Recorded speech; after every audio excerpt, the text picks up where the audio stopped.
Velkomin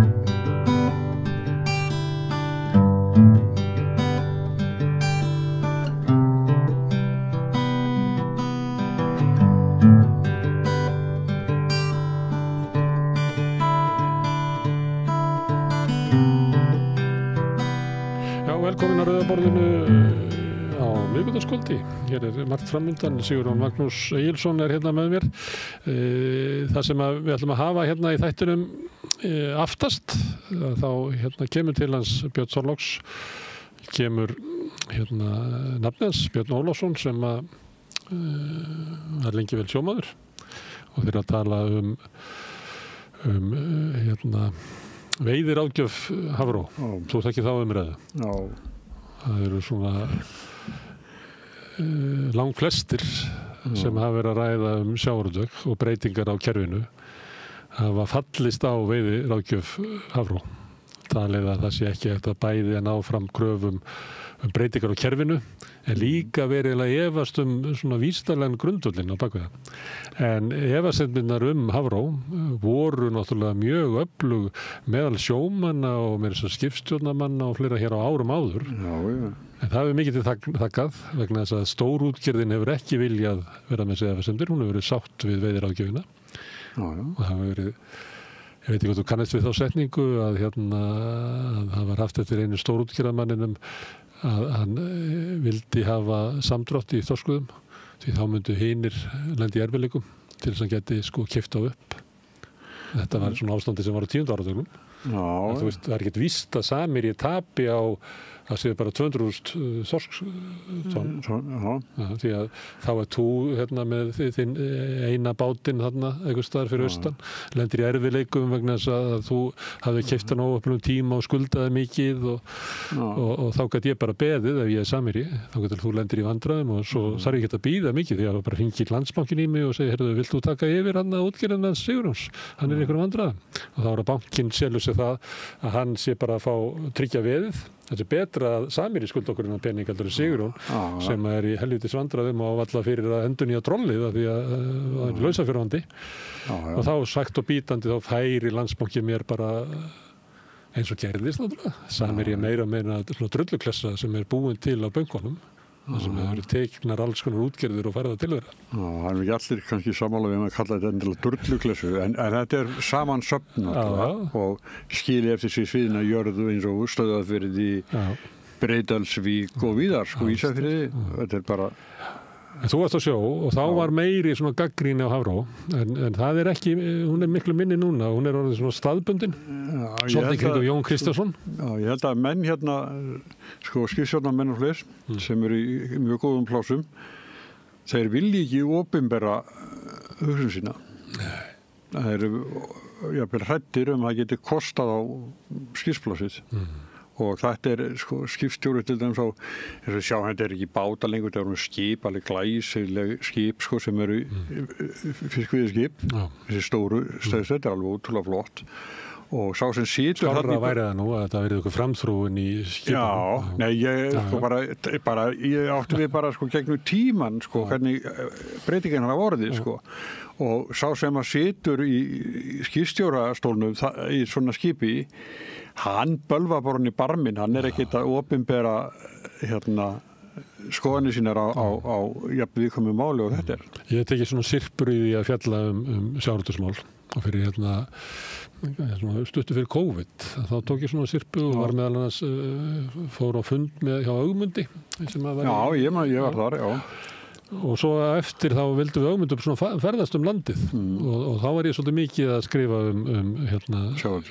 kvótann og við kallum þetta kvótinn heim og þá gerðist það svona upp úr 10 á föstudagskvöldum að þá fóru sjómenn að hringja í mig og þetta er svo sorglegt að því upp úr 10 á föstudagskvöldum að þá ertu búið með 2 eða 3 glös og búin að liðkaðu málbeinið.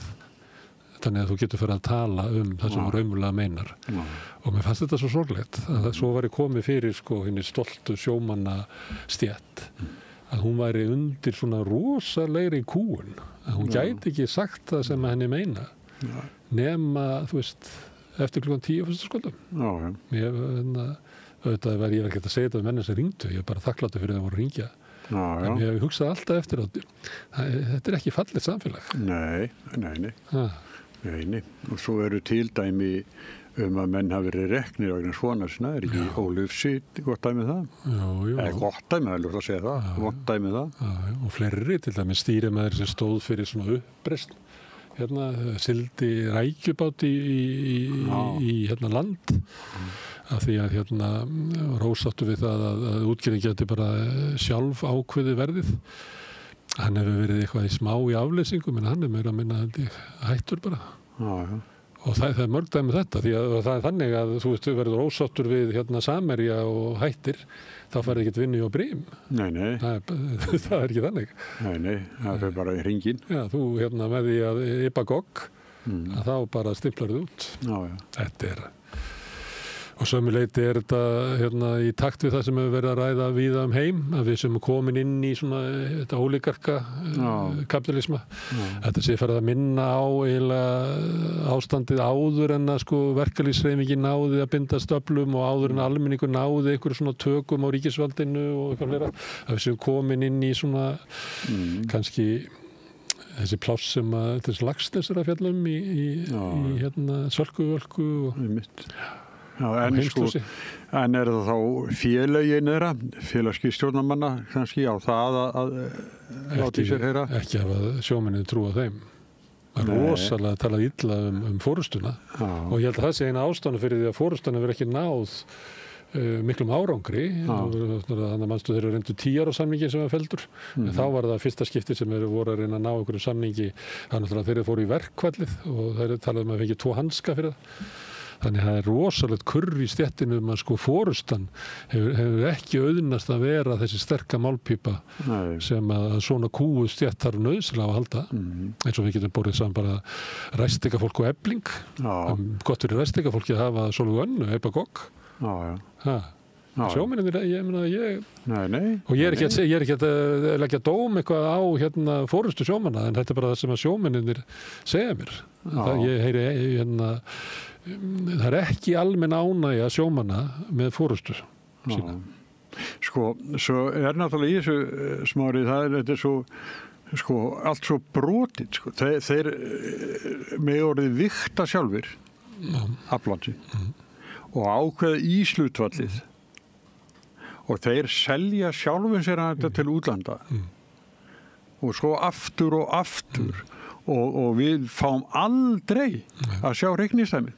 Aldrei hvað raunverulega fékkst fyrir fiskinn sem kaupanda úti og svo næsta kaupanda sem jafnvel eru fyrirtæki í eigu þeirra sem áttu fiskiskipið. Og þó svo að sjómennirnir bendi á þetta og segi, ég byrju þarna í Neskaupstað, þá var selt upp úr íslensku skipi sem að sami maðurinn keypti, útgerðarmaðurinn keypti að sjálfum sér á 100 kall. En svo keypti hann stuttu seinna norsku skipi á 250 kall. Það er kolmininu og loðunan sem að þetta er. Þá myndi man halda að það væri bara bú, því þarna er auðvitað svik hafnargjöld og þetta er launasvik og þetta er skattsvik og nei. Ekki neitt. Engin viðbrögð. Því að þeir eigi þetta. Þetta er mjög vont dæmi. En vonandi bara heyrum við í kvöld í sjómanni sem kannski segir okkur eitthvað um þetta. Ég veit ekki, við treystum á það. Áður en að því kemur allar hún Oddný Eir Ævarsdóttir að fá 2 gesti, Kolbrún Dögg Kjartansdóttir og Margrét M. Nordal.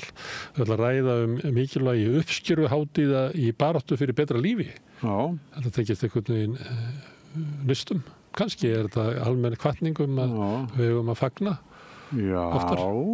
Það er eitthvað fólk er að gera eitthvað til að létta okkur lífið eða kveikja fleiri ljós og eitthvað fái frið í sálu sinni. Það sem betur fer til mikið fólki sem er tilbúið að leggja á sig vinnu svo öðrum getur hugsanlega liðið vel betur. Ekki rétt? Kannski á það við listafólkið. Ég ætla að fá eftir, ég hef alltaf verið með svona undan fyrir ár kannski, verið með umfjöldum með leikhús. Ég ætla að fá fólk sem að tengist óperunni núna eftir, koma Þórunn Guðmundsdóttir sem að samdi óperu við það ég veit ekki hvað við laðir í óperunni en það til ópera Brúðgum Fígarós sem Mozart sett upp sem var nú vakti mikil kurr á sínum tíma af því þar aðalsmaðurinn svolítið bjáni en alþýðumaðurinn eiginlega klárimaðurinn sem að þótti nýjung á sínum tíma en þetta var byggt á svona sögubálki og Rossini hann samdi eiginlega það sem að gerist á undan sem rakari frá Sevilla þetta eiginlega sama fólk en hann samdi lengra þessi höfundur og síðan og Þórunn að semja við svona seinni hlutan af þessu. Það var þetta fleiri gert það svona víðum heim en ekki náð svona sama flugi og Rossini og Mozart. Þetta var sett upp í Gamla bíó. Ég ætla að fá hana og 3 söngvara sem hafa að syngja með henni, tala þessa sýningu en ekki síður það að Rakari frá Sevilla var settur upp núna í haust og Brúðgum Fígarós í Borgarleikhúsinu á sama tíma þannig að það eru 4 óperur á sviðinu á Íslandi utan stofnanar svona leikhúsina, orðaða þannig það svo mikil grasrót í óperu af öllum en byrju, það ekkert langt að ég sá Brúðgum Fígarós í Þjóðleikhúsinu Já, það oft sett upp það ég held að sé nú einhver ár síðan eða ekki Já, ekki meiri 5 ár Nei Þetta það sem í Borgarleikhúsinu Ég var með svo frumsýningu í Drygur en það íslenska óperan kannski en það sem núna í Borgarleikhúsinu það Kammeróperan held ég heiti sá hópur og þetta ólíkir hópar þannig að það eru 3 hópar sem svo mikið af góðu söngfólki og mikill kraftur einhvern veginn í þessum hópi að þau ætla ekki að bíða eftir þjóðaróperunni eða eitthvað Það var óperu í hvert hús Það bara ég held að þetta hef aldrei gerst áður á Íslandi að það séu sett upp svona mikið óperum Nei hér og þar Þannig ég ætla að tala það en áður en að því kemur að þá allar Björn Þorláks hann hefur haft það þannig undanfarið á miðvikudögum að ræða spillingu í íslensku samfélagi og hann ætlar að fá Þórð Snæ Júlíusson fyrrum ritstjóra og núverandi framkvæmdastjóra þingflokks Samfylkingarinnar sama hlutverki og Heimir Már Nei, Heimir Már framkvæmdastjóri flokksins sem það fínna eða? Já, mikið, það hærra En þeir alltaf spjalla saman spillingu það báðir náttúrulega búin að skrifa mikið hana Þannig að það verður gaman að fylgjast með því áður en að því kemur að þá færð þú 3 gesti sem heitir hjá mér reynsluboltar, ég veit ekki hvað kallar þetta Jú, ég kalla bara reynsluboltar Þetta svona ég vil ekki múka neitt, þetta svona fólk sem komið þá allan á seinni hluta starfsævi sinnar ef að segja það og jafnvel hætt að vinna en það, Steingerður Steinarsdóttir sem ritstjóra á Liðu núna, hún mjög fín í svona umræðu. Sem var ritstjóra á Vikunni eða? Já, var lengi á Vikunni, en hún á Liðu núna, hún mjög fín, Og svo Guðmundur Þ. Ragnarsson sem lengi var formaður vélstjórn málmtæknimanna og hann eins og bara annað fólk sem að pæla í samfélaginu, hann svona yfir skoðanir á því sem í kringum hann og svo Karl Garðarsson sem fyrir fréttastjóra á Stöð 2 sem býr núna í Kærungarði eða ekki? Nei, já, hann á líka heimil hér hann giftur konu frá Úkraínu, þannig að hann í miklu samskiptum við fólk í Úkraínu, annarkvort hann þar eða í samskiptum við fólkið og hann segir okkur svona upp ofan að því sem að fólk svona hugsa þar svona hvaða sumir eru kvíðnir og óttast eða rússarnir komið með svona fólk fara detta út glugga líka í Kív Þannig að nei, það bara, þetta fínt bara, hann svona hefur meir innsýn í þetta frá... Og þið fyrst og fremst að tala Trump og Evrópu og Úkraínu eða það að tala daginn og veginn? Nei, við byrjuðum bara því, drengur, svo við töluðum líka þetta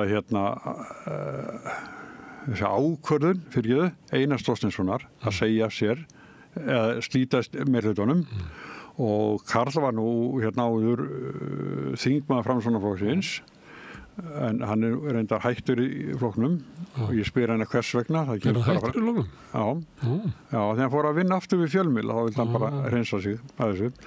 Það óværu. Nei, en hérna... En hann hefur ekki farið yfir í miðflokkin? Nei. Hann svona framsóknar megin, eða ekki? Komið gott hjá hann bara í pólitíkin, held ég. Það svona friður, við kallið þetta bara lífsreyndur fjölmiðlamaður og gaman að tala við hann. Og við tölum til dæmis meirhlutamyndinni Reykjavík og hérna hver borgarstjóri, það voru nú bara 2 sem giskuðu. Ég á Sönnu Magdalenu og Steingerður á hérna Heiðu Björgu. Finnst sem sagt að hún sé svona fríðarins manneskja og svona beri klæði á vopnin og hérna, já, við tölum það. Síðan tölum við líka ríkisstjórnina og við þurftum ekki að staldra lengi við þar áður en við vorum komin yfir í Ingu Sæland og Mokkan. Og þá vitna ég aftur í Karl Garðarsson, en að reynda fjölmiðlamann sem að honum finnst eðlilegast öllu að þessu máli sé fyllt eftir að fjölmiðlum og hérna. Þessi mál einhverju leyti að styrkja málið ef þetta snýst það. Það komið inn á þing. Það komið inn á þing. Já, stjórnskipunar eftirlitsnefndin. Formaðurinn vill taka það fyrir og gera rannsókn á fjárreiðum stjórnmálaflokkana. Þá líklega þá í hvað peningandi fóru. Ég held að sé nú engin svona ákvæði í þessum lögum að peningandir eiga að fara í eitthvað ákvæði, sko. Nei. En samt að til að segja okkur það, sko. Ef að eitthvað svona kemur upp á borðið, sko. En það er Vilhjálmur Árnason Sjálfstæðisflokki sem að stýri þeirri nefnd en það fór talsverð umræða í þetta mál og svona og svör við til þess vorum alveg sammála það að svör Daða Más Kristóferssonar fjármálaráðherra varðandi styrkina til Flokks fólksins hafi verið afskaplega rýr. Og ég vil betur sleppt þeim og að hugsa sig í eitt dag viðbót. Þannig að það er hérna í þessu okkur ýmislegt mannlegt, pólitík, innlend og erlend. Lífleg umræða við svona kaffiborð hérna. Já, sem þáttu sé verið með reynslubóllum, þá var þessi svona mest sprellandi. Já, herðu, en áður en að því kemur að þá ætla ég að fá hann hérna Tjörvar Sjött sem oft komið hingað og hjálpað okkur til þess að skilja svona stöðuna á vígvellinum í Úkraínustríðinu. Nú er það aldeilis í fréttum og bara algjör umpólun Bandaríkjanna þar sem að þeir meta sem svo að gangast við því sem að svo sem Tjörvi hefur verið að benda á að það hallar mjög á Úkraínumenn á vígvellinum og það hefur verið þannig kannski ljóst í 2 ár að tala eitthvað fullnaða sigur Úkraínu eða það að Vesturveldi gæti stuttu til ykkur sigurs hefur verið innantómt. Já, við vorum líka að tala fyrir ekki, má segja það. Við vorum líka að tala þetta, sko, og hvað Evrópa raunverulega sko óvenju illa sett, sko. Það eru bæði stjórnmálátök við það og afkoma þjóðríkja ekki með þeim hætti sem að kannski og staðan þarna hefur afhjúpað hversu illa Evrópa stendur í öryggismálum. Og ég held að vitið allir að Evrópa getur auðvitað ekkert stutt. Ég held að það trúir því enginn, sko, að ef Bandaríkjamenn draga sér tilbaka, Evrópa getur komið í stað. Það er ekki í boði. Þannig að því að Tjörvi hefur stundum verið gagnrýndur, eins og margir þeir sem ekki hafa talað í takt við, sko, línuna sem hefur verið lögð. Ég veit ekki hvað þessi helvítis lína er lögð, sko. Nei. En þú kannast við það bara eins og allir ráðamenn í Evrópu bara tali einni röddu alltaf, sko. Það segja nákvæmlega sömu hlutina aftur og aftur og aftur. Það gerði það, svolítið. En að Tjörvi hefur hjálpað mér og líka Hilmar Þór professor Akureyri og fleiri sem hafa komið hingað og verið að vera með eitthvað mótvægi við sem mér hefur fundist vera mjög einhæfur og veikur fréttaflutningur Ríkisútvarpsins til dæmis. Og ég ætla að fá hann núna til þess að meta hver staðan er í dag. En má ég segja þér svona, ég þurfti að láta vinna í garðinu hjá mér. Þetta er nú ekki alveg svona garðvíkjastoftur en alltaf. Nei, býtu. Og það voru menn frá Georgíu sem kom að vinna verkið. Og þeir töluðu bara sitt tungumál, og kannski rússnesku, ég veit það ekki. En þeir sögðu alltaf við mig, Putin, þeir eru hrættið hann. Það eru náttúrulega inngróið inn í Georgíu og Úkraínu, í það minnsta sko vesturhluta Úkraínu, í Póllandi, Eystrasaltslöndunum, bara innbyggt í þjóðarsögu þess að ríkja sko gríðalegur ótti við Rússland. Já. Og það er ekki ástæðulausu. Þannig að sko afstæða þessara þjóða er bara að þau eru til að gera hvað sem er til þess að verja sig fyrir Rússlandi. En það er eins og, núna er eins og Trump sé að segja, já, við erum til að verja ykkur en þau eru bara að kaupa okkur vopn þá fyrir svona mikið. Já, heldur það? Já, það er, þannig er ef 5% ef Pólverjar eyða 5% af landsframleiðslu í hernað, þá fara líklega 2/3 af því til þess að kaupa vopn á Bandaríkjunum. Og businessmaðurinn Trump horfir á það að bara bætir stöðuna í Bandaríkjum með að gera það. En hann fór með svolítið rángindi núna helgina, sko, það verður bara að segja, sko. Já, eins og til dæmis að Selinski hefði bara 4% af fylgi í skoðan að segja 57. Já, ég hlusta á svo ræðu, ég veit ekki hvað hann hefði það. Nei, eitthvað svona. Það var eitthvað annað sem hann sagði. Já, ég er líka reyna að muna. Stjarnfræðilegt, sko. Já, það er svolítið, sko, erfitt ef að maður í þessari stöðu er að delera. Já.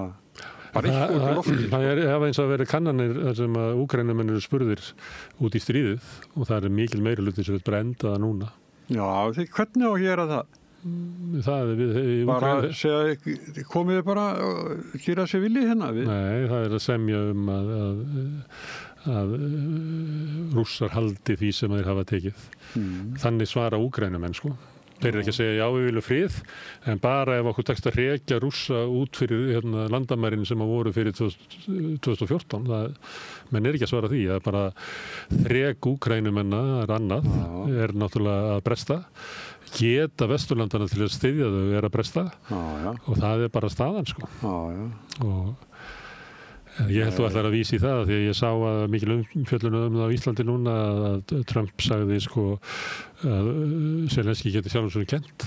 Já, það var byrjað þetta, sko. Hann kendi honum að starta stríðinu, sko. Nei, ég hlusta á svo ræðu. Hann er að segja að hann var að tala friðarsamninga sem að voru í drögum vorið 2022 sem að Úkraínumenn sem gengu frá eftir hvatningu Boris Johnson og það var það maðurinn. Já, það var, og við höfum oft sagt þessa sögu, sko. Og Trump var að vísa í það að menn hefðu átt að gangast að þeim samningu þá, því að það var ekkert betri í boði núna, því að það sem hefur gerst síðan þá er eiginlega staða Rússa á vígvellinum er enn betri, þannig að þú fær bara lagari díl. Og margt fólk fallið. 1 milljón manns, segir Trump. Nei, frá þessu tíma, sko. Já. Og ekki það að fallast ekki á samningana þá, segjum að þeir neyðist til að fallast á það núna og þá er hægt að spyrja, sko, til hvers var barist, sko. Það var ekkert betra en Úkraína er í hryllilegu ástandi. Það er gríðalegur fjöldi fólks farist, það er margir flúi landið, það er fólk á besta aldri, það bara vantar. Það er bara hólur í, sko, aldurspíramyndanum í Úkraínu. Alveg skelfilegt. Skelfilegt ástand. Þessi mynd er skelfileg. Og það segir okkur líka það að, sko, það er svo langt í það að þeir geta eitthvað að jafna sig á því sem er undan gekið. Óvíst hverjir ætla að gera það. Trump ætlar að taka af þeim helminginn af öllum auðlindunum og sem gjald fyrir það sem hann hefur þegar lagt til. Já, það er hugulegt. Ég veit ekki hvað Evrópa ætlar að gera. Rukka staurblanka. Já, þetta er kapitalismi. Og ég veit ekki hvort það er Evrópa komin, ætlar hún að fara þarna inn og reyna það? Evrópa bara á fullt í fangi með sjálf á sig. Þannig að þetta er alveg hryllilegt það. En það hlustar enginn á þegar ég að segja, sko, þegar Trump er að tala að taka jafnvel Grænland með opnavaldi, að næsta herstuðin hans er á miðnessíðu, sko. En hann, ég held að hann horfi á Grænland og Ísland með bara sömu augum. Þetta eru bara staðir sem eru á áhrifasvæði Bandaríkjanna og við tökum þetta ef við þurfum á því að halda. Þannig hefur alltaf afstaða Bandaríkjanna verið hvað Íslandi. Þannig að svolítið hlægilegt þegar að vera þannig varnarsamning eins og það sé eitthvað svona. Það er bara Bandaríkjamenn munu aldrei líða það að hinga komi ykkur andstæðingur þeirra og ná ykkur fótfestu á Íslandi. Það mun aldrei líða. Og ekki frekar heldur á Grænlandi. Og núna að segja, nú bara staðan þannig að við erum bara að taka Grænland og taka Kanada helst. En sko... Og kannski Ísland bara á lítið til þess að nefna það ekki, sko. Já, en það í Segulsöðablúsi Þórarins Eldjárn, sko. Þar segir með herstöðina hér, það til þess að vinirnir í vestrinu vitum dauðan fyrr. Það svona... Það var upphafið. Ekki að vera í Ísland, heldur bara hér okkur viðvart, sko. Hvað veit ég? Við ætlum að tala þetta og fleira og hvet ykkur til þess að þakka þér fyrir að koma hingað. Hvet ykkur til þess að staldra þess við og hlusta á viðtölu sem við verðum að reyna að kynna hér. Það meðan við tölum kannski eitthvað allt annað. En ég ætla að minna á að það eru sá hluti áhorfenda og áheyrenda samstöðurinnar sem hefur gert áskrifendur sem að knýja hann áfram. Og ég veit að það er margt fólk hann úti sem að löngu búið ákveða að taka þátt í því að halda samstöðunni gangandi og ég ætla að hvetja það fólk til þess að skrá sig bara sem allra fyrst og það er einfalt að gera það. Þið farið inn á samstöðun.is, það er hnappur sem ástendur áskrift og þar getið þið skráð ykkur fyrir 2.500 krónur sem er grunnáskrift, þið megi borga meiri þið viljið og þeir sem að kjósi getur láta áskriftina að renna sem félagsgjöldin í Alþýðufélagið og það er Alþýðufélagið sem á og rekur samstöðuna. Allt sem við sjáum hér og heyrið í boði áskrifenda og við þökkum við kærlega fyrir. En við ætlum að hafa smá hlé núna, við hlustum á skilaboð fyrir öðrum og síðan tölum við Trump. Gerist áskrifendur á samstöðunni og taki þátt í að byggja upp öfluga og róttæka samfélagsumræðu. Þarftan að tala borgarfulltrúa. Borgarfulltrúar Sósíalistaflokksins eru með viðtalstíma alla mánudaga klukkan 13:30 til 14:30. Það þarf ekkert að bóka tíma, endilega kikið við í Bólholt 6, 105 Reykjavík. Með því að ganga í leigjendasamtökin styður þú baráttu leigjenda. Leigjendasamtökin eru fyrir öll þau sem vilja vinna að réttlæti og öryggi á húsnæðismarkaði. Leigjendasamtökin.is Ertu á leið heim úr vinnu? Stilltu á FM 89,1.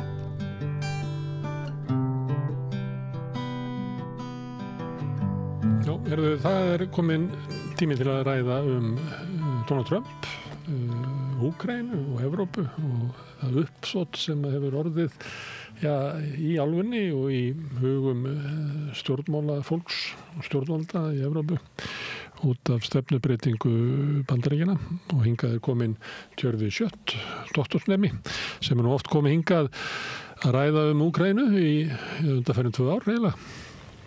Já, svona stökusinu. Hingað til, á til. Já.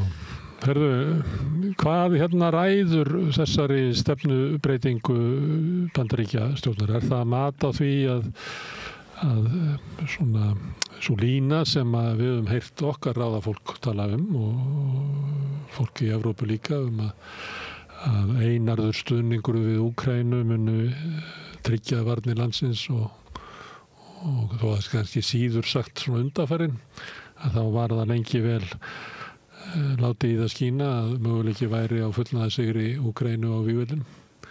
Er Trump að horfa raunsætt á stöðuna að þessi stefna, þessi grundvöllur að stefnu sem er ekki bara varðandi Úkraínu heldur bara öll öryggismál Evrópu að það væri hægt að vinna fullnaðarsigur á rússneska hernum á vígvellinum í Úkraínu að það sé bara óraunhæft. Já, það eru auðvitað óraunhæft og núna erum við að sjá að allt þetta tala að Úkraína hafi getað sigrað og eitthvað. Ég meina, þetta var bara blekking frá upphafi. Ég meina, núna hefur Zelenski sjálfur viðurkennt að það er ekki raunhæfur möguleiki til dæmis að ná Krímskaganum tilbaka og þessum landsvæðum sem að Rússar hafa tekið. Og ég meina, þeir reyndu, gagnsóknin umtalaða sumarið 2023 átt að ná Krímskaganum tilbaka eða sækja að Krímskaganum og taka landbrúna. Misheppnaðist, náðu engu fram. Svo fóru þeir eitthvað hernaðarævintýri í Kursk og ég meina og það eru auðvitað ástæðan fyrir því að það er verið að semja núna frið, að því að stríðið er tapað og það var fyrirsjáanlegt og ég meina Rússar hafa verið að sækja fram yfir alla viljununa frá því að Avdivka féll í febrúar í fyrra. Avdivka var eitt aðalvirki Úkraínumanna fyrir utan borgina Donetsk. Aðalorustan hefur verið í Donbass, í Donetsk héraði og eitt aðalvirki Úkraínumanna var Avdivka sem var bær í útjaðri Donetsk og frá því að Rússar tóku Avdivka í febrúar í fyrra þá hafa verið að sækja fram og tekið hvert virki Úkraínumanna á fætur öðru sem að þeir hafa verið að byggja upp síðan 2014 frá því í borgarastyrjöldinni og hafa verið þarna með sínar víglínur og varnarmannvirki og byggt upp í mörg ár sko. Og það eru virki eins og sem þá virki sem að þeir byggðu upp í hvað ég var að segja, í stríði þeirra við aðskilnaðar sinna. Bæir sem að heita til dæmis New York, það er bæri sem að heitir New York, ekki borgin í Bandaríkjunum, heldur bara bær, og annar sem heitir Toretsk, og svo eru bæir eins og Orechetino og Krakovo var að falla núna nýlega, og svo var náttúrulega eitt aðalvirkið þarna sunnar í Donbass var Vuhledar, sem var hart barist alveg í mörg ár, og Rússar umkringdu Vuhledar og tók yfir Vuhledar, og það er svo merkilegt að Zelenski hann leyfir herdeildunni sinum aldrei að flýja, þannig að þegar bæir og svona virki eru umkringt, þá er hermenninu bara skipað að berjast áfram til síðasta manns, þannig að eina þeirra bestu herdeildum var ekki 150.000 önnur herdeildin sem var staðsett í Vuhledar, henni var bara gjöreitt, af því henni hún var umkringd í Vuhledar, og svo gerist það að þegar herdeildin eru umkringdar og þeir náttúrulega berjast ekki til síðasta manns, þeir reyna á endanum að flýja, þá er það við hörmulegar aðstæður og þeir eru bara dritaði niður, skilur við. Og það er það sem að þessi saga er búin að endurtaka sig margoft í Vuhledar,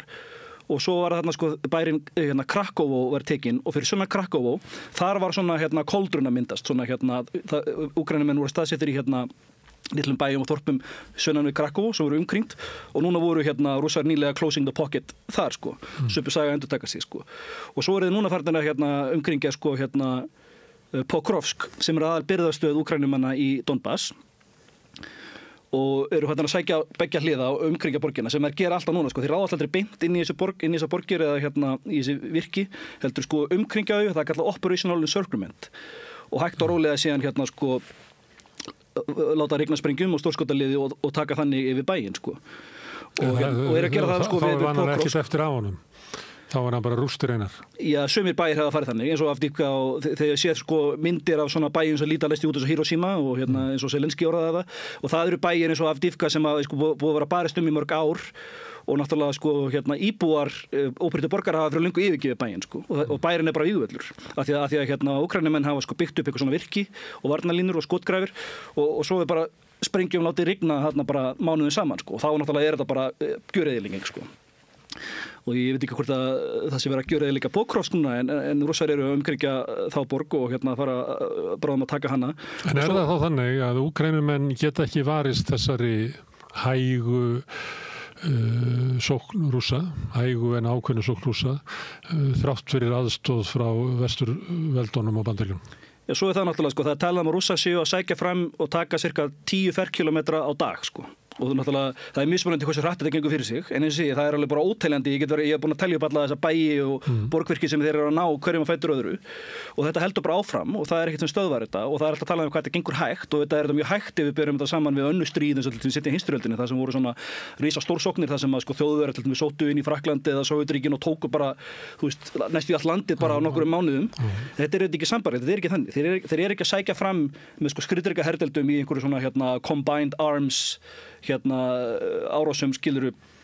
Það er kallað Big Arrow sóknir Þetta er ekki þannig hernaðar, þetta er skotgrafa hernaðar, þetta er meina eins og fyrir heimsstyrjöldinni, og þeir eru ekki að sækja fram með stórum skriðdreka herdeldum, þeir eru að láta stórskotaliðið gera alla vinnuna fyrir sig, bara rigna sprengjum og hægt og rólega að grænda niður andstæðinginn, þannig að þetta er svo kallað war of attrition, hvernig sem það er kallað á íslensku, að blæða andstæðinginn út, og svo eru þeir alltaf að skoða veikleika í vörnum andstæðingsins, og ef þeir finna veikleika þá sækja þeir fram þar, og þess vegna gengur þetta svona hægt fyrir sig, og svo er heldur aldrei rætt það að það er mjög mikið drulla þarna í Úkraínu, og það er talað Mudseason eða Rasputitsa, eins og það kallað á rússnesku, og þeir sem hafa kynnt sér sögu seinni heimsstyrjaldarinnar og orrustuna á austurvígstöðunni þekkja þá sögu að þegar allt var að drullu þá var bara allt stopp og gengur ekkert og það er bæði í byrjun vetrarins og í lok vetrarins þegar hittnar veðrið og allir snjórinn bráðnar eða verða mikið rigningartímabil, að þá voru allir drullu og þá var allt stopp og núna er náttúrulega hávetur, það er janúar, en núna í janúar þá fór hitinn á tímabil upp í 20 gráður og svona er veðráttan í Úkraínu og Rússlandi það getur orðið annarkvort mjög heitt eða mjög kalt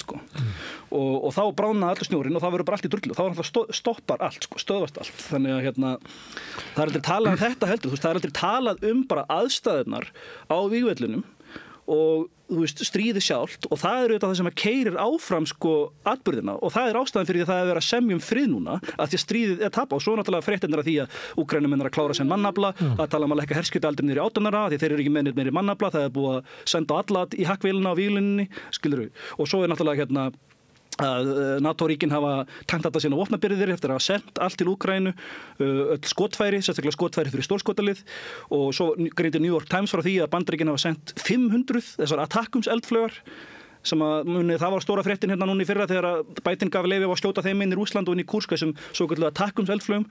Ég meina Bandaríkin eigi þetta bara til í takmörkuðu magni, þeir sendu 500 og svo náttúrulega alla loftvarnirnar. Það voru fréttir af því að sko að Evrópa á bara eitthvað 5-10% eftir að sínum loftvarnaskeytum eftir að hafa sendt allt til Úkraínu og þessi svokölluðu Patriot loftvarnakerfi og þetta allt sem verið sendt til Úkraínu og þetta bara komið á þrotum, það ekkert meira til að senda. En við Íslendingar hafa verið að leggja inn peninga við að byggja upp vopnaframleiðslu innan Úkraínu 400 milljónir þegar Þorgerður Katrín fór núna síðast. Það ekki þannig að innan Úkraínu hafi tekist að byggja upp hergagnaframleiðslu til þess að anna þörfum þessa stríðs. Nei, það allavega ekki nóg til þess að halda stríðinu gangandi, af því að það ekki eins og nóg allt sem að sko öll NATO-ríkin hafa sendt, skilur, hvað það sem Úkraína framleiði sjálf. Af NATO-ríkjunum þá framleiða Bandaríkin langmest og núna erum við aðalega að tala um sko skotfæri og sérstaklega skotfæri fyrir stórskotalið 155 mm springikúður. Það eru Bandaríkin sem framleiða langmest að því og þau hafa aukið framleiðslu sinna. Evrópa framleiði minna og það alveg merkilegt að framleiðslan hefur ekkert aukist í Evrópu á skriðdrekum eða skotfærum. Okkur ekki. Það má spyrja sig. Náttúrulega Evrópa náttúrulega í kreppu núna og það náttúrulega efnahagskreppa. Hver ríkisstjórnarfættur annari að taka ákvörðun að verja stærri hluta landsframleiðslunnar í hernað? Ætti það ekki að fara í það að byggja upp hergarneiðuna?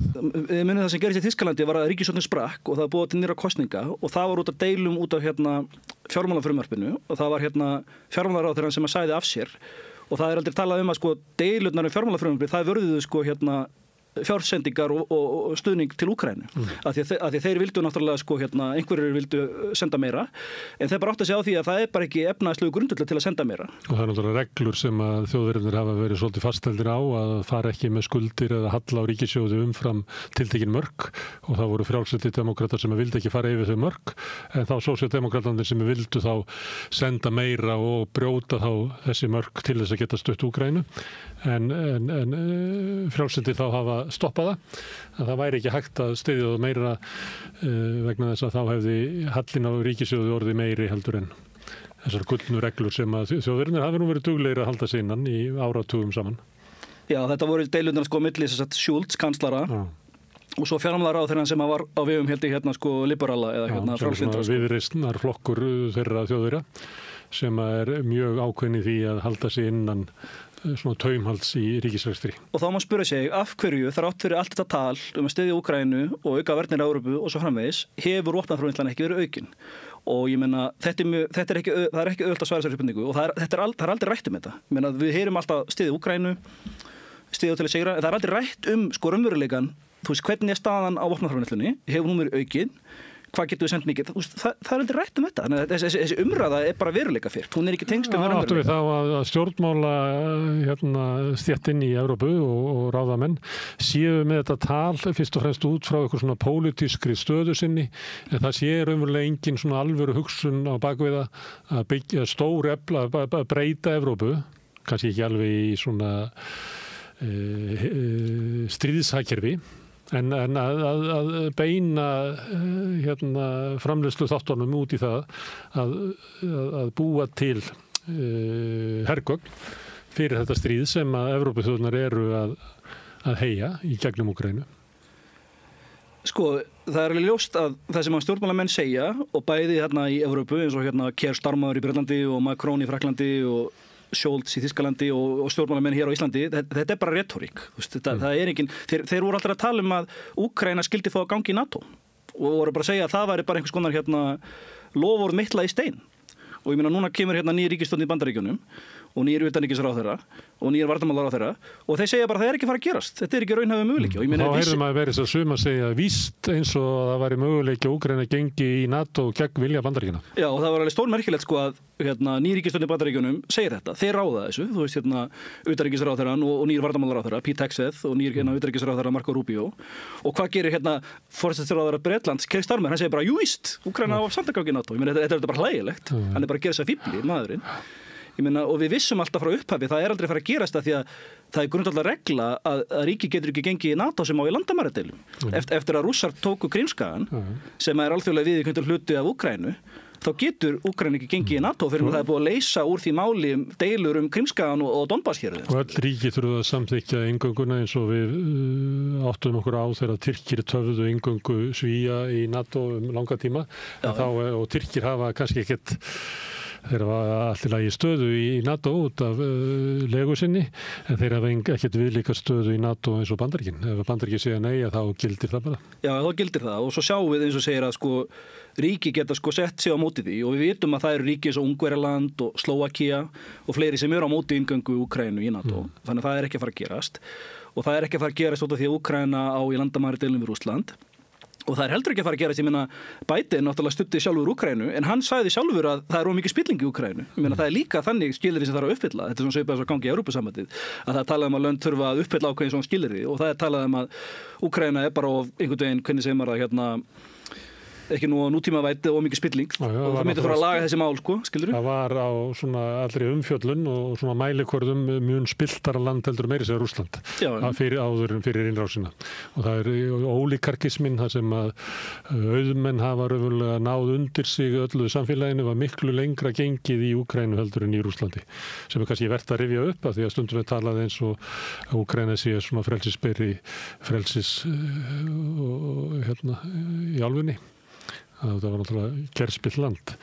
Ok, en þetta er staðan og spurningi mín var er stefnubreiting Bandaríkjastjórnar byggð á því að mati að það er ekki hægt að vinna þetta stríð Úkraína getur ekki unnið það staðan getur bara versnað vegna þess að Rússar hafa yfirhöndina og eru hægt og bítandi að mylja undir sig svona mikilvæg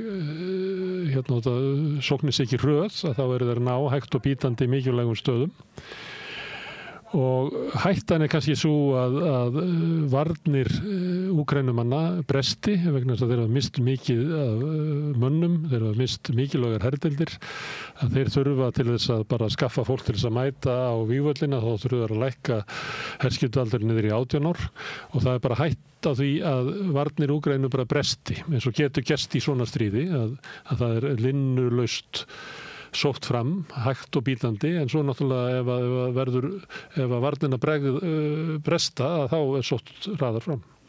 Já, það er 20 í þessu, það er bæði raunveruleikinn á vígvöllunum eins og Pete Hegseth nýja varnarmálaráðherra ítrekkaði í ræðunni fyrir Munich fundunum að þetta er bara byggt á því að viðurkenna raunveruleikinn á vígvöllunum og það er bara að Úkraínu gengum illa og er að tapa og það er ekki raunhæft að Úkraína gangi í NATO. Þetta er bara raunveruleikinn sem þarf að horfast í augu við og það er svo merkilegt hvernig stjórnmálaelitan í Evrópu er bara í einhver blekkingu og hefur alltaf verið þetta. Þetta er alltaf bara hlægilegt En allavega hvað þetta er mikið veruleikafirring.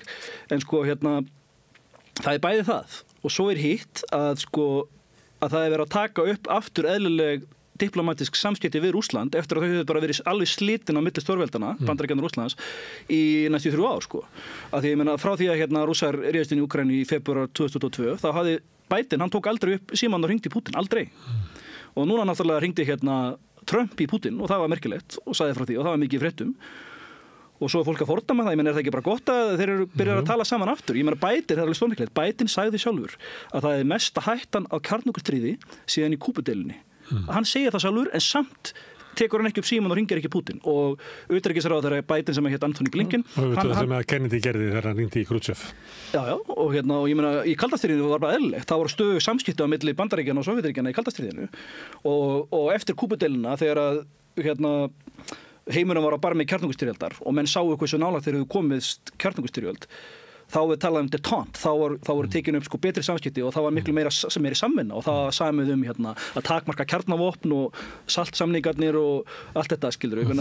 Þýða í samskiptum stórveldana. Já, og það var lengi þannig í kaldastríðinu og það var aldrei þannig sko, og ég meina og þegar það var þannig þá eins og ég meina Gerald Ford, hann fór í heimsókn til Rússlands til Vladivostok, Nixon fór í heimsókn til Moskvu 1972 til að skrifa undir samningin sem að takmarkaði sko loftvarnar kerfi, ABM samningin. Hann fór líka til Kína. Já, og fór líka til Kína og ég meina og þú segir sko að Biden hringir aldrei í Putin, neitar að tala við hann. Og Antony Blinken, utanríkisráðherra Biden, hann neitar að hitta Sergej Lavrov, utanríkisráðherra Rússlands. Núna Marco Rubio að hitta Sergej Lavrov í Sádi-Arabíu. Og þetta þetta merkilegt og ég meina og þeir segja það núna, þetta snýst ekki bara Úkraínu. Þeir eru að sko taka upp eðlileg diplomatísk samskipti á milli ríkjanna og ætla að semja miklu meira heldur en bara Úkraínu.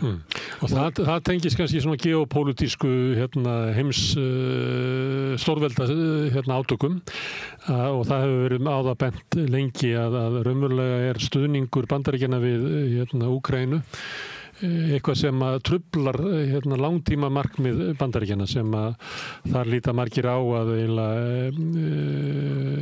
ógnin sé uppgangur Kína, að það Kína sé eina stórveldi sem að getur stækkað og orðið ykkur ógn við Bandaríkin til lengri tíma og þess vegna þegar hort þannig á málina þá sé eiginlega algjör kórvilla að reka Rússlandi í fangið á Kína eins og viðskiptaþvinganir hafa gert þar sem að auðlindir Rússlands eru núna að renna frekar til Kína.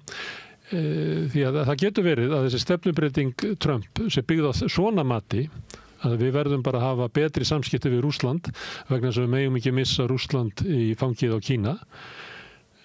Allt eins og mat á stöðunni á vígvöldinu. Já, það er auðvitað rétt hjá þér að það er líka þessi sko geopólitísku hvað maður að segja, geopolítiskar pælingar, strategía, það sem að Brzezinski kallaði þetta grand chessboard, að þetta er eitthvað svona risastór skák sem er í gangi á milli stórveldana og það er alveg rétt hjá þér að það voru gríðarleg mistök hjá Biden að sko ætla að heyja sko stríð gegn eða kalt stríð gegn bæði Rússlandi og Kína á sama tíma og keyra þá saman í þarmaði hjá hvorum öðrum. Þetta voru þetta gríðarleg mistök og það er ástæðan fyrir því að eins og þú talar að Nixon fór í heimsókn til Kína, að því að hann sá að Kína og Sovétríkin voru sterkir saman en ef við getum fengið Kína með okkur í lið og þeir áttu í landamæradeilum við Sovétríkin og fóru nefndur þessi stríði á tímabili 1969 að þá eru við í betri stöðu að þegar það eru 3 stórveldi þá eru þau 2 sem eru saman eru þetta í betri stöðu heldur en það sem stendur eitt á báti og þetta voru þetta grundvallar mistök hjá sko Biden að þú veist að hann tók upp mikla harðlínstefnu gegn Kína, hann sendi þetta Nancy Pelosi til Tævan og var með mikla harðlínstefnu gegn Kína líka sko á sama tíma og var verið að heyja nýtt kalt stríð gegn Rússlandi og þá fara þeir saman og gera nokkuna bandala sína milli og núna er málið að það er bara orðið seint, ég meina Trump getur reynt, hann er ekki að fara að ná að skera það í sundur, þeir eru bara núna þú veist orðið bandamenn, Rússar og Kínverjar og BRICS bandalagið hefur styrst líka sko. Forystumennindi þar tala nú mjög vel hvorum annan, bara bestu vinir sem er eiga, sem svipað og Trump talar stundum um Putin, hann kunni svo vel við hann. Hann har aldrei sagt að hann sé besti vinur hans. Nei, en hann talar hann kunni vel við hann. En hann segir það bara marga aðra stjórnmálamenn líka sko, og Viktor Orbán og fleiri. Forustan í Kína og Rússlandi, þeir tala mjög vel hvorum annan. Já. Það er rétt og ég meina forystráðara Indlands þegar hann kom í heimsókn til Rússlands, það var virtist vera eitthvað ritual hvað hann var bara að lofa Putin og segja líka við að vera bara ástfangnir eða eitthvað sko, ég meina, þú veist, svona er þetta sko, þetta er líka sko diplomasía sko. Mér finnst það skipta máli, hvort að stefnubreyting Bandaríkjanna sé svona geopólitísk ákvörðunum að það er bara miða við stöðuna og uppgangin á Kína og mat í Bandaríkjunum sem er mjög almennt mat í Bandaríkjunum að Kína sé raunverulega samkeppnisstórveldið til lengri tíma. Já, peer competitor eins og þeir kalla það. Já, þar lendir sé það bara megi Bandaríkin ekki við því að vera í átöku við Rússland. Ég er að byrja að svara því hvað skiptir það meira máli eða einfallega mat á vígvellinum að þetta stríð að heldur áfram að þá mun það bara versna út frá hagsmunum Bandaríkjanna, Evrópu og Úkraínu. Já, þetta er bæði sko, þetta eru margir þættir og þetta er rétt hjá þér, það er bæði þetta með Kína sem var á tölum, þessi geopolítík tengslu við Kína og það er líka sko þetta með sko Úkraínustríðið og raunveruleikana vígvellunum að stríðið er að tapast og það er búið að senda allt til Úkraínu og samt eru þeir að klára mannaflan og get ekki stöðasókn Rússa og svo framvegis og það tengist því sem segir að sko Trump hann vill bara kúpla sig út úr Úkraínu og það myndi vera sko strategist séð eins og þeir meta það rétta leiðin áfram. Þetta bara svipað svolítið eins og Bandaríkin þegar þau voru föst í Víetnam og föst í Afganistan. Að ég meina þið sjá það að þetta óvinnilegt stríð og það fara heilmikill resursar í þetta, peningar og hernaðarstuðningur og halda fram að stiða við þetta. Sem réttlætanlegt ef þú getur séð fram á sigur. Ef þú sér ekki fram á sigur þá þetta ekki réttlætanlegt. En að því það ekki strategía til að ljúka stríðinu, til að sigra það, þá verður þetta bara svo kallar forever war. Þetta bara heldur áfram bara til eilíða nóns eða þangur til að Úkraína verður gjörð sigur, skilurðu. Og það náttúrulega þið algjör niðurlæging eins og fall Saigon, skilurðu. Ég meina ef Rússar myndu bara fara alla leið, þú veist ef Víglunda myndu hrynja og Rússar myndu bara sækja alla leið til Kiev, skilurðu. Það þetta niðurlæging. Þannig að það skárra þá að allavega semja frið heldur en að það myndi gerast. Og þess vegna hefur þetta átt að semja sem fyrst og við fjöllum það samstöðinni friðarsamninguna sem voru í Istanbul í mars-apríl 2022. Sem Trump vísa til í ræðum sínum og segir að Úkraínumenn hafi gengið frá þessu og þeir hafa verið að segja, núna eru fréttir af því að Trump hafi sagt að stríðið væri Úkraínumennum að kenna en hann að vísa til þess að þessi 3 ár þeir hefðu átt að semja á þessum tíma. Já, þeir átt að semja þessu tíma og þeir eru fengið miklu betri semning þá heldur en þeir fá núna. Af því að núna verður þetta næstuð bara, það alveg rétt, þessi gagnrýna þetta, segja að þetta sé næstuð bara svo uppgjöf og ég meina það alveg rétt að samningur eru mjög slæmur fyrir Úkraínu, hann miklu verri núna heldur en þá. Núna munið þið missa þessi 4 héruð sem Rússar hafa tekið, en þeir eru ekki mist þau ef þeir eru samið þarna í apríl 2022. En það sem að gerðist var eins og við þekkjum að Vesturlönd vildu ekki gefa Úkraínu þessar öryggstryggingar. Núna sjáum við gríman dottin af, Varnarmálaráðherra Bandaríkjanna segir við viljum ekki gefa Úkraínu öryggstryggingar, Úkraína fær ekki að gangi í NATO. Þannig að Vesturlönd, þau vildu aldrei gefa Úkraínu þessar öryggstryggingar sem þeir áttu að fá samkvæmt þessu samningi og þess vegna fór Boris Johnson til Kiev og sagði við Zelenský, við styðjum ekki þennan samning og við munum ekki gefa þessar öryggstryggingar. Og svo töldu við sjálfsög trúum að þú getur unnið en við skulum láta ykkur fá öll þau upp sem við þurfið til að geta unnið stríðið. Og þá litu þeir á það að því að Rússar höfðu dregið herlið sér tilbaka frá Kiev og frá norðurhluta Úkraínu sem aldrei talað að það var hluti af þessu samningaviðræðum í Istanbul. Að sama dag og samninganefndirnar hittust í Istanbul þann 29. mars 2022 þá tilkynntu Rússar við erum að draga herlið okkur tilbaka frá Kiev. Það var hluti af þessu samningaviðræðum. Það var ekki að því að Úkraínumenn voru með svo öflugan her að þeir fóru í gagnsókn og bara ruttu þeim aftur tilbaka. Það var ekki þannig. En núna sjáum við ekkert svona. Nú sjáum við ekkert svona að Rússar séu að sýna eitthvað friðar stríði bara mallar áfram. Eða hvað? Þeir eru að sækja fram yfir alla víglínuna í Donbass og eru að ná 10 ferkilometrum á hverjum degi. Á sama tíma eru að ræða vopnahlé eða... Já, að því að núna sýna Bandaríkin fram á vilja semja, skilurðu, og Putin hefur alltaf ítrekað og Lavrov og Rússar hafa alltaf sagt við erum alltaf opnir fyrir samningaviðræðum. Þeir vilja meina að það alltaf verið Úkraína sem hefur verið á móti samningaviðræðum frá því að þú veist Úkraínumenn gengu frá samningaborðinu í Istanbul í apríl 2022 og svo í október eða nóvember 2022 þá skrifaði Zelenský undir forsetatilkipum sem að bannar alla samningaviðræður við Rússland svo lengi sem að Putin forseti. Þess vegna geta Úkraínumenn ekki samið og þess vegna núna alltaf rætt það núna eru Bandaríkin og Rússland að semja og Úkraína fær ekki verið með og Evrópa fær ekki verið með. En þeir benda á það, bæði Trump og Putin, að það ekki hægt að semja við Zelenský, þess vegna getur hann ekki verið með. Hann með þess að forsetatilskipun, hann mun ekki semja og Rússar líta svo á að bæði, þeir vilja meina að Úkraínumenn hafi svikið Minsk-samningina og þeir benda bara á að Úkraínumenn þeir bara monta sig að því. Þeir sögðu já, við ætlum aldrei að standa við þá og svo stigu Angela Merkel fram sem að kanslari Þýskalands á þeim tíma og forseti Frakklands á þeim tíma, Frans og Holland og hafa líka sagt að þau ætluðu heldur ekki, þau eru aðalega Minsk-samningunum, sáu að semja Minsk-samningana sem átt að binda enda á borgarastyrjöldina í Úkraínu árunum 2014 til 2022 og þau hafa sagt að við ætlum heldur ekki að standa við þetta var bara leið fyrir Úkraínu til að kaupa tíma svo við getum byggt upp Úkraínu og sendið meiri hergögn til þess að undirbúa sig fyrir átök við Rússland.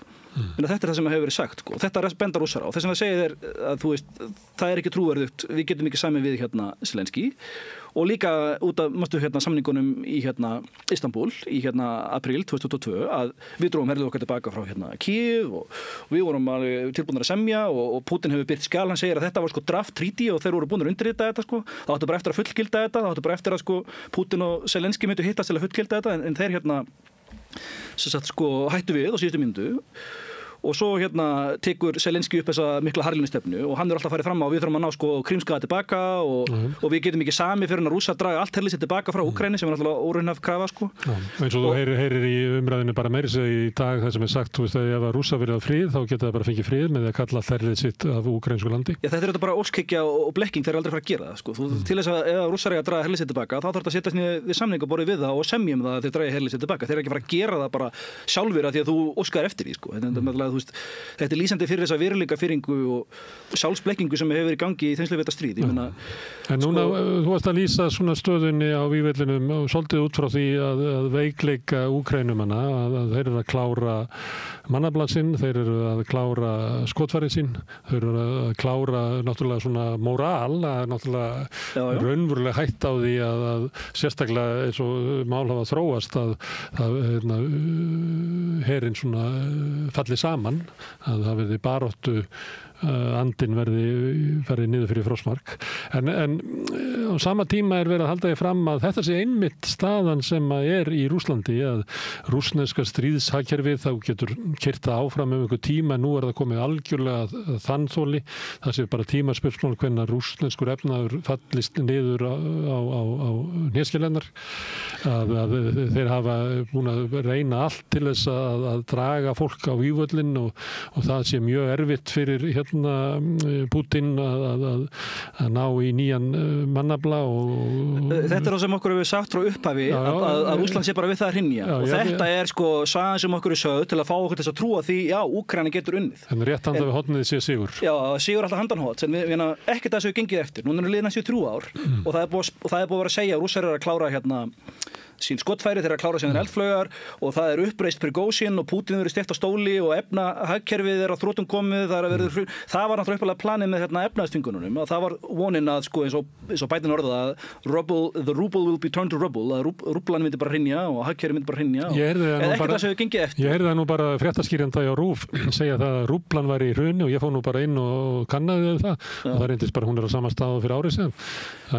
Og ég meina en hún átti að vera bara rétt við að hrynja og ég ætla að fá að fara yfir þetta og það eru gríðarlega mannfórnir Rússa á vígvellunum að það séu bara 1500 manns á dag sem að falla og þessi kjötmaskína hakkavél sem að þar er að Rússar hafa bara ekki mannafla í þetta lengur og þeir hafa fengið liðstyrk frá Norður Kóreu sem að verið spændir upp á vígvellunum og það sé eiginlega og þess vegna sé þetta svo óheppilegt að Trump skuli svíkja akkurat á þessu augnabliki þegar að Rússland er bara við að falla saman að þá allt í einu fer vinur Putin, Trump og eiginlega tekur upp málstað Rússa. Þetta er heyrimaður mikið á Íslandi og sömuleyti bara víða í Evrópu. Þetta er þessi, sko eins og sem maður er bara gáttaður á þessari miklu sjálfsblekkingu og veruleikafirringu. Ég meina, allt sem að þetta er sagt Rússland, það á við Úkraínu. Ég meina, að sé að klára mannaflann.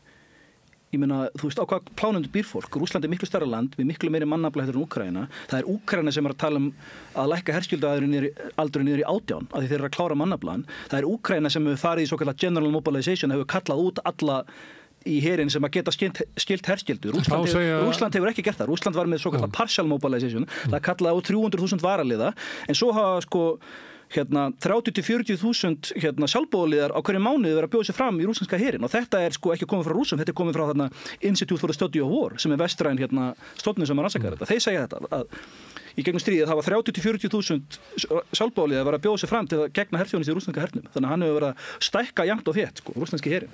Þetta er umveruleikinn. Það sem er sagt er það að það sé engin vandi að ná fólki inn í úkraínska herinn því þar er fólki heilugu stríði fyrir að berjast fyrir lífi sínu.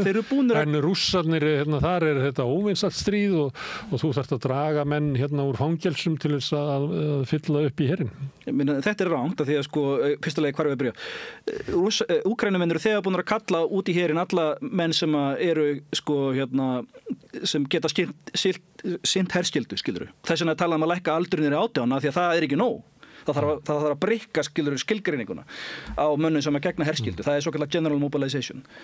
Og svo er það þannig að kannanir sína, núna eru Gallup kannanir fyrir kannanir sem sína að meiri hluti Úkraínumanna eru hlindi því að semja frið og binda skjótan enda á stríði. Það er orðalagið sem við nota. Það er meira en 50% eru hlindi því.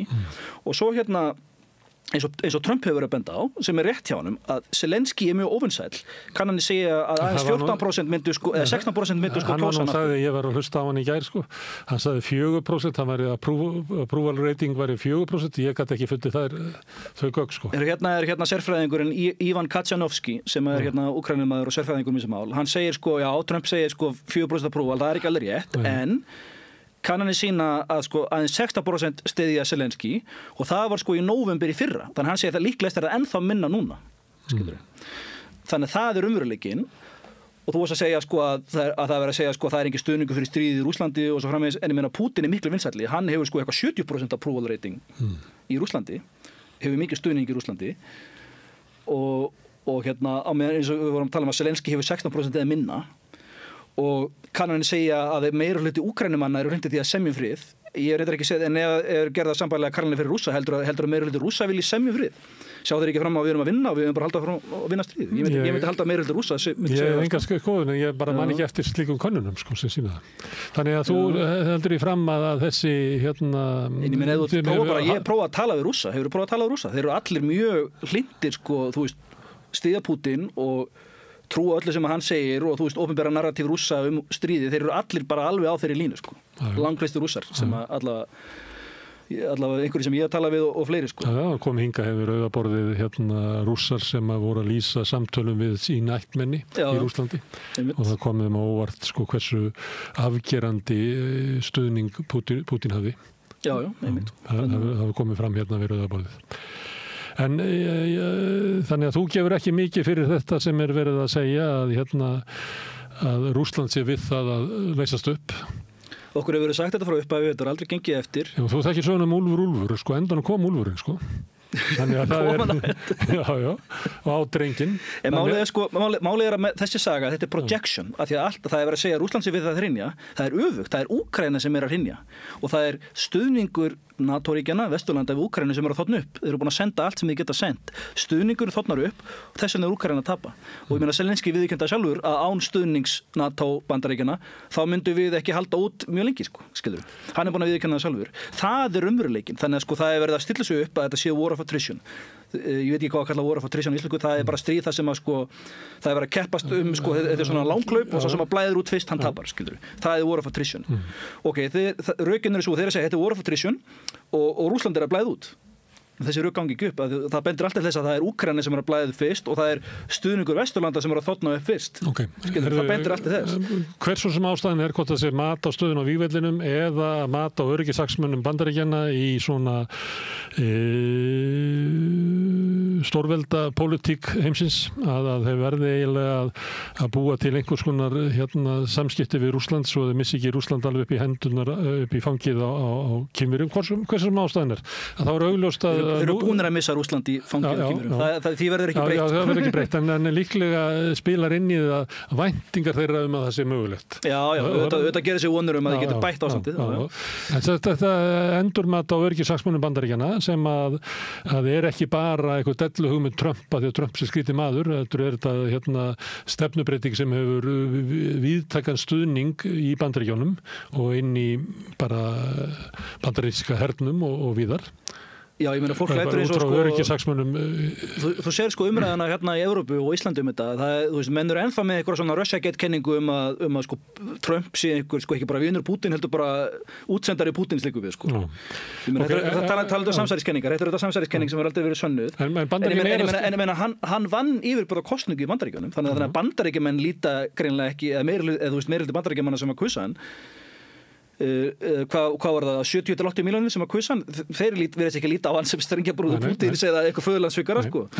Bandaríkin er að skipta stefnu og ég bara orðið þetta svona vegna þess að þessi stefna er ekki eitthvað sem að datt út úr hausnum á Trump, heldur er þetta stefna sem að nýtur bara töluvers stuðnings í Bandaríkjunum og bara verið heimskulegt að gera ráð fyrir öðru að ef Trump myndi rökku upp að þá myndi Bandaríkin taka aftur upp gömlu stefnuna. Ég held að það sé ekki líklegt. Eftir Evrópa með stríðið í Úkraínu og þar er núna verið að tala að eins og Evrópa geti háð þetta stríð í gegnum Úkraínu án stuðnings Bandaríkjanna. Er það raunhæft? Já, það er svo merkilegt að þið vitið að Marco Rubio, utanríkisráðherra Bandaríkjanna og Sergej Lavrov, utanríkisráðherra Rússlands er að hittast núna í Sádi-Arabíu. Og þá fer stjórnmálaleiðan í Evrópu í panikk og heldur fund í Frakklandi sem að Macron hefur frumkvæðað því er ekki núna Kristján Frosta, er hún ekki Hún fer í næsta hol. Já. Mette Frederiksen var fulltrú okkar við þetta borð þarna í Versulum. Og það er alveg stórmerkilegt að sko Macron talar að senda svo kallar friðargæsluliða til Úkraínu og eins og við tölum Starmer, hann segir, já, við styðjum hérna Úkraína gangi í NATO og hann talar að senda herlið til Úkraínu, sko. Til friðargæslu. Nei, sko, Macron talar friðargæsluliða, Starmer talar bara að senda breska hermenn til Úkraínu. Til friðargæslu. Ég heyrði allavega yfirlýsingu frá honum þar sem hann að tala til friðargæslu og ég hugsaði þessi svo, ég meina þetta eru svo miklir aðilar að stríðinu að það er engin, það bara þekkist ekki að þeir verði í einhverju friðargæslu. En þannig eru þeir báðir að tala að senda herliðir þeir eru búið að semja friðin. Það ekki. Já, það má spyrja sig hvað þið meina með þessu. Svo kemur hérna sko kanslar Þýskalands, Olaf Scholz, og hann segist vera á móti þessu. Þannig sko og það sem merkilegt að Pólland líka á móti þessu. Maður myndi alltaf Pólland væri sko mest hlynnt og stytt í Úkraínu mest, en þeir eru á móti því að senda friðargæsluliða til hérna Úkraínu og það kannski tengist því að það aldrei talað að það hafa fjölmargir sko Pólverjar, einhvers konar sjálfboðaliðar, að það má halda sko hafa farið til að berjast í Úkraínu. Það er eins og Pólland hafi sko haft frumkvæði því að þeir eru með hermenn og þeir senda þá ekki beint til að segja sko herðu hérna þið getið sko farið sem sjálfboðaliðar skilur. Þannig að Pólland hefur haft frumkvæði því að senda marga sjálfboðaliðar þess að berjast í Úkraínu og þeir hafa mistað alveg mörg þúsund hermenn í Úkraínu. Þannig að kannski skýrir það að það er komið mjög mikið þreyta í Póllandi út af sko Úkraínustríðinu og líka í Eystrasaltsríkjunum. Þú veist, retorringin í stjórnmálaelitinu er mjög svona herská, en hérna raunveruleikinn sá að það er mjög mikið sko flóttamönnum frá Úkraínu. Við vitum núna næstu helmingur landsins hefur flúið frá Úkraínu. Og allt þetta, og mest þessi fólki hefur náttúrulega enda hérna í Póllandi og þessum löndum. Og Pólverjar kvartu við því að landu okkar er bara að breytast í Úkraínu. Við sjáum miklu fleira af úkraínsku fánum út allt og bara annarhver maður sem hittur á götu er einhver úkraínsku flóttamaður, en þú veist, þetta fólk er bara orðið mjög þreytt á þessu ástandi, sko, skilur.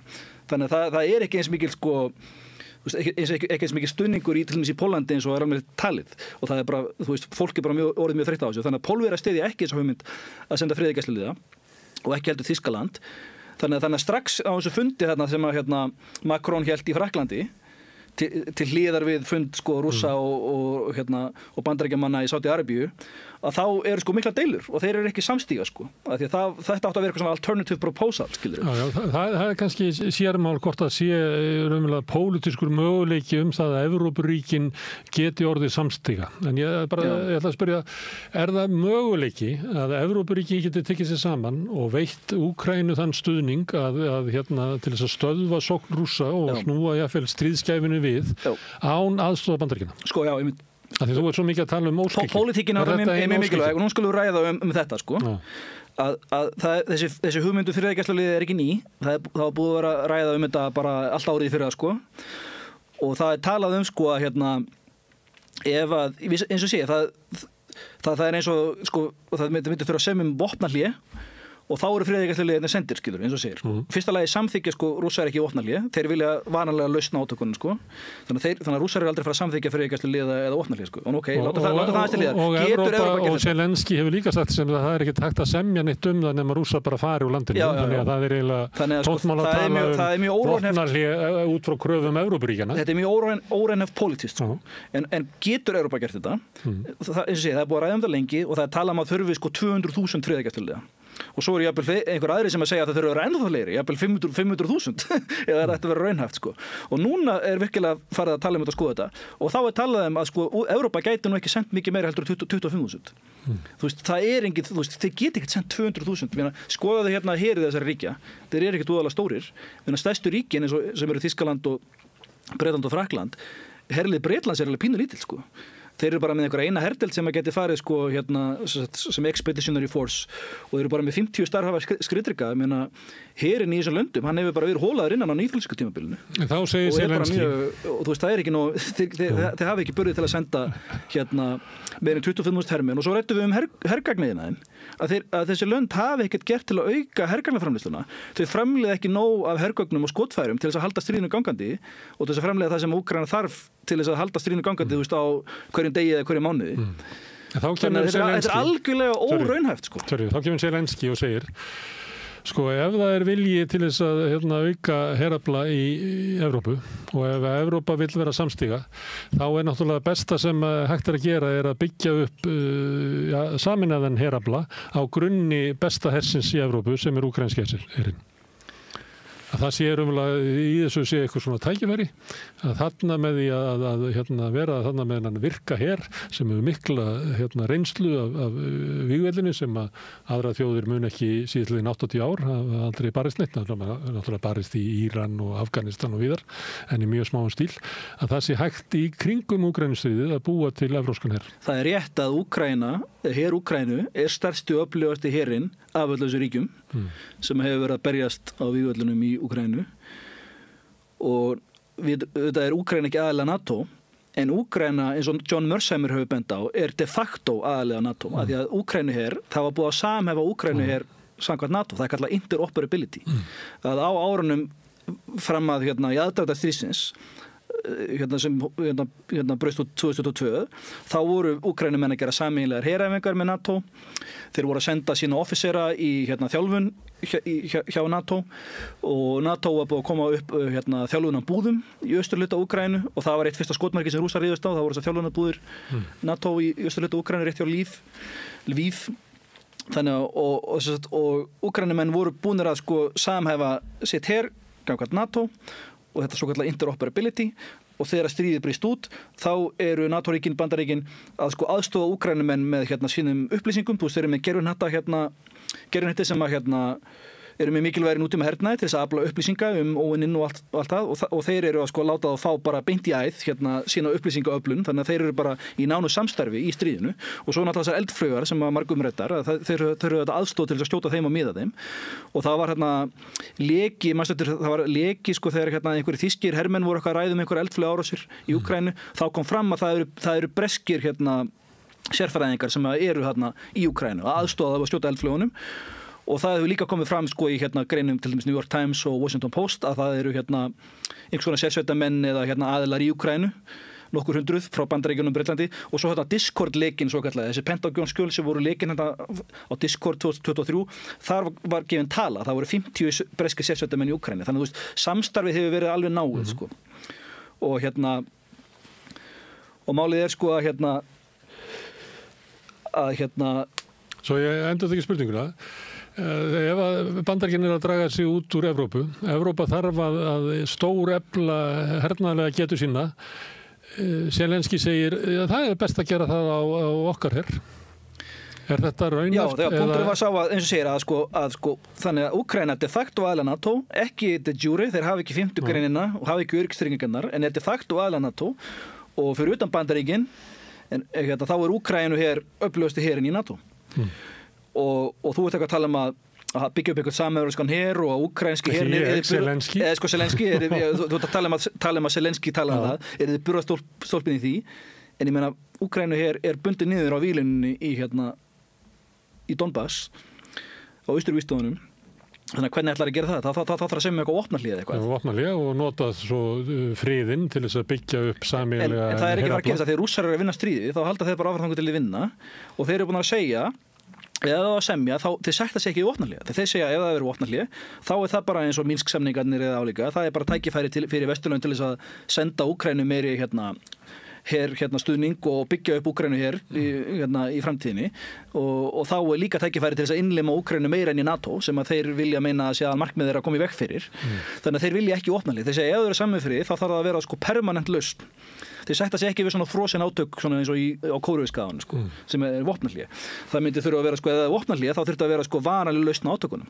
Þetta er það sem Rússar segja það myndi fela í sig þá viðurkenningu á þessum 4 héruðum sem þeir hafa innlimað og skuldbindinga Úkraína gangi ekki í NATO og að Vesturlöndum myndi þurfa að slíta öllu hernaðarsamstarfi í Úkraínu. Þannig að það er aldrei að fara að verða vopnahlé þar sem að Úkraína getur fengið að halda áfram þessu hernaðarlega samstarfi við Evrópuríkin og Bandaríkin. Af því að Rússar sætta sig ekki við það, Þeir eru aldrei að fara að samþykkja það. Þannig að það er ekki að fara að gerast. En það er enn ein óskikinn og Evrópa hefur ekki aflið til þess að þröngva þeirri stöðu fram. Já, það er óskikki er það að ef þú vilt eitthvað og þú hefur ekki aflið til þess að ná því fram.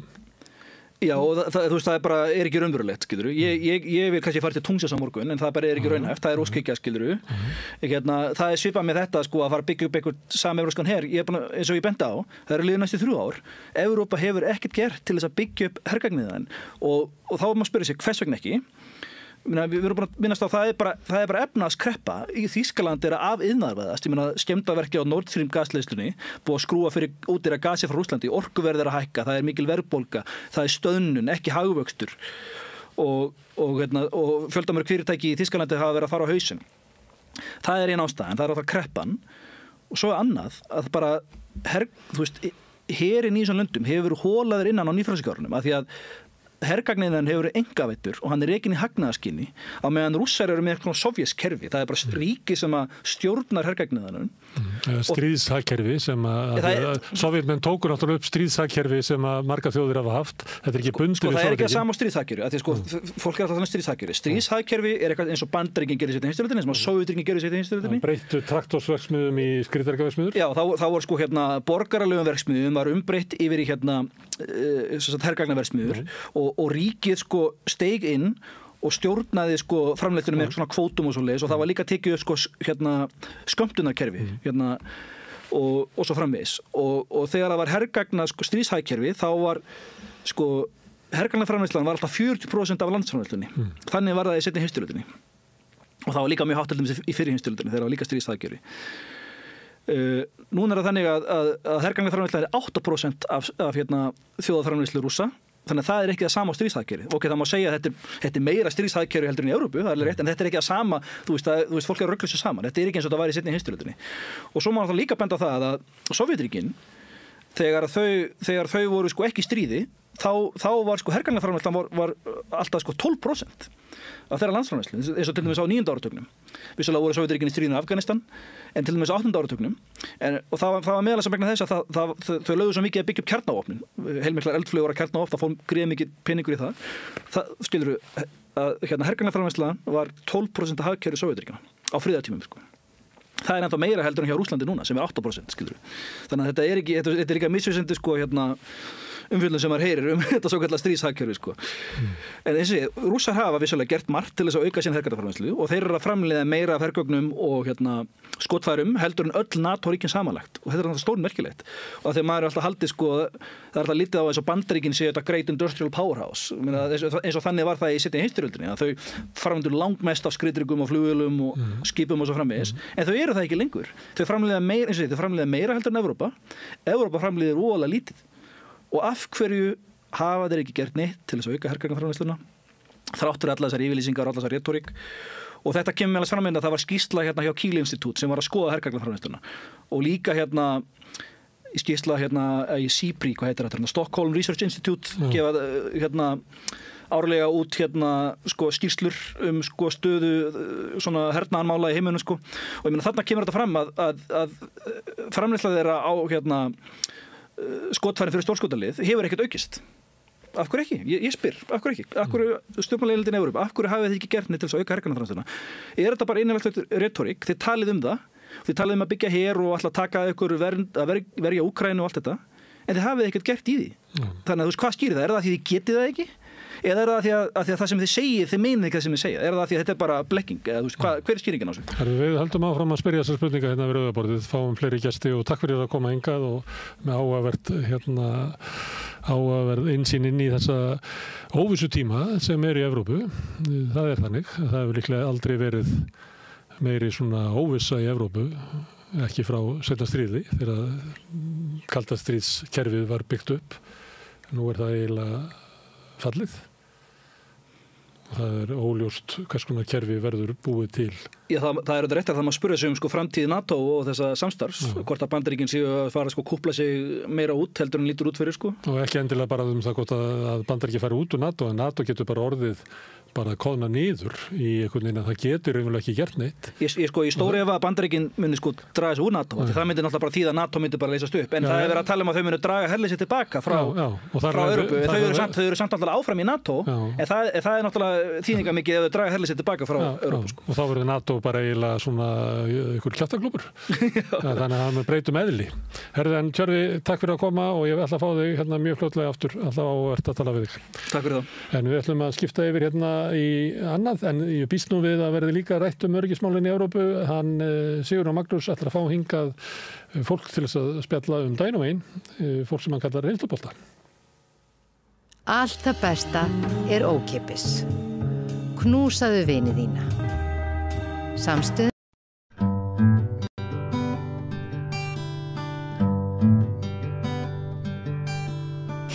Já, komið sæl. Það eru reynsluboltar konur hérna við borðið með mér. Það eru Karl Garðarsson, fyrrum fréttastjóri Stöð 2, Guðmundur Þórnar Ragnarsson, fyrrum formaður vélstjóra málmtæknimanna og Steingerður Steinarsdóttir sem ekkert fyrrverandi eitthvað náttúrulega, en núverandi ritstjóra á liðu núna.is. Já. Það er komið í öll sælabæsut. Takk. Herriðu, Karl, að því að við erum nú með þig hérna og tenging þín við Úkraínu, þessar nýjustu vendingar þar eru ekki beint svona uppörvandi fyrir Úkraínu. Nei, þetta er mjög slæmt fyrir Úkraínu og staðan er mjög erfið í dag og hérna það er vanséð hvernig menn ætla að leysa úr þessu. Þessi útspil hjá Trump síðustu daga og síðustu vikur hafi þess eðlis að það er búið að stilla Úkrænumennum algjörlega fyrir vegg og það er með ólíkindum hvernig Trump hefur spilað frá sér og gefið frá sér öll bestu spilin sem hann hafði á hendi til þess að fara í samningaviðræður við Rússa. Já. Hvernig þá? Já, hann hefur náttúrulega gefið það frá sér, hann hefur þegar sagt að Úkraínumenn sé ekki að fara að ganga í NATO. Þeir munu líklega missa náttúrulega allt það sem hafa mist yfir til Rússa. Það munu formlega verða að fara yfir til Rússland og svo framvegis. Þannig að þetta eru risastór mál og fyrir utan það að Rússar hafa síðan bætt í núna og eru fljótir að stökkva vagnin og segja núna að það gangi ekki heldur, Evrópuríki sé að senda friðargæsluliða til Úkraínu. Þannig að landið á bara að vera ekki neitt þar sé að þeir geta ekki staðist neina innrás frá Rússum einir og sér. Nei. Þannig að þetta er alveg skelfileg staða og að vísu náttúrulega viðræður ekki hafnar formlega, þannig að við skulum aðeins bíða kannski og sjá hvað gerist. Já, það sem er komið í lofti núna, til dæmis eins og frá Trump er ekki svona hugreysandi. Nei. Það er langt frá því, þetta er eins slæmt og getur verið eiginlega og það er, hann þarf algjörlega snúa kúrs ef hann ætlar að fara ef á einhvað koma út úr þess að viti vegna þess að Úkraínumenn munu aldrei samþykkja það sem að Trump er að segja og þeir munu aldrei samþykkja það sem að Rússar er að segja Já, og án þeirra aðkomu líka.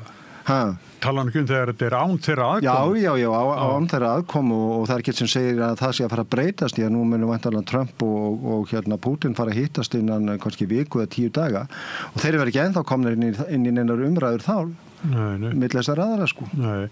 En getur ímyndið okkur það ef að Evrópuríkin og Bandaríkin hefðu ekki komið Úkraínu til hjálpar að þá hefðu Rússar bara náð Úkraínu? Já. Það liggur alveg fyrir. Við erum oft á því að 2/3 eftir sem að Zelenski sagði núna bara síðast í morgun og hann var að fara yfir þá aðstóð sem hann hefur fengið frá Evrópu og frá Bandaríkjunum þá sagði hann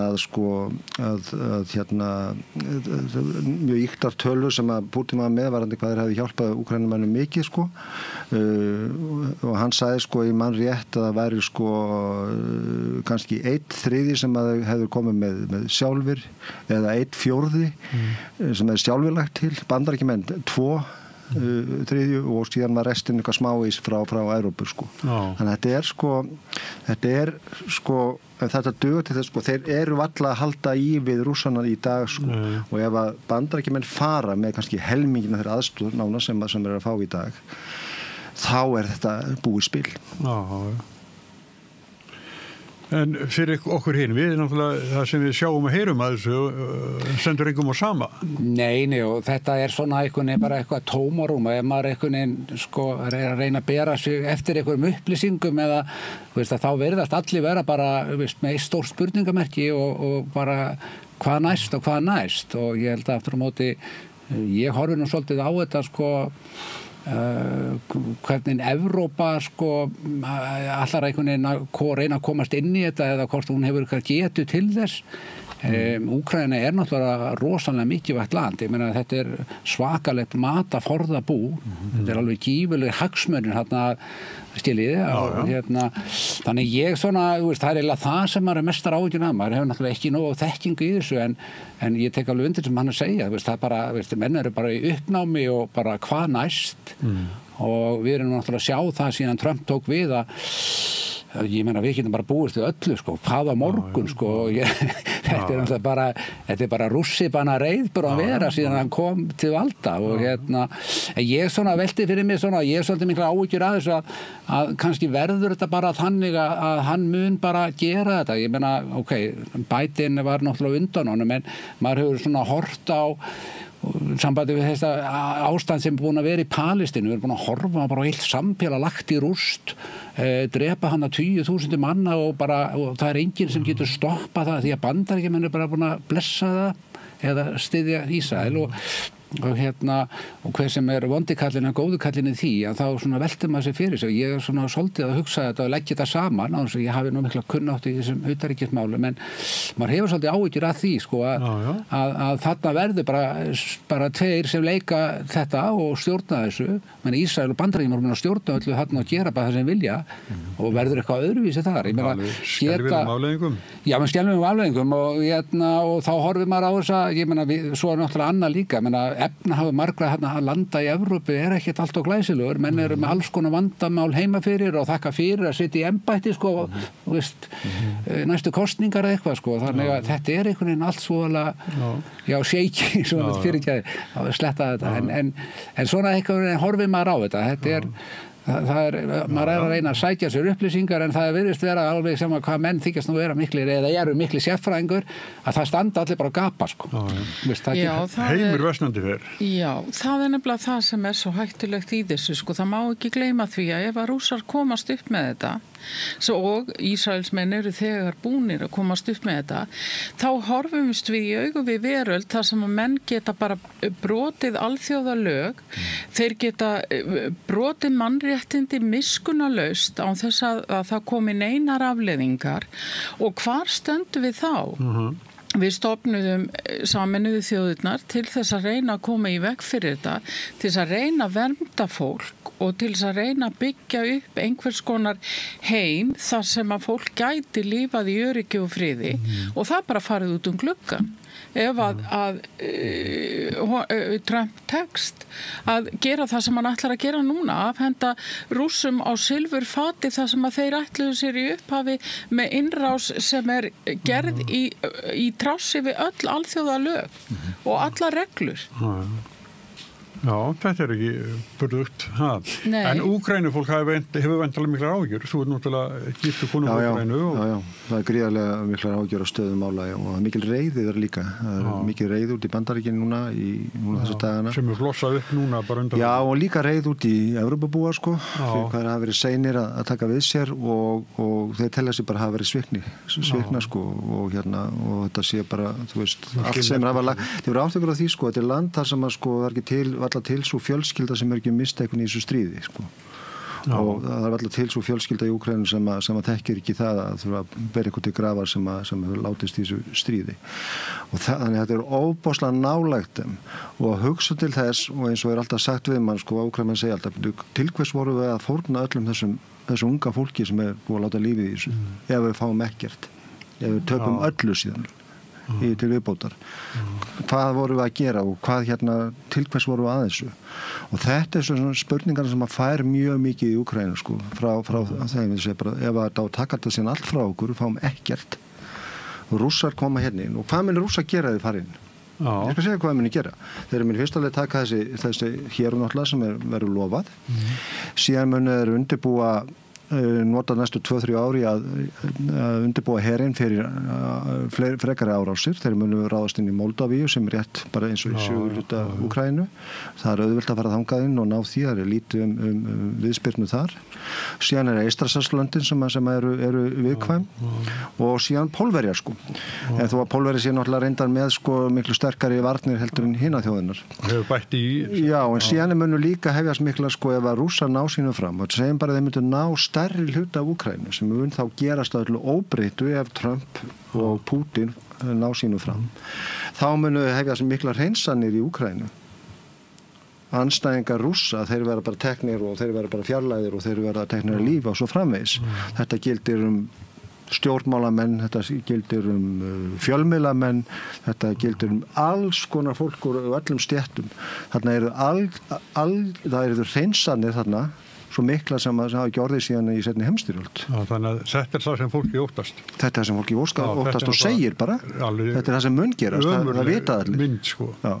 Þeir munu það sem við vilja gera, þeir vilja steypa stjórninni, þeir heimta kosningar þar vegna sem vilja að Zelenski fari frá og eða vera kosningar sem náttúrulega ekki skynsamleg vegna að þú ert með miljóna manna sem búa í öðrum löndum og enginn veit hvað einu sinni, hvernig þetta hafa kosningar, hvernig þetta fólk geta kosið og síðan þetta með kannski 1-2 milljónir, 3 milljónir sem í þessu Donbass héraði sem undir stjórn Rússa, þetta fólk ekki að fara að kjósa.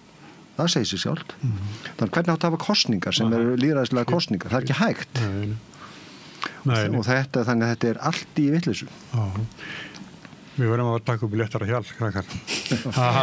Já, þetta samt mjög alvarlegt mál. Ég veit að þetta heimurinn sem við lifum í. Já, heimurinn sem við lifum í og svo náttúrulega svo ég held að það mikið að búið að vera mikið flótti ungu fólki frá Úkraínu til að bara losna bæði við herskildin og annað og ég held að það liggja ljóst fyrir að ef þetta fer á versta vega þá mun bara verða alls flótti þarna vestur fyrir af fólki sem eins og hann var að segja bæði til að forðast það sem það veit ekki hvað gerist en bara líka til að koma sér út úr þessu ég held nefnilega svo náttúrulega var þetta kannski sorglegt en á þessum tímabili áður en þetta stríð byrjaði að þarna þá var held ég nú svona farin að byggjast upp eitthvað svona bjartsýni hjá ungu fólki og öðru það að það fari að komast út úr þessu spillta samfélagi sem var náttúrulega búin að hrjá og ganga frá Úkraínu mjög lengi. Þetta er alveg rétt hjá þér. Og yfir í það að kannski að svona tengjast vesturreitir og menntun og atvinnutæki fari á annað og það er náttúrulega,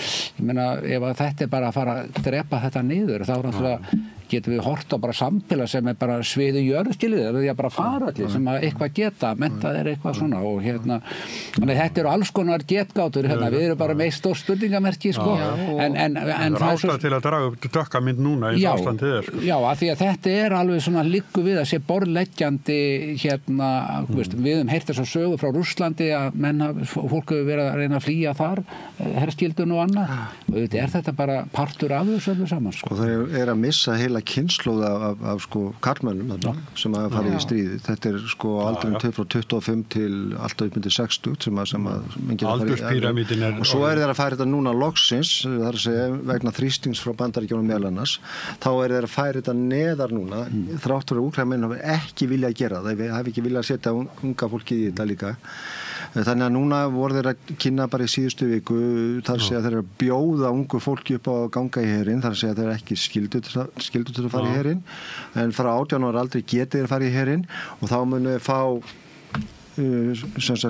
ríflegar greiðslur fyrir mjög háara úkraínska mælikvarða og það ég var að lesa sérst í gær að það væri þegar hvað svo þeir 10.000 sem hefðu þegar skráð sig það var bara penið, bara fátækt fólk sem að vanta peninga og það skráð sig og við erum náttúrulega með þessi dæmi menn það er nú ekki nú að 30 ára cirka sem að Bosníustríði var þarna og alla þessa hörmungar þar, menn það voru 2 milljónir manna sem þurftu að flýja þar 1 milljón fór, við meðan annars fengum þetta fólkinga síðan er þarna misjátt ástand bara eftir hvernig það Bosníu herstingarna, hún er bara verið stöðnuð í 30 ár skiljið, að því að það er bara þannig stjórnun á því landi að þannig að þetta er bara fyrir framan okkur afleiðingarnar af alls konar svona bulli Svo bara við bara verðum líka að horfa á það eins og til dæmis fyrir Ísland bara hvað gerist ef að NATO klofnar í þessu máli því að ég get ekki séð fyrir mér að NATO-ríkin verði fylgjandi þeirri stefnu sem Trump er að taka og að þeir geti sætt sig við að ganga að gengi verða samningaborðinu þannig að það verði fallist á allar kröfur Pútins og ef að Evrópuríkin standa á móti Bandaríkjunum í NATO er þá það þernað bandalag ekki sprungið og bara búið Jú, það er góð spurning og reyndar trefnaflega ekki kjörinn nema til 4 ára en gleymum því ekki, kannski kemur einhver breytinga á stefnu Bandaríkjanna eftir einhver ár en það er alveg rétt þetta er náttúrulega stór spurningamerki bara munu Bandaríkjamenn yfirleitt styðja Evrópabúa ef það kemur til átaka innan Evrópa í ljósi þess hvernig er ætla að haga sig í þessu Akkúrat Ég er ekki viss En 4 ár er nefnilega svolítið langur tími Þetta svona brotlegt allt saman. Þetta er líka að byrja bara, þetta bara fyrsti mánuður sem er búinn. Já, ég segi það, þetta er svona 4 ár, mjög langur tími. Nákvæmlega. Svo talar líka, sennilega alveg ekki í gríni að ná Grænland undir sig, Bandaríkin. Þar eru við bara skammt undan, Já, en ég sé ekki alveg ennþá hvaða áhuga hann ætti að hafa á Íslandi.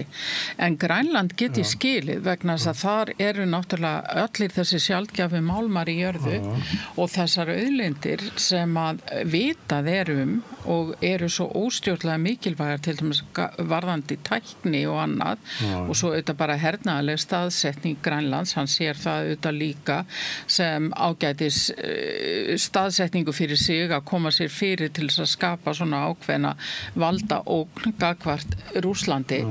En ég held að stór partur af þessu sé einmitt þetta að hingað til hafa grænlendingar staðið á móti því að það verði nýtjað stór hluti af þessum auðlindum sem þeir eiga í jörðu á aðalega af umhverfisástæðum og ég held að Trump sé bara maður sem að virðir ekkert slíkt og þess vegna þetta mjög freistandi í hans sögu. Ég ætla að segja, ef hann ætlar að fara í Grænland með einhverjum hasar, þá nærliggjandi hestuð á Miðnesheiði. Já, einmitt.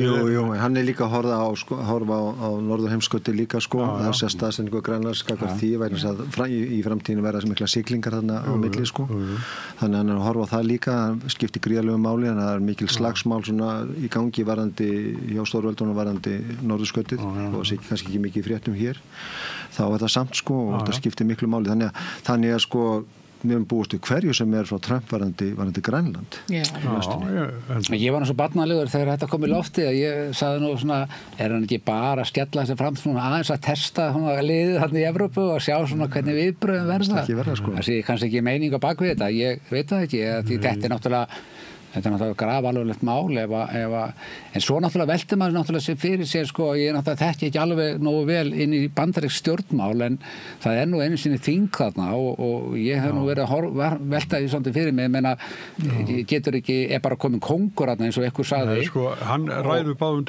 republikana á báðum deildum en svo í sumar verður kosið í fulltrúadeildinni og það meirihluti mjög tæpur. Já, en þá velti fyrir mig sem bara hann þá þannig að þá náttúrulega þetta hálfgett innræði ef að bara, báðar deildi þingsins eru bara þannig að bara halleluja, já, nei, maður velti fyrir sér að því að auðvitað margir af þessum þingmönnum, maður hefur nú heyrt marga af þessum mönnum tala og sömurinn tala nú svona ákveðni skynsemi og gera sér alveg grein fyrir því að það eru alls konar hagsmunir eða svona, það er einhver limit fyrir hvað þú mátt gera og fara. Það er ekki allir bara taumlausi, Þessar forsetatilskipanir, það er eftir að fara til þingsins. Akkurat, Þannig að þetta er svona, maður sé að halda í vonin og svo náttúrulega eins og við höfum séð það í Bandaríkjunum, þá er alls konar hlutir sem er hægt að senda til dómstólana.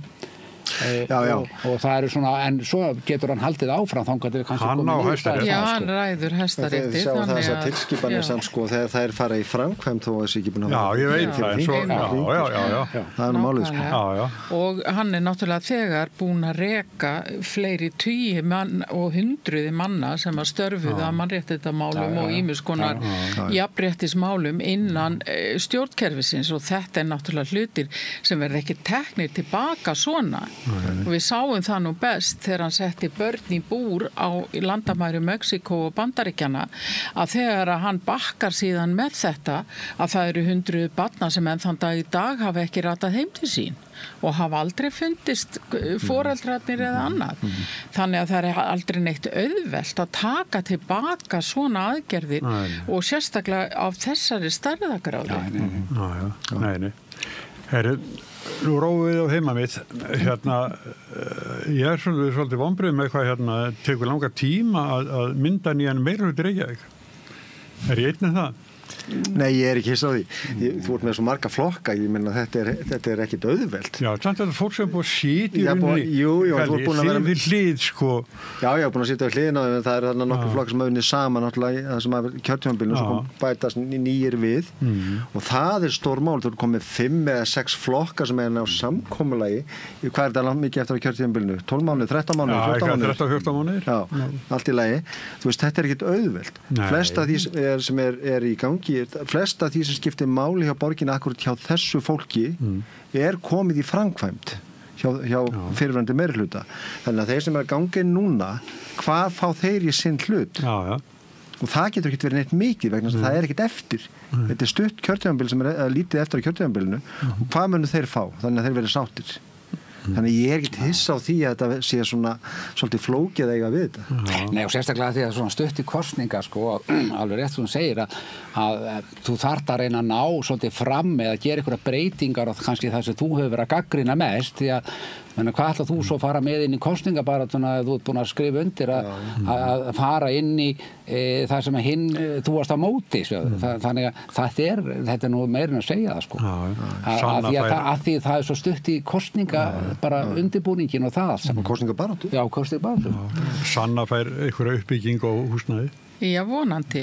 Ég bara vona það að þau nái fram á einhverju og þau geti gert eitthvað en þetta alveg rétt sem þið segið það ákaflega stutt í kosningabaráttu og það þarf ansi mikið til ef að þessir flokkar eiga ná að sanna sig á einhvern hátt og kannski það ástæðan fyrir því að þetta gangi svona hægt en kannski eru þær bara að taka valkyrjurnar sér til fyrirmyndar og bara vilja taka sinn tíma í þetta eins og þær sögðu og gerðu núna fyrir jól. Það aldrei að vita. Nei. En samt þetta framsókn slítur meirihlutanum og mér fannst þetta afskaplega eitthvað svona einkennileg bera fyrir sig flugvöllin og flugvöllurinn verður þarna þar til hann verður loka og það ekki komið að þeim tímamótum. Við sjáum þau ekki eins og nánustu framtíð því það verður að vera komin annar völlur þannig að við sjáum þetta ekki eins og nánustu framtíð Ég alveg sammála ég fannst þessi ákvörðun hjá fyrirverandi borgarstjóra mjög undarlegt þar að segja mér núverandi og mér ástæði mjög sérkennilegt að fara þessa leið ég skildi alveg hvað það lá á baki eins og þú segir réttilega flugvallamáli ekki mál sem á getur stokkið út úr samstarfi út af þetta mál sem búið að vera í gangi núna eins lengi við munum eftir og verður í gangi næstu árin og áratugina jafnvel þannig að þetta mál ekkert að fara neitt það sem að hefur spilað inn í þetta held ég og mér finnst þetta að hafa verið svona einhver bráða ákvörðun sem að hafa verið illa hugsuð að það náttúrulega að framsóknarflokkurinn var þarna komið mjög slæmar tölur úr könnunum það er komin í 3% eitthvað slíkt og það náttúrulega og það hefur ýtt á að fara að gera eitthvað þá að menn fara að segja við náum ekki nógu miklu fram við þurfum að gera þetta og þetta og þetta og þá hefur rökið mér þessi ef við náum ekki að mynda nýjan meirihluta þá er bara betra að vera í minnihluta þá getum við allan barist það sem eftir kjörtímabilsins en við höfum alveg eftir að sjá hvort að það gengur eftir ég ekki svo vissum að það gerist ég held að það sé mjög slæmt fyrir framsóknarflokkinn að missa þessa rödd sem hún hafði þó í meirihluta og hvað þá að vera með borgarstjóra þannig að ég held að það hafi verið illa hugsað og við höfum séð það bara í gegnum tíðina að það að fara í minnihluta getur endað með ósköpum við sáum það hjá Bjartri framtíð á sínum tíma þegar hún var að þingi að það sá flokkur bara dó bara með því að fara úr stjórnarsamstarfi og ég hef áhyggjur af þessu fyrir hönd þessa flokks, það segja framsóknarflokksins. Já, þú nú setið á þingi fyrir flokkin. Já, ég hef setið á þingi fyrir flokkin, ég reyndar ekki hann lengur en ég hef setið á þingi fyrir hann og ég held að framsóknarflokkurinn með alla sína sögu og þessar gamlu rætur og allt það ég hef áhyggjur af flokknum. Af hverju sagðir þú flokknum? Það er nú einfalt svar við því. Ég var fann að vinna á fjölmiðlum og mér fannst það ekki vera viðeigandi að vera í skráður stjórnmálaflokka menn ég var að vinna á fjölmiðlum. Það var bara mitt prinsip. mál sko, það var ekki flóknar en það. Eftir ég hætti með þáttinn Sprengisann, þá gekk ég í fjórflokkin. Já. Það var alla fjóra. Já, bara skil og auðu allt bara að ég var svo fastur í prinsipónum, sko. Já. Og bara gekk ég í fjórflokkin, sko. Og búin að segja mig vinstri grænum en gengin í sósíalistaflokkin, þannig að ennþá verið 4. En hvað finnst ykkur þetta? Þetta hérna... Jú, sko, það má velta þessu öllu fyrir sér svona, okkur verið þessi ákvörðun tekin, sko. Ég meina, það kemur þessi skoðanakönnur, menn geta alveg tengt hana. Ég hef oft á móti fundið svolítið til með Einari svona upp á síðasta kannski síðan hann kom sem borgarstjóri. Mér finnst hann alltaf vera svara fyrir svona ýmis mál sem að klúðrast hafa hjá borginni sko að fyrirverandi meiri hluta og degi sem hann var. Þannig að ég var nú fann að tala um það að mikið Einar alltaf að afsaka eitthvað sem hann ber ekki ábyrgð á. En auðvitað held ég að menn náttúrulega eins og þegar að Framsóknarflokkurinn eins og náði þessum flugi í síðustu borgarstjórakosningum að menn eru kannski að horfa svolítið á það. Það var náttúrulega lofað ýmsu og kannski ekki komið neinu á framfæri. Þannig að ég veit ekki, kannski sáu menn kannski tækifæri því að búa til nýjan flöt eða plattform til að komast inn eða hreinlega bara fara frá því svo koma svo ferskir og segja bara við náðum einhver fram og eitthvað svona. Það alls konar vangaveltur sem menn geta sagt í þessu en auðvitað það bara staðan en þetta ég held að verði nú ekkert voðalega mikið úr þessu þó að verði hægt að mynda einhver meiri hluta og setja einhvern í borgarstjórastólinn á þessum tíma sko. Það á ekki eftir að gerast á þessu stutta tíma sko. En það eru margar vangaveltur verðandi þessa ákvörðun. Það getur verið að Einar hafi honum bara brugðið hvað það var mikið skítadjobb sko. Þurft að vera hér og vera þar og bara sagt, Sigurður ég verði að losna undur. Ég held ég á mjög erfitt með að taka undir það því að hann vildi fá þetta starf og hann samdi það og ég nú miklu verri manneskja heldur en Guðmundur hérna við hliðina á mér þannig ég vorkenni Einar bara ekki neitt sko. En hins vegar að þá hérna... Ég berði ekki ábyrgð á þessu. Nei, einmitt, en ég held að þetta hafi verið afleikur. Ég get alveg tekið undir það sem Karl var að segja að þetta var afleikur og kannski ekki alveg hugsað til enda.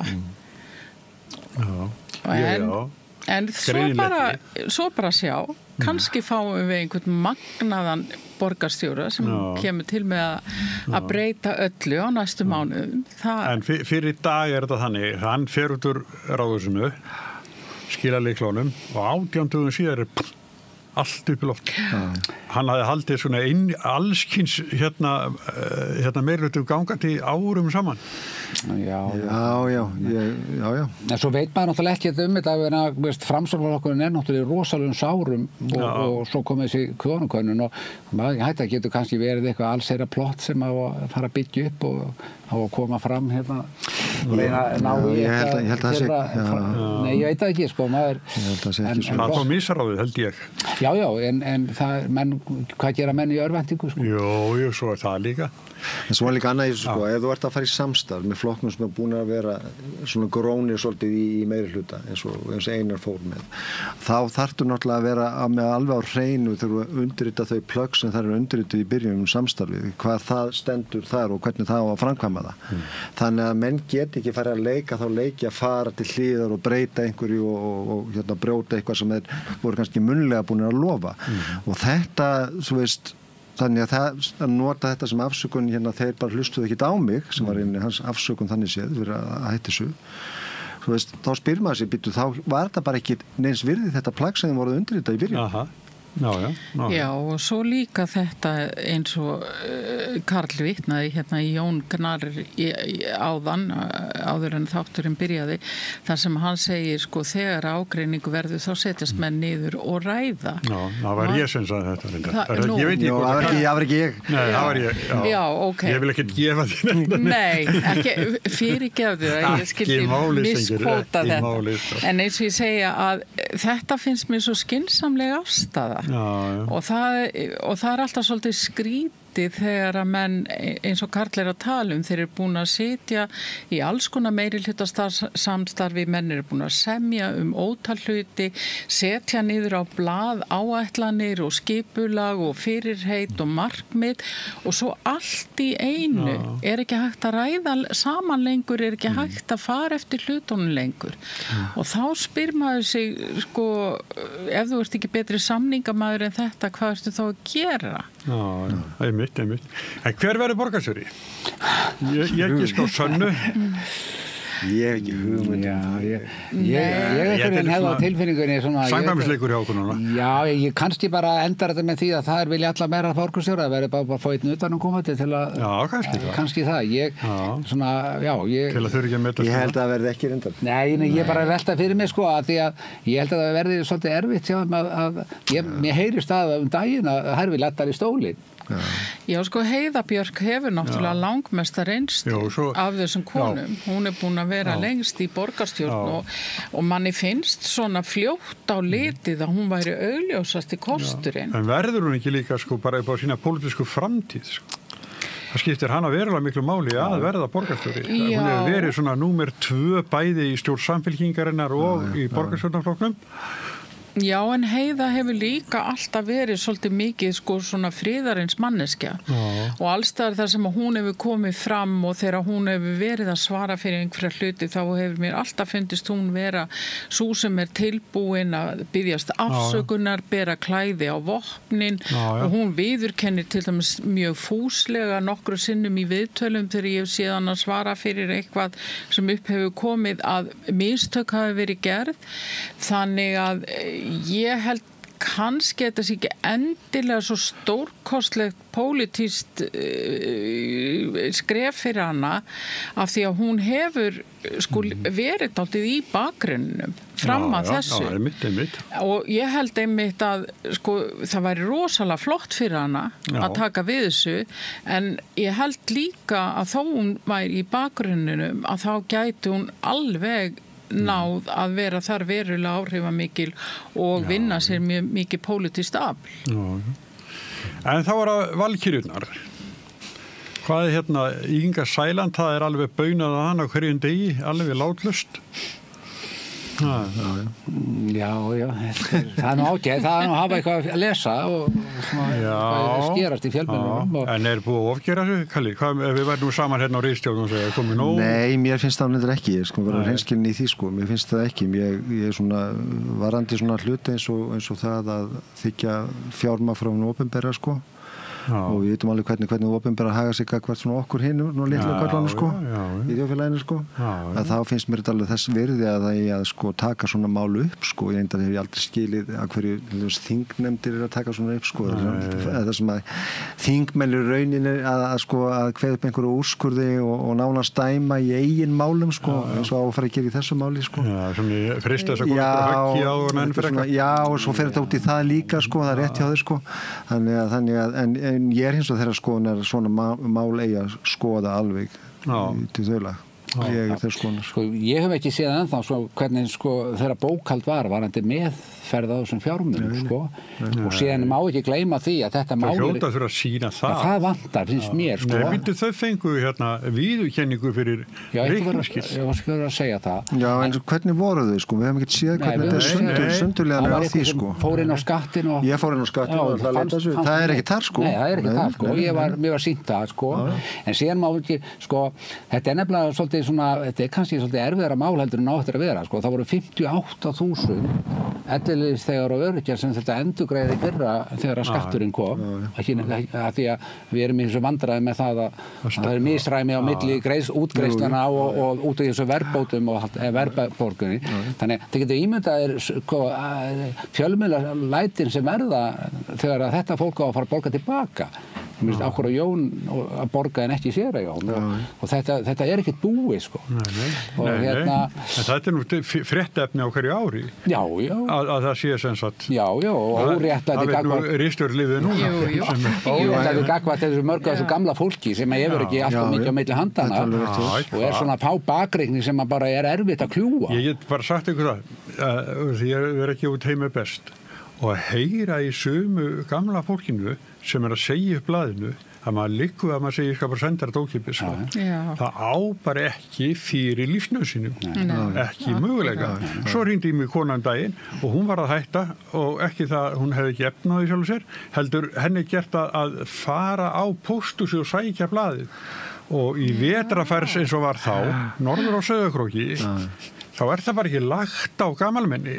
Nei. Það bara, en einhver þetta. Við heyrum mjög mikið að fólk, eldra fólk ber sig bara mjög illa. Já, og það auðvitað fólkið hennar, Ingu. Þetta fólkið sem hún hefur gefið sig út fyrir að berjast fyrir, þannig að mér finnst alveg standa upp á hana að sína þann manndóm að ef að hún þarf ekki að borga tilbaka, sjá þá til þess að aðrir þurfi við það ekki heldur, en mér finnst líka með Ingu að sumt af því sem hefur orðið fréttaefni hjá henni einfallega ákveðin hvatvísi sem að hún sýnir í sumum málum og þversagnir þegar að hún og hennar fólk einhvern veginn snarsnýr við í ýmsum málum og gerir svona ýmsa hluti sem að manni finnst ákaflega vanhugsaðir, þá náttúrulega ekkert við að búast en að fjölmiðla fjalli það og það bara þeirra hlutverk. Þannig að það verður örugglega áfram. Anna hefði orðið mikil vonbrigði allan hvað mig var þar ef að fjölmiðlar hefði ekki tekið á þessu máli og ef þeir halda ekki áfram með þetta mál þar þeir fá bara svör við því sem þarf að fá svör við sko. En svo gerist það merkilega að sko mokkin í þessu máli og aðrir láta þetta eiginlega kyrrt liggja. Já, sem mjög sérkennilegt finnst mér. Já, við þekkjum þetta samt sko. Af og til kemur þetta einhver fjölmiðl kemur með eitthvað. Jú, en þetta samt þess eðlis þetta mála, það ætti náttúrulega að fara á milli sko. Þetta bara þess eðlis, þetta ekki svona stakt mál sem kannski ekki, þetta hefur að gera, sko, þetta kemur svo víða inn í þjóðfélagið og bara okkar líf alls saman. Þannig að þetta ekki svona smámál, kannski smámál sem einhver athygli sem einn ábara því hann skúpar með það. Þetta ekki þannig mál sko. Og svo náttúrulega eins og umræðin búin að snúa sem að þið náttúrulega hafi kannski reynslun af að þá svona, ég sammála að þið eru reyndir í þessu að þetta bara mál sem að við á að halda áfram að fjalla en þá þetta alltaf orðið einelti og við allir þessi frasar sem þið þekkið nú vel það að það sé við að leggja en þetta sé ekki svo alvarlegt mál sko og þetta eiginlega svona orðið svolítið neikvæð umræða þannig séð, auðvitað þetta frétt og það á að fjalla þetta og þau eiga að svara skilur en ekki að snúa upp í það að það sé bara að vera moggin sig að leggja við einelti. Þetta þessi polarisir, sko, umræða á Íslandi með polarisir. Þið sjáu það bara á Facebook og allsstaðar sem eru. Þú veist, annarkvort ertu hérna og þú bara stendur með því alveg fram í rauðan dauðan og þá ertu á móti anstæðingunum og þetta ekki þar á milli, skilur. Og umræðan rosalega mikið þannig á Íslandi, alveg bara sérstaklega mikið. Við höfum versna finnst með árunum með samfélagsmiðlum og öðru slíku. Þannig að en maður alltaf jafn undrandi samt þegar þetta kemur upp sko, maður svo býtu ekki að horfa þetta bara svona á dálítið rökrétt sko, þetta eitthvað sem þarf að skoða betur eða þetta bara eitthvað sem eðlilegt? Það líka þetta að persónu gera málin, sko. Alveg eins og núna að nú verið að persónu gera þetta mál sem í raun og veru mál alls flokksins, þessa flokks og þá verið að vorkenna Ingu, það kemur alltaf upp þessi staða þegar að gengið hart fram til þess að reyna að ná einhverju niðurstöðu og einhverju svörum í einhverju tilteknu máli, þá alltaf búin til einhver þolandi eða fórnalamb í málinu og þá má ekki gera meira vegna þess að þetta nú orðið svo erfitt fyrir herðarnar á þessari tilteknu konu eða þessum tiltekna manni að bera og það auðvitað ekki rétt. Nei. En þetta þekkjum við sem höfum verið að fjalla erfið mál og þá jafnvel sko ef þú vissi hvað að gera börnunum manns eða eitthvað svona sko, við þekkjum þetta alveg verið að reyna allt til að drepa málið. Já, og þessi nú verri heldur en hinn og þá má ekki og af hverju verið að fjalla þetta mál svo, ég var dálítið í heitupótunum sko og ég var með þetta mál kom upp þar, þetta tiltekna mál sem við erum að ræða hér þá kom einn ágætur maður og sagði mig en öll hinn mál, svo tók hann upp einhver 10 önnur mál sem átt að vera einhver spilling spillingamál og voru kannski, ég veit það ekki, já, hinum á þessum flokkum og maður segja, já, bara skoða það líka en ég, sko, það breyti því ekki að þú ert ekki að hætta umræðinni, sko.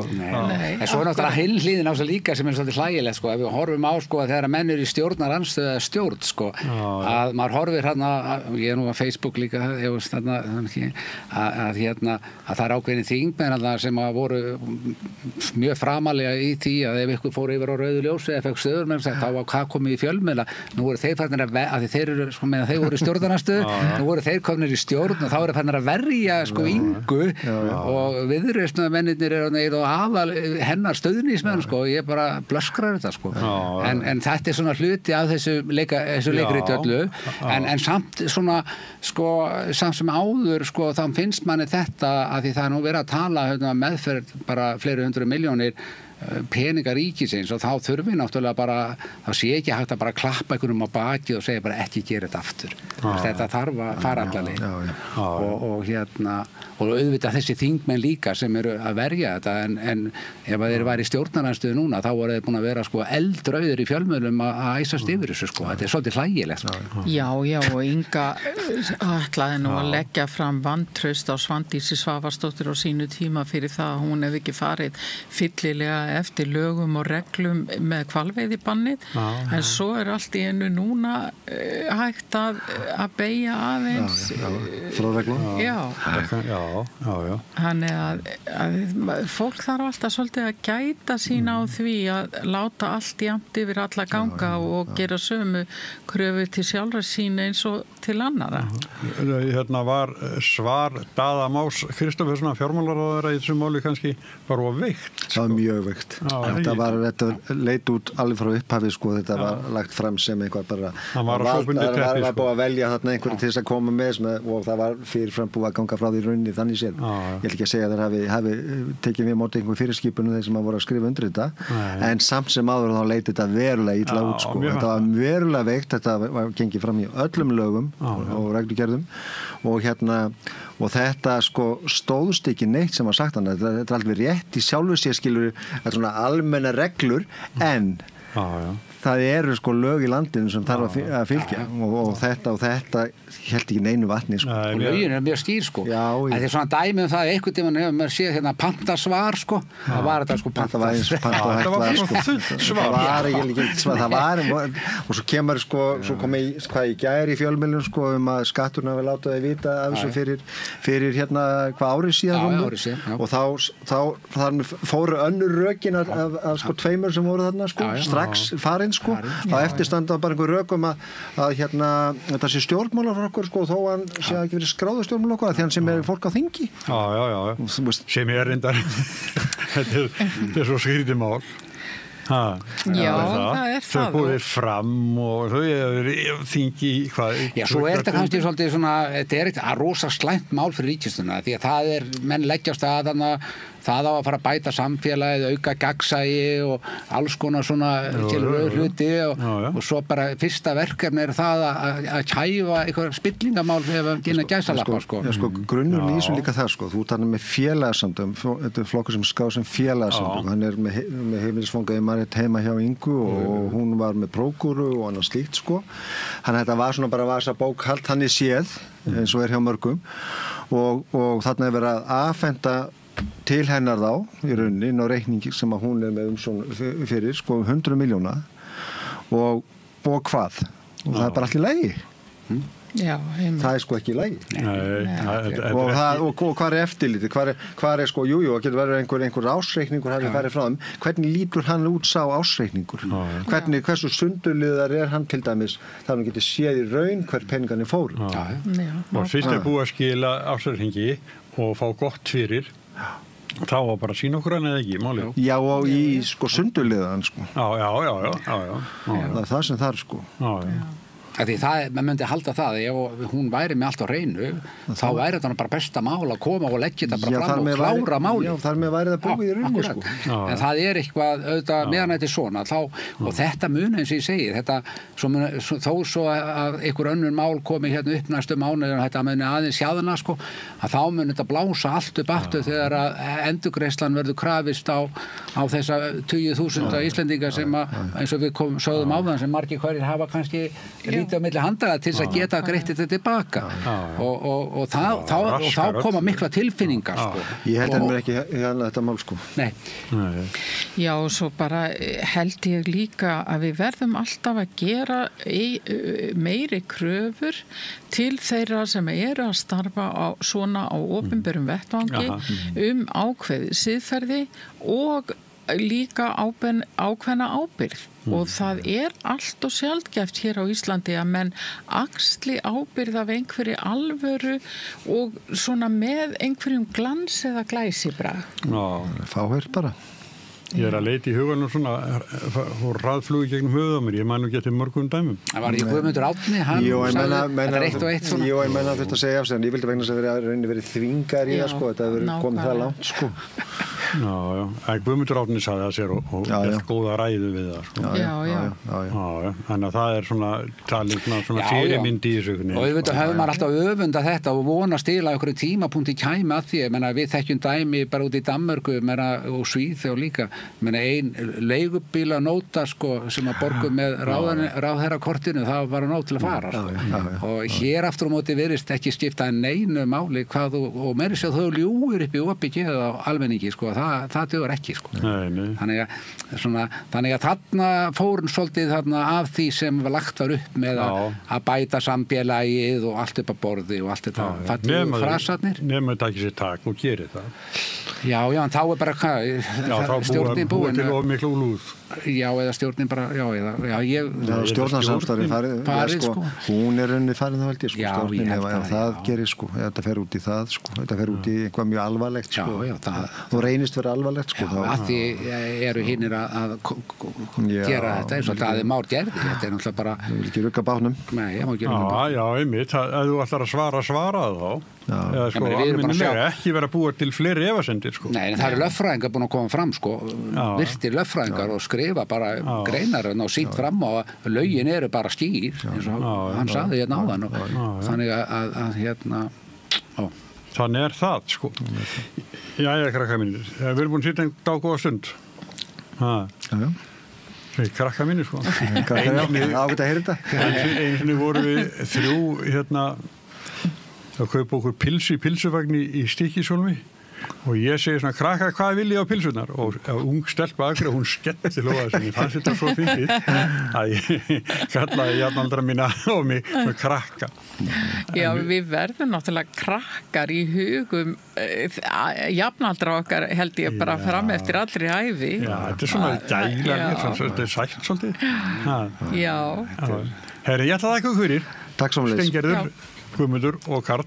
Takk og það er augnablikslega á dagskráni en svo kemur nýr liður hér rétt á eftir. Með því að ganga í leigjendasamtökin styður þú baráttu leigjenda. Leigjendasamtökin eru fyrir öll þau sem vilja vinna að réttlæti og öryggi á húsnæðismarkaði.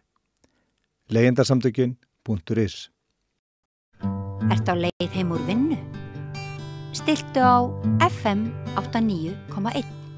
Já, komiði sæl og blessuð, eins og alltaf á miðvikudögum, þá fjöllum við spillingu í einni eða annari mynd.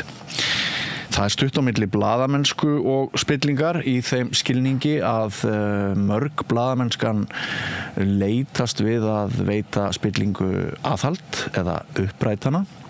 Skilgreiningar á blaðamennsku eru hins vegar fjölmargar og kannski má segja að engin ein hafi orðið ofan á.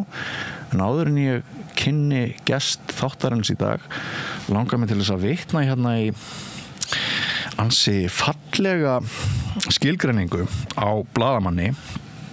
Hún tekin úr þessari bók sem þið sjáu hér, ævisaga Valtýs Stefánssonar sem var ritstjóri Morgunblaðsins til langs tíma, mjög merkur fjölmiðlamaður á öldinni sem leið og hann segir hér blaðamanninn: á hverjum degi verður blaðamaðurinn að finna til þess að blaðamennskan, hinn daglega þáttaka í öllu því sem gerist og máli skiptir, er gróandi þjóðlífsins á öllum sviðum, er lífið sjálft.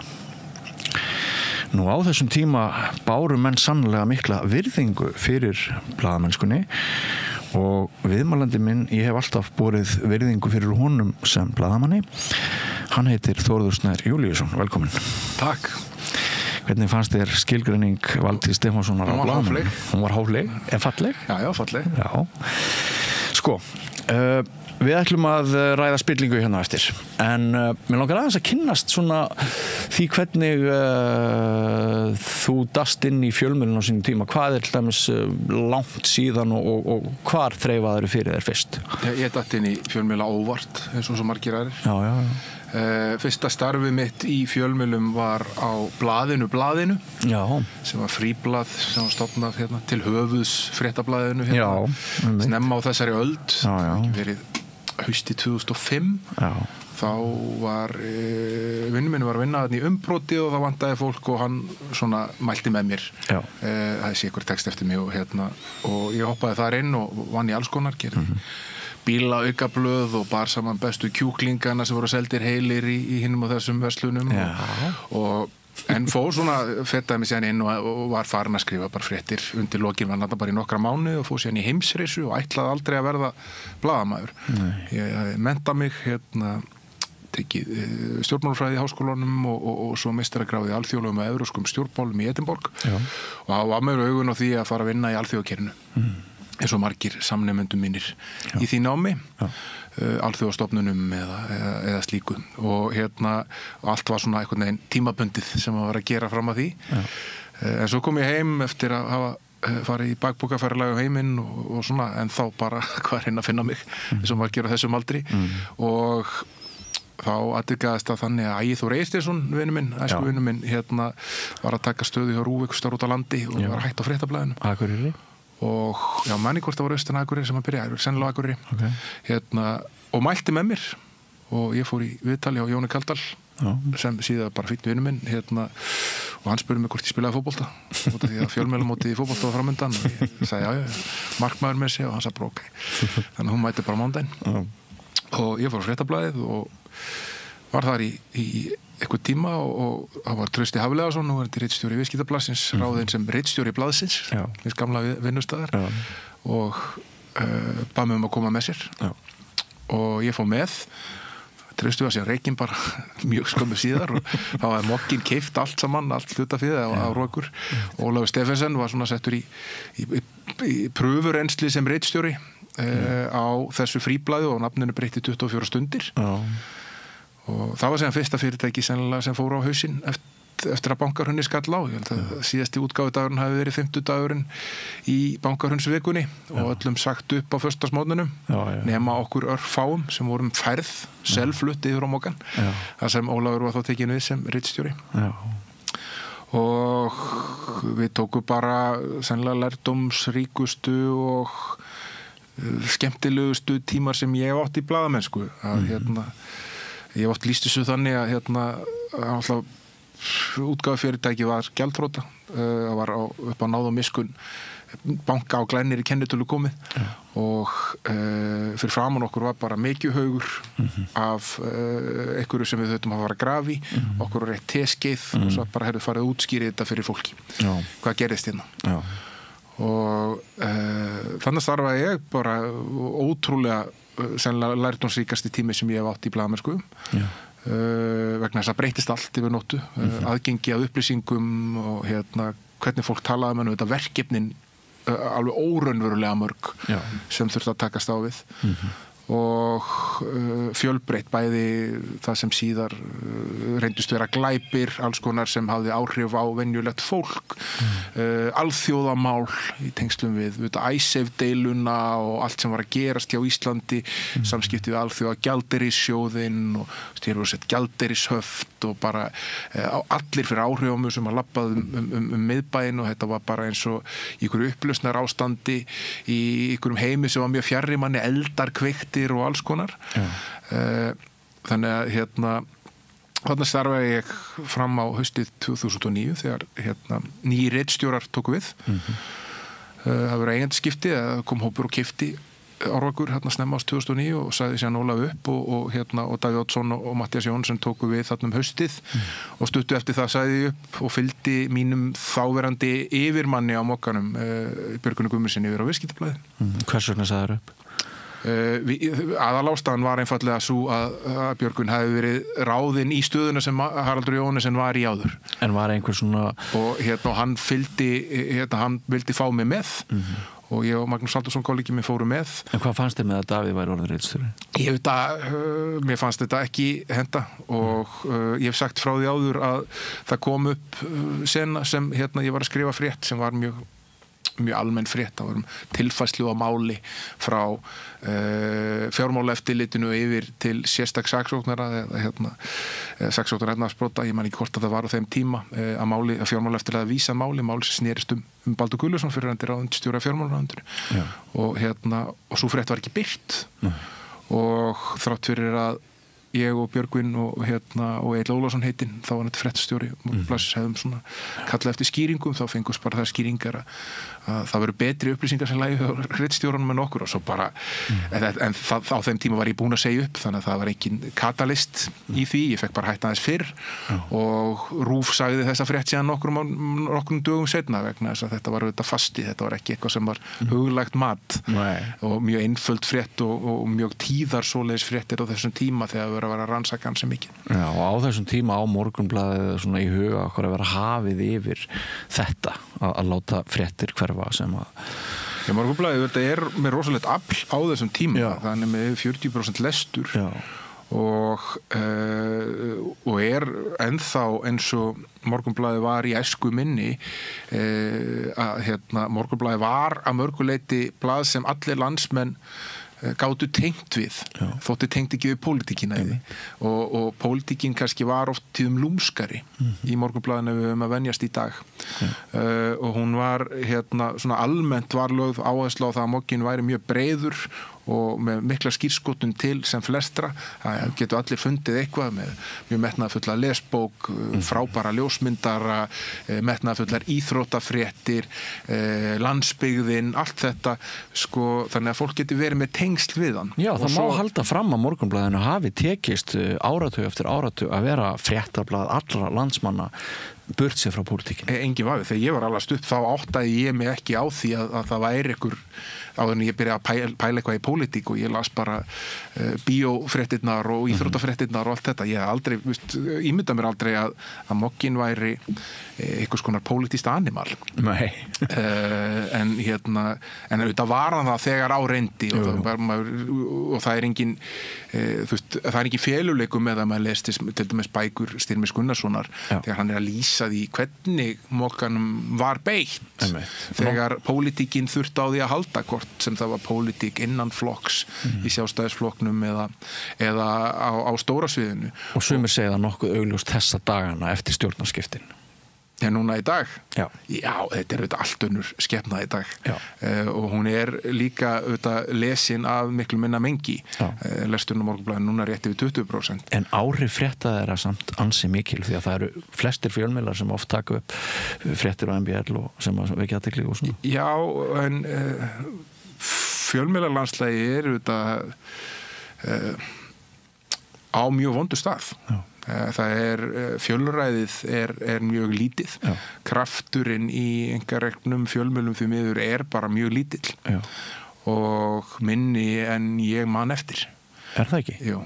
Mér finnst þetta líka. Allan að tíma, þú veist, ég fari í gegnum mörg af þessu svið eftir ég hætti Mokkanum fór á Viðskiptablaðið, svo fór ég á Viðskiptablaðinu og gerist viðskiptaritstjóri Fréttablaðsins og munun á Fréttablaðinu því ég vann þar 2007, 2006 og 2007 og svo þegar við varum 2011 til 2013 hann var heiminn og haf þegar maður sá hnignunina þú veist, bara í fjölda starfsfólks í kröfunum efnisframleiðslu í því hvað voru margir reynslumiklir og getumiklir fjölmiðlamenn horfnir frá og margir eru þetta mjög efnilegir kannski komnir í staðinn en það er þetta já, þú veist, þetta var bara svo blasti svo skýrt við einhvern veginn bara í fjöldanum og kannski getunni. Já. og svo hefur þetta bara farið niður á við síðan og við mistum rosalega mikið þegar fréttablaðið fór. Sama þótt að það var, ég held að öllum augljóst að viðskiptamódelið myndi ekki ganga upp til lengdar. Þá allavega maður var alltaf óskaðis að þau myndu finna einhvern takt sem þetta geti gengið áfram vegna þess að það er svo nauðsynlegt að vera með 2 dagblöð í samkeppni við hvort annað einmitt þessar daglegu fréttir, þannig að það sé ekki bara einn engarikið fjölmiðl sem slær einhvern veginn taktin í allir pólitíski narratífu. Þannig finnst mér þetta dálítið vera í dag. Og það er miður, en það er mikill vilji hér hjá nýjum ráðherra fjölmiðlamála að adressa þetta. Sko, okkur fannst ástandið eiginlega nógu veikburða og slæmt þarna nokkrum árum eftir hrun þegar þú fer svo gengur í það að ásamt öðru fólki að stofna þína eigin fjölmiðla. En það er sannlega það gat versnað enn og þetta eru 10 eða 100 starfa sem eru komin út úr geiranum og það er mjög erfitt að átta sig á því sko hvað eru margir í blaðamennsku vegna þess að blaðamannafélagið sjálft segist gefa upplýsingar, fjölmiðla nefnd hefur ekki upplýsingar, við erum í sama félagi, almannatenglar og blaðamenn sem er mjög áhugavert. En er mér ekki ótt að segja það að svona ein af ástæðum þess að þú fer svo út í þinn sjálfstæða fjölmiðlarekstur er svo að þú brennur fyrir því að styrkja aðhalds- og eftirlits hlutverk fjölmiðla og þar á meðal að veita alls konar viðskiptagjörningum og umsýslu hér sem að stundum er vafasöm og stundum er hrein spilling aðhald. Jú, sko, ungæðisháttur er rosalega vanmetinn kraftur. Og maður finnst einhvern veginn stundum þegar maður er ungur að maður geti allt og svona miklu minna móttækilög fyrir að gera nokkra málamillanir og og mér fannst þetta búið að vera erfitt að vinna í þessu umhverfi þar sem andlag fréttana var oft til umfjöllunar. Við erum búin að vera sérhæfum í viðskipta og efnahagsmálum og pólitík og búin að vinna á Morgunblaðinu þar sem þú varst með útgerðarfólkið og sem var líka mjög djúpt í bönkunum á þeim tíma og fyrirhandi forsætisráðherra og seðlabankastjóra sem var risastór breyta í uppgjörun og hruninu allt í náni ritstjóri og svo Fréttablaðinu þetta bara með Jón Ásgeir og Ingibjörgu konu hans sem eigendur og ég bara, þetta var svona bara tilfinningi, það er ekki tækt að gera þetta í þessu umhverfi. Það er alltaf bara fólk sem er einhvern veginn, annarkot fólki sjálf sem eru eigendunir eða fólk á þeirra vegum sem sitja í stjórnum eða í stjórnunarstöðum er alltaf einhvern veginn að pikki þig fyrir það að fjalla hlutina með ákveðnum hætti og okkur fannst við vera ægilega reynslumiklir og okkur fannst úr sér gengnir skilur á þessum tíma, 32-33 ára gamlir ég og Magnús sem fórum fyrsta stað með kjarnahugmyndina og svo henni sem bættust við Ægir og Gísli og Hjalti og við tókum langir vinnudagar. Bara tókum þessa ákvörðun, þetta er auðvitað galin ákvörðun að taka, setjast niður, við höfum 6 nokkrir æskuvinir úr Laugardalnum, bræðurnir Ægir Þór og Gísli Eysteinsinnir og Hjalti Harðarsson og ég og Magnús Halldórsson sem hafði unnið með mér í töluverðan tíma þá og svo tókum við Birgir Þór Harðarsson sem er núna yfir vefnum hjá RÚV sem var bara krakki og var að vinna í umbrjótunni og Fréttablaðinu og svo Þórunn Elísabet Bóðadóttir sem var með okkur, hún var í námi samhliða út í Edinborg en var með okkur þarna í byrjun á hópnum og settum 1 milljón á haus fengum 1 utanaðkomandi fjárfestir sem var vinur okkar sem setti 1,5 og svo bara lag go, við ætlum að endurskilgreina fjölmiðlun á Íslandi talið í út af því að iPadin eða spjaldtalvan hafði verið jólagjöf ársins 2012 og ég var bara samfærður það að núna verður núna allir neita frétta á spjaldtölvu hérna í frá og byggu til appmagasín mjög high-end appmagasín með löngum fréttaskýringum og djúpum öll áherslu á dýpt og gæði en ekki smælki einn útgáfudagur í viku bara náður í appið og lesi þetta á snjallsíma eða í spjaldtölvu til þess að lesa þetta Áskrifanda módel Nei auglýsingamódel sem eru þetta fyrstu feillin og svo förum við á stað og við vinnum allt sumarið bara launlaust og gáum út bók og Magnús til þess að fjármagna eitthvað að þessu fyrstu bókina sem við gáum út og menn eru svona bara, ég svona æfingum til þess að hafa í sig og á og svo þessu launchað í ágúst og fær rosalega mikil viðbröð byrjum á algjöru sprengju með viðtal við Sigmund Davíð sem forsætisráðherra á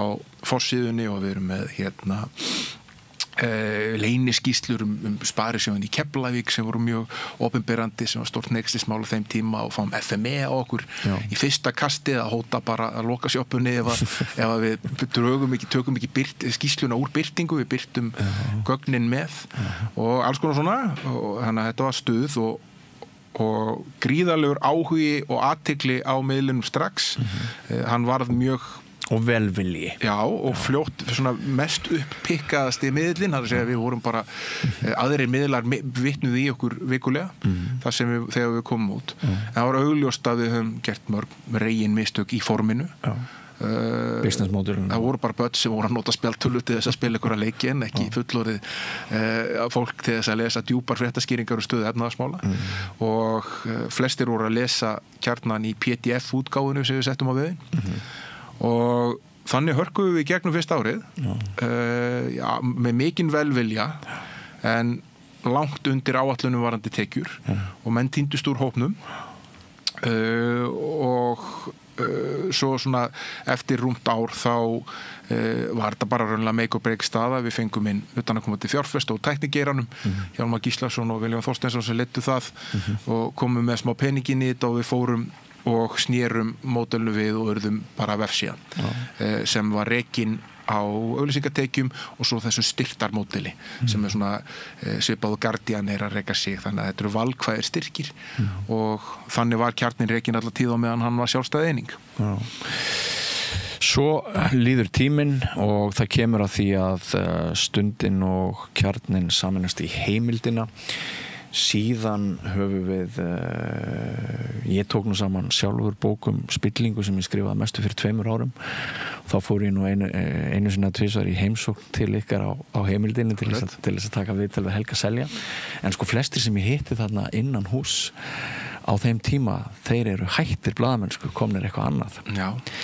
Og þú varst nú mörgum hafði nú sviðið undan penna þínum það má kannski segja að er það ekki rétt greint hjá mér að í stað þess að þú sért svona alltaf í fréttum þá færir þið meira í greiningar eftir því sem að þínum blaðamannaferli vindur fram pistlarnir þínir þú ert að reyna svona að halda utanum flókin veruleika skrifa mikið efnahagsmál getum við ekki sagt sem svo að þú hafir svona litið á hlutverk þitt sem greinandi í samfélaginu Jú, ég held að það sé ekki tverrlagi en ég skrifaði þetta alla tíð mjög mikið og skrifaði alla tíð mest allar á ritstjórni hvort sem er í fjölda efna eða fjölda orða og jafnhendis leiðara stærri rannsóknarefni fréttaskýringar, svona almennari fréttaskýringar og stundum bara smæri fréttir þegar við átti það er svona kannski bara galskapurinn í mér líka að ég setti ekki fyrir mér að hlaupa í flest verkefni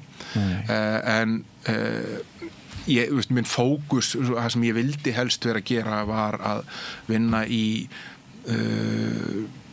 dýpri greiningum á því sem var að gerast á hennu pólitíska sviði og hennu efnas- og viðskipta pólitíska sviði og svo sem fylgir því að vera ritstjóri var þetta mikið mannahald og styðja við aðra sem er að vinna í efnum og skrifa leiðara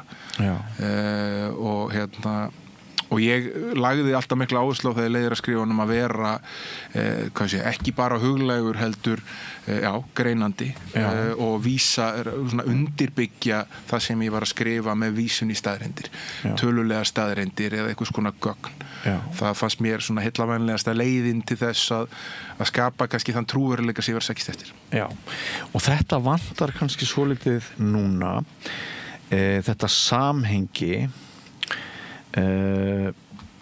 hvers vegna fannst þér svo mikilvægt vegna þess að það alltaf eitthvað sem keyrir mann áfram, það einhver sko til þess að nenna að vinna svona langa vinnudaga eins og margir fjölmiðlamenn nenna að gera ár eftir ár og tilenga sér eða helga sig einhverju svona umfjöllunarefni. Það eitthvað sem við getum kallað kannski réttlætiskennd eða það er eitthvað svona, það eitthvað sem knýr fólk áfram. Hvers vegna sást þú það fyrir þér að það veri mjög mikilvægt að veita til dæmis íslensku viðskiptalífi, efnahagslífi aðhald? Hvað það? Hver eru einkenni Íslands, legu okkar og viðskiptalífs sem leiðir til þess að við þurfum blaðamenn sem fjalla reglulega hættu á spillingu, hagsmuna árekstra og hvenar sérhagsmunir eru teknir fram yfir almannahagsmunir? Ja, góð spurning. Það þannig sögulega var sérstaklega fyrir bankarunum var gríðarleg meðvirkni með því sem var að gerast í efnahagslífinu og viðskiptalífinu. Í efnahagslífinu í þeim skilninga hér var mikið af regluvæðing og mikil trómusólu það að það væri heillavænlegast að eftirlit væri í lágmarki og leyfa mörgum dálítið bara að fylgjast með sjálfum sér. Þetta væri nú allt undrabörn sem væru þarna í bílstjórasætunum. Stofnanir lagða niður ef þurfti og úrskurðum opinbera embættasnúið og svo kemur bankahrunið og það gripið til alls konar aðgerða sem við njótum enn í dag það að setja svona checks and balances á það, til dæmis gríðarlega háar eiginfjárkröfur á banka til þess að tryggja að það gerist ekki aftur að bankarnir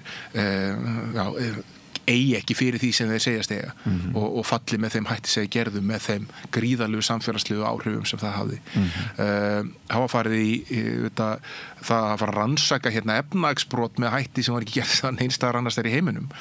Settur upp sérstæku saksóknari og settir miklu fjármunir í fjármálaeftirliti til þess að fara inn í þessa banka og skoða brot og endanum ákæra fyrir brot eins og markaðsmisnotkun og alls konar fjársvik sem er einstakt á heimsvísu og svo dofnar þetta allt einhvern veginn hægt og rólega aftur og á Íslandi ríkir eitthvað sem ég hef alltaf skilgert. Það sagði við mig Ólafur Þór Hauksson einu svona sérstakur saksóknari, ég var að taka viðtal við hann kallaði þetta strokuspillingu og mér fannst þetta hugtak sem náði svo vel yfir það sem á sér stað á Íslandi.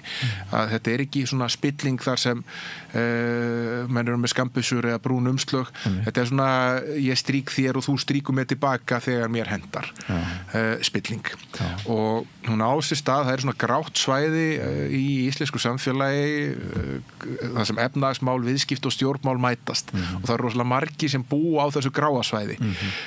Tengslin eru þetta mjög mikil umfram það sem gerist í mörgum öðrum samfélögum og vegna þess að við erum bara lítil þjóð og ef þú þekkir ekki eitthvað þá þekkir eitthvað sem þekkir hann og þess vegna er mjög óljóst að sjá hvað skilin verða, ef þú skilur mig á milli þeirra sem eru búa á þessu svæði, þessu gráa svæði. Og alltaf þessi háski ef þú ætlar að gagnrýna eitthvað opinberlega, málefni, að þú stuðir einhvern persónulega og að það verði vandi. Já, ég meina það það sem er svo rosalega erfitt við þetta, þú myndist á það náðan að starfandi í fjölmiðlum hefur fækkað miklu meir en helming á örfáum árum sem eru þetta bara gríð og margir af þeir sem að farið út er fólk með mikla reynslu og getu og þekkingu og ástæðan hjá mjög mörgum auðvitað er þetta vondur vinnutími og auðvitað er þetta lág laun en hjá mjög mörgum er þetta áreitið.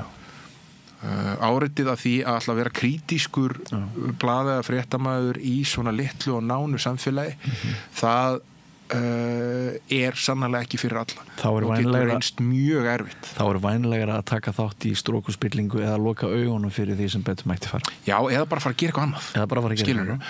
Eitthvað sem útheimtir ekki það að þú þurfur einhvern veginn að vera að díla við afleiðingar vinnunaðinnar í öllu fjölskyldubúðum sem þú ferði í eða þú veist alltaf að rekast á viðfeng fréttanaðina í ræktinni eða matvörubúðinni og eða þú veist, ef þú hættið þér á eitthvað öldurhús að það komi einhver vel ölvaður sem tengist einhverju sem þú er einhvern að fjallaðum og helli sér yfir þig eða jafnvel reynir að beita þig líkamlega ofbeldi, skilur. Þetta er bara raunveruleiki en þetta bara gerist og hefur gerst oft.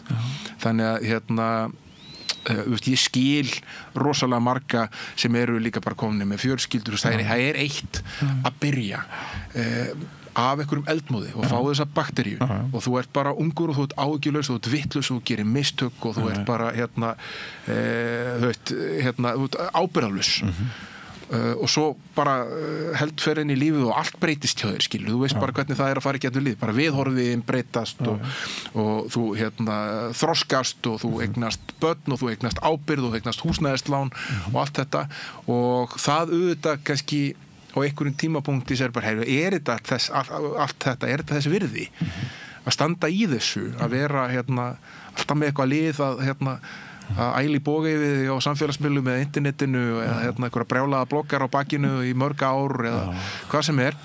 Ertu að segja það að þú... Og það er alveg, þú veist, ég skil bara marga sem taka þá ákvörðun á einhverjum tímapunkti, ég er bara búin að afplána mitt, sko. Ég er En þú ert svolítið að segja að þú hafir orðið sjálfur fyrir mjög miklu áreitt í þessum störfum þínum. Já, og ég bara hefur verið að gera það upp líka bara á undanförnum mánuðum, þú veist, eftir að ég hætti, og þetta er, sennilega bara miklu meira en maður þorða að viðurkenna fyrir sjálfur sér. Já, maður deyfir sjálfa sig og meðan á því stendur. Bara brynja sjálfa sig gagnvart því, kannski margt sem er ekkit eðlilegt sem að bara einhvern veginn að ganga út frá væri eðlilegt. Ofbeldismenning. Já, ég var með svona, það sem ég kallaði tengdamömmu-check og tengdamömmunni var ofboðið fyrir mína hönd þá þurfti ég að taka það alvarlega og það gerist aðeins oft á síðustu metrunum allan, þá var henni farið að ofbjóða að sér reglulega þannig að en þetta er alveg klárt, þetta er ekki margt af því sem hefur verið í gangi gagnvart fjölmiðlafólki er ekki í lagi og ég er ekki bara að tala um sjálf ég er að tala um fullt af fólki sem hefur verið að starfa í þessum geira og hefur verið kannski með það svona front and center að vera krítískt. Já, þannig að einkennisvandinn er smæðin. Það er bara breyta sem að... Já, sko, svo var það bara líka, ég ætla bara að segja, þú veist, það var rosalega áfall að þegar við verðum fyrir þessari lögreglurannsókn fyrir norðan, að vegna þess að það er algjörlega skilningur allra lögmanna sem ég ræði við og var minn skilningur á þeim lagákvæðum sem var að beita til þess að rannsaka okkur að fjölmiðlafólk var undanskilið. Með vísun í það að fjölmiðlar þurfa að geta tekið á móti jafnvel illafengnum gögnum. Og við þurfum ekki að gefa upp heimildarmenn okkar og við höfum notið ákveðinar vendar. Og svo það kemur það ofan á að við getum heldur ekki varið okkur hvort sem það er á opinberum vettvangi eða í efnislega í yfirheyslum hjá lögreglu vegna þess að við höfum enga heimild til þess að ræða neitt sem getur varpað neinu ljós á hver mögulegur og ómögulegur heimildarmaður okkar er. Þannig að þú veist, það hreyfði rosalega í mér að þegar lögunum var beitt með þessum hætti gagnvart fjölmiðlafólki. Einhver myndi spyrja núna, tókst Samherji að draga tennunar úr þér? Því við þekkjum alveg þá umræðu að lögreglan á Akureyri hafa einhverju leyti aðhafst vegna þess vald sem útgerðin í héraði hefur. Já, ég bara veit það ekki. Ég ætla ekki að fara að vera með fullyrðingar eitthvað sem ég get ekki sýnt fram á. Ég veit ekkert hvort að það hefur verið einhver bein tengsl þarna á milli eða hver áhrif fyrirtækis í heima hér að er á umdæmislögreglunar. En það vekur athygli mín að síðast í gær eða fyrir að það sé ég mynd af þér í Mogganum í þessu máli sem að verist afturverða Moggin er að reyna að blása aftur lífi í þetta mál. Já, þeir eru að skrifa greinaröð sem eru svona uppistuðu bara eins og 2,5 árs gamlar bloggfærslur eftir Pál Vilhjálmsson þetta mál. Ég þekki þetta málu ég myndi sennilega að segja betur en allir vegna þess að ég hef lesið öll málsgögnin oftar en einu sinni. Ég var byrjaður í því síðast sumar að vinna í bók þetta mál sem ég síðan er svona kannski komið 60-70% áfram með og setti bara á hilluna þegar aðstæður mínu lífi breytist og og líka þegar rannsóknin var bara á endan fellt niður. Já. Þannig að ég þekki alla krók og kima þessa máls. Ég líka tók það að mér vegna þess að ég fann til mikillar ábyrgðar gagnvart öðrum sem unnu eftir mínum tilmælum í þessum málum að að svona íta á það að þessari rannsóknir í flýtt eins og kostur væri. Já. Og var þá í mjög reglulegum samskiptum við lögregluna á Norðurlandi Eystra mínu lögmanni á endanum vikulegum til þess að reyna að fá upplýsingar um það hvar þessi rannsókn stæði og reyna að fá skýringar á það hvaða háttsemi við hefum átt að sýna á okkur til þess að hljóta þessa stöðu og fengum aldrei neins svör. Þangað til að á auðvitaðendunum að rannsóknum var fellt niður sem var óumflýjanlegt og ég vissi alltaf að yrði niðurstaðan. Þú varst alltaf með reynt mjöl í pókahotninu eins og kollegar þeim. Já. En ég bara get ekki svara þessum spurningum sem verið að velta upp og meira sig af öðrum fjölmiðlum þessi einkennilega og það hljómar vegna þess að ég má ekki tjá mig mögulega og ómögulega heimildamenn. Og það snerist þessi stutta yfirheyrsla sem ég fór í hjá lögreglunni í ágúst 2022 rúmum 2 árum áður en að þessi rannsókn var loksins felld niður. Hún snerist bara þetta, það voru svona almennar spurningar hvaðan ég hef komið inn í fjölmiðla og svona og hvernig ákvarðanir inn og ritstjórn eru teknar það hvaða efni erindi við almenning og ekki eins og þetta einhvern veginn að koma lögreglumönnum við og þau hafa einhvern veginn að hafa einhverja skoðun á því hvernig við ákveðum þetta en ég svaraði þessu bara bara mjög skýrlega fór yfir þetta og svo þegar bara koma spurningum mögulega og ómögulega heimildamenn þá þetta vísa ég ákveði fjölmiðlalega sem veita mér enga heimild til þess að brjóta lög og fara að tjá mig um það. Þannig að þetta er mjög skrítið ferli. Hvaða angar íslenskar spillingar eru skæðastir nú stundir? Við höfum séð útgerðarmenn spretta upp sem gríðarlega öfluga auðstétt sem eru að kaupa sér hluti í alls konar öðrum fyrirtækjum sem ekki tengja sjávarútvegi. Það eru ýmsar spurningar sem að hafa kviknað erindi Morgunblaðsins síðustu vikur. Hvenær er fjölmiðill og hvenær er fjölmiðill með agenda í einhverju pólitísku erindi.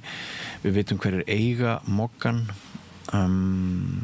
Eru bankarnir allar þær furður sem við verðum vitni að þar, hvernig það er orðið algjört rof á milli bankakerfisins og almennings. Það væri nú enn í þínu gamla starfi, það væri ritstjórnarfundur, hvert er helsta spillingar megin samtímans? Sko ég og ég meina það alveg og það kemur alveg frá hjartarótum að mér finnst það er umhverfið sem kannski heimilar spillinguna ef við skilum hvað ég á við og ef ég held áfram út frá þessu sem ég var að tala áðan að við erum komum úr svona samfélagsgerð þar sem lengi vel þótti bara eðlilegt að hlutinni væru þannig að þeir væru svona undir geðþótta ákvörðun þeirra sem fara með valdið hvort þú fengir ykkur gæði eða ekki og svo verður mikið breytinga á þegar við göngum í Evrópska efnahagssvæðið og fáum stjórnsýslulög sennilega einhver mesta gæfa sem við höfum fengið fyrir utan allan efnahagslega ávingin sem fylgdi því að ganga að taka upp þann samning út af því að stjórnsýslulögin þau auðvitað setja alls konar ramma á það hvað er hægt að gera og hvað ekki og við höfum séð mjög margt í regluvirkinu virka og senda skýr skilaboð það hvað má og hvað ekki í gegnum tíðina við séð til dæmis það er ekkit fyrir mörgum árum síðan þegar voru miklar umræður akstur þingmanna og að þeir væru í sjálftöku í gegnum akstursgreiðslur sem þeim stóðu til boða á þinginu og það leiddi til þess að því fyrirkomulagi var gjörbreytt þessu aksturs fyrirkomulagi og þar var líka sérstakur fókus á því hvernig þingmenn væru mögulega að nota þess akstursgreiðslur í aðdraganda kosninga, í kosningabaráttu og það voru sérstaklega reglur það til þess að takmarka slíkar notkun. Við sáum nær í tíma umboðsmanns Alþingis taka bankasöluna sem átti sér stað 2022 fyrir og komast þeirri niðurstöðu að þá var þetta fjármála- og efnahagsráðherra hafi raunverulega ekki skort hæfi til þess að taka ákvörðun sölu á hlut til pabba síns og þetta er þetta er það sem er gott að sjá að við erum að umhverfið er einhvern veginn að virka til þess að taka á þessu þannig að þetta sé ekki bara einhvern veginn við að benda á eitthvað heldur að við séum með reglur og lög og eftirlitsstofnanir sem virka til þess að takast á því og mér finnst margt hafa breyst til batnaða þar síðustu misseri við tökum bara þessa bankasölu sem dæmi þar sjáum við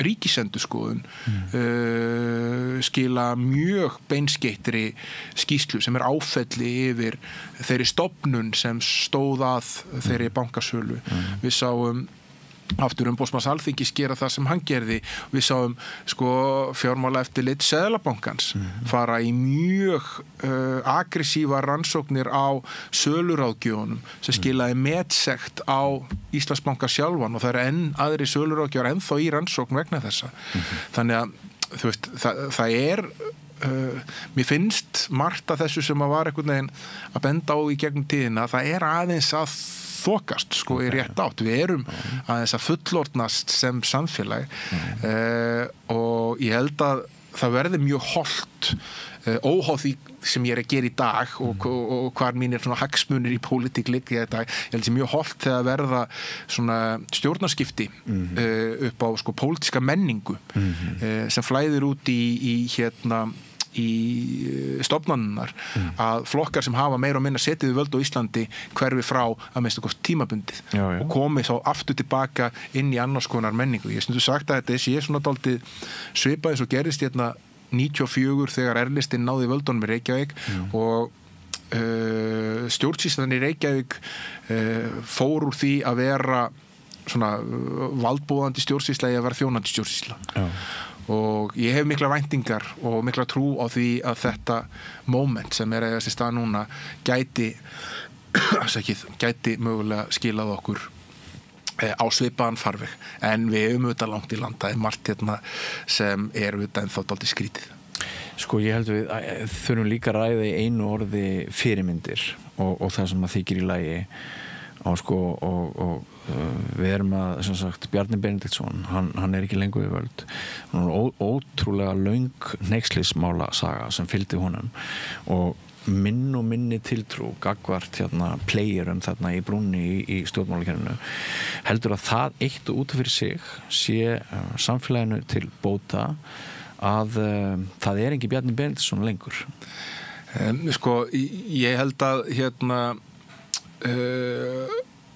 að það sem gerist eftir hrun og er að alvarlegasta sem við missum er traust á milli almennings og stofnana samfélagsins og þá er mjög nauðsynlegt fyrir alla stofnanir samfélagsins hvort sem það er Seðlabanki Íslands eða lögreglan eða dómstólar eða Alþingi eða borgarstjórn Reykjavíkur að gera allt sem í sínu valdi stendur til þess að endur byggja þetta traust ákvarðanir þurfa að vera hafnar yfir allan vafa og það sem hefur verið að mínum mati á undanförnum árum aftur trekk hvort sem það er skipun sendiherra eða afgreiðsla á málum þar sem er einhvern veginn svona grunur það að einhver hafi verið að skara elda í einhverju að þær ákvarðanir hafa ekki verið með það einhvern veginn að leiðarljósa og auka traust í samfélaginu heldur fyrst og síðast persónulega hagsmuni þeirra sem voru þar undir. Og mikil ósvífni oft, sko, mjög langt á milli vilja almennings og einstakra ákvarðana. Já, og oft, og taktíkin, og hún heppnaðist oft mjög vel. Hún þessi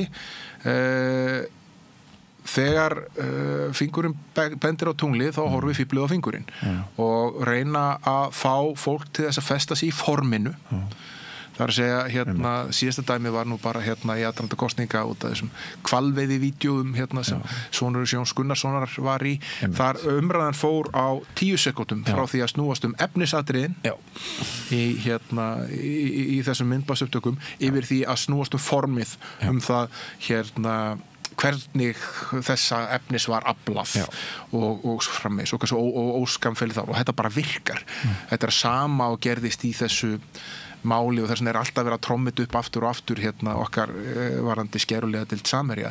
Allir búin að gleyma innihaldi þeirrar umfjöllunar, eða margir, það, bara hvað þarna voru samskipti ákveðna starfsmanna og greiddra ráðgjafar Samherja við alla helstu toppana hjá Samherja og það hvernig ætti að beita sig gagnvart alls konar fólki við það í samfélaginu og að Samherji baðst afsökunar á þessu fyrirvaralaust strax í kjölfar umfjöllunar tók ábyrgð á því sem hafði átt sér stað og sagðist að það gengið á langt en núna einhvern veginn eins og þetta ekki gerst og núna þetta einhvern veginn svona málað upp eins og þetta hefur bara verið góðglatt spjall þriggja vina í einhverju samskiptaforriti og formið, öll athyglin á formið, hvernig nálguðust blaðamenn þessi gögn og búin til einhver reyfarakend brjáluð saga byrlanir, eitranir geðveiki og alls konar sem á sér enga stóð í raunveruleikanum og allir sem hafa farið í gegnum gögn málsins eða kynnt sér þetta veita það, skilur við. En af því þú minnist á Namibíumálið, hér var fyrir viku Þorvaldur Gylfason sem í hópi þeirra sem halda því fram að Ísland sé ekki réttaríki. Við séum svo gjörspillt og það séu svo djúpar tengingar að þær ná inn í dómstólana. Þú reyndir að fara í meiðyrðamál, þú vannst það í héraði, þú tapaðir því í landsrétti, Hæstiréttur vildi ekki taka það fyrir. Ég veit ekki hvort það hefur, hvort svo persónulega reynsla hefur einhver áhrif á viðhorf þitt til dómskerfisins, en stór orð hjá Þorvaldi, en við höfum beðið núna eftir því að þetta Namibíumál verið tekið fyrir hjá íslensku dómstólum. Það ansi langt síðan það kom upp. Vekur það eitt og sér ugg í þínu brjósti að það sé ekki komið lengra, eða eru eðlilegar skýringar sem að valda þessum tölum? Ég auðvitað og sammála því að við séum ekki réttaríki og við erum réttaríki sem að mörguleiti virkar ágætlega en alls ekki fullkomið.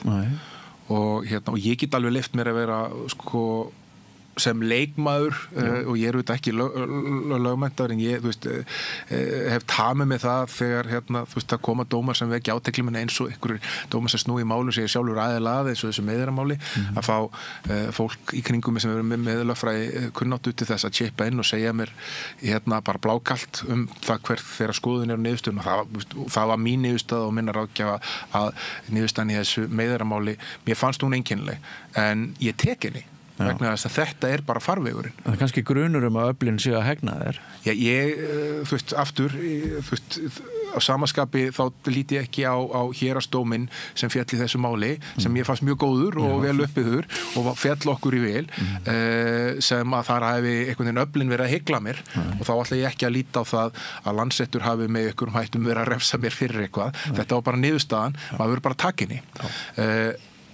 Varðandi rannsóknir á málum þá það auðvitað þannig og út af því að það voru svo mörg af þessum málu sem voru eftir bankar sem tóku alveg ótrúlega langan tíma og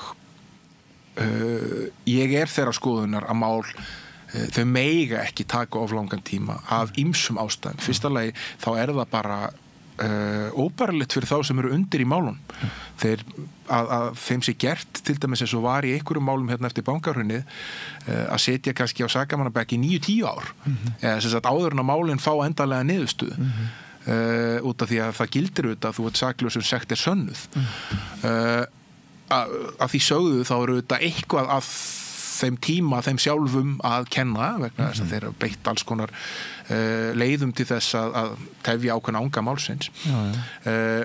En í svona stóru máli eins og þessu Namibíumáli, ef þú setur í samhengi að það koma hérna 2 ár í COVID í millitíðinni og að málið hefur marga alþjóðlega anga til Namibíu, til Noregs, einhver liti Færeyja, þá þótt að sé óheppilegt að málið taki svona langa tíma, þá það ekki það ekki alveg óskiljanlegt að það sé svoleiðis. Þú ert ekki tortrygginn? Nei, og ég held að þetta mál verði alltaf, þú veist, rannsókn málsins, henni verður alltaf lokið með einhverjum hætti. Ég held að það verði, þú veist, ég held að hljóta verða núna einhver tíman í nánustu framtíð að það verði þannig að þeir sem hafa verið að rannsaka þetta núna frá því í nóvember 2019 að þeir komist á, þú veist, taki málið, rannsóknina seti það fyrir fram saksóknara sem það er að taka ákvörðun það hvort að falli verið frá því eða hvort að verið farir í ákærur og þá gegn hverjum. Þannig að ég óttast það ekki og líka bara vegna þess hvernig þetta embætti var með þessi bankahrunsmál og getum minna að það var rosalegu þrýstingur þar. Það var rosalegur. Og mikið áhrifafólki í pólitík og viðskiptum sem beitti sér mjög hart. Við sáum, ef við rifjum til dæmis upp þegar upplýsingum hlutabréf dómara var lekið inn á fjölmiðla í lok árs 2016 sem eru þetta afleitt að dómarar hefðu verið að telja sér hæfa til þess að dæma í málum og geta mögulega skemmt niðurstöðu málana þegar þeir áttu einhverja fjárhagslega hagsmun undir. Annað afleitt mál þegar lögbann samþykkt á viðkvæmar upplýsingar í aðdraganda kosninga. Já, ég ætla að tengja þetta aðeins saman, en þau komu innan úr glindi og þau áttu sannlega erindi og allir sem fjölluðum þau áttu að gera það, sko. Það er ekki vafi, menn þetta var bara þannig að þetta var ekki í lagi og þetta að þessu farið fyrir endurupptöku dómstól. En það var augljóst að þessi gögn komu inn á glitni alveg eins og gögnin sem stundin síðan fjallaðum í aðdraganda kosninganna nokkrum mánuðum seinna sem fjalluðu þá fjárhagslega hagsmuni formann stjórnmálaflokks og fjölskyldu hans. Þannig að það var sett lögbann á 1. Það var ekki sett lögbann á 1. Nei. Þetta er alltaf setið dálítið í mér og ég hef ekki fengið neinan handbæra skýringar á því hvað allir þessu. Það setur í allir þjóðinni held ég, meira og minna. Vegna þess að ef að niðurstaðan hafi verið svo að það ætti ekki erindi, persónulegar, fjárhagslegar upplýsingar valda fólks í samfélaginu. Ég þeirra skoðunur þetta allt að hefði átt erindi og þetta getur setjað lögbann nokkuð skapaðan hlut. Þá hefði þetta gilda einhver meginregla og hún var augljóslega ekki til staðar. Nei. Tími okkar senn á þrótum. Ég veit að við þyrftum eiginlega klukkutíma til þess að ræða það sem mér langar til þess að nefna við í örstuð. Það er ESB. Þú trúir því að okkar hagsmunir sé betur borgið í ESB, ekki satt? Ég er ekki það sem múndi kalla hreintrúar. Nei. En ég er þeirra skoðunar að það eru öll líkindi til þess að ESB myndi færa okkur fleiri kosti en galla, en ég er ekki þeirra skoðunar heldur að þetta sé fullkomin lausn. Nei, ég var með nokkra viðmælendur í fyrrnefndri bók Bestivinur aðal spillingu sem að héldu að það geti verið gott fyrir okkar einsleitu einangruðu eyþjóð með okkar einsleitu einangruðu spillingu sem getur komið saman í mjög harðan neikla sem að erfitt fyrir utan að koma til öfl að krukka eitthvað í, að bara þau rök, spillingaraukin, að það er þá skárra eins og sumir nefndu það að verða hluti af samevróskri spillingu heldur en vera alltaf með hennan séríslenska spillingar. Já, það sem gerist ef við tökum upp aðra mynd og verðum hluti af miklu stærra myntsvæði, að þá er fjarlægð hindrun fyrir til dæmis fjárfestingu inn í landið. Og með erlendri fjárfestingi fylgir líka svo menning, fjárfestingamenning sem er annar staðar frá. Þá er líka fjarlægð hindrun sem mörg fyrirtæki í verslun og þjónustu setja fyrir sig það að setja upp shop á Íslandi sem að leyfa sér að sleppa út af því að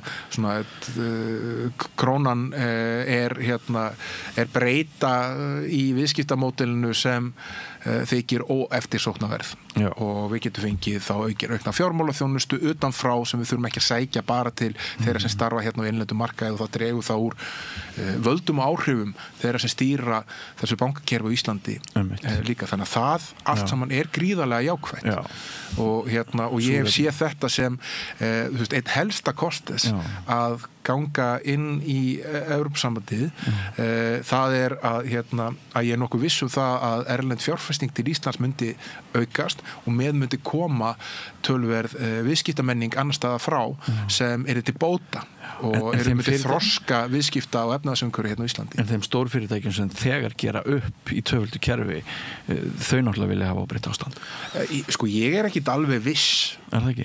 Þú veist, í öllum tilfellum. Ég held að mörg stóru útgerðarfyrirtækin sem orðin, þú tala ekkit mikið það og ekki að sannlega ekki öskrum það á torgum sem orðin á mér stærstu útgerðarfyrirtæki í Evrópu og eru með mikla kvóta í Evrópusambandinu og við Grænland og víðar. Ég ekkit viss að ef það kemur upp svo staða eins og alþjóðaumhverfið að þróast núna að það skapist meiri þrýstingur á Ísland að ganga inn í Evrópusambandið utanfrá, ekki innanfrá. Það núna, við höfum fyrst og síðast verið að takast á við þrýsting innanfrá þeir sem vilja ganga í sambandi hérna á Íslandi. En utanfrá, ef að öryggisaðstæður breytast eða einhverjir hagsmunir sem raðast hann út af einhverjum tollastríðum að Ísland þarf að akút að fara að taka ákvarðanir það hvernig það ætlar að haga þessum samskiptum og kannski ef að EES-samningun ekki að duga eins og hann hefur verið að duga þá ég ekki viss að það verði einhver ein lína í stórútgerðunum þetta því að hagsmunir þeirra í Evrópu eru meiri og hagsmunir þeirra í því að eiga áfram aðgengi að Evrópumörkuðum og Evrópukvótum eru meiri en þeir hagsmunir sem þeir hafa í því að geta borgað starfsfólkinu á Íslandi í krónum. Rétt í lokin, Þórður Snær Júlíusson, kæra þakkir fyrir gott spjall. Var það góð blaðamennska hjá Stefáni á Mogganum að draga upp málin sem að leitu til þess hjá þér að þú hættir við þá ákvörðun að þiggja þingsæti þegar það bauðst?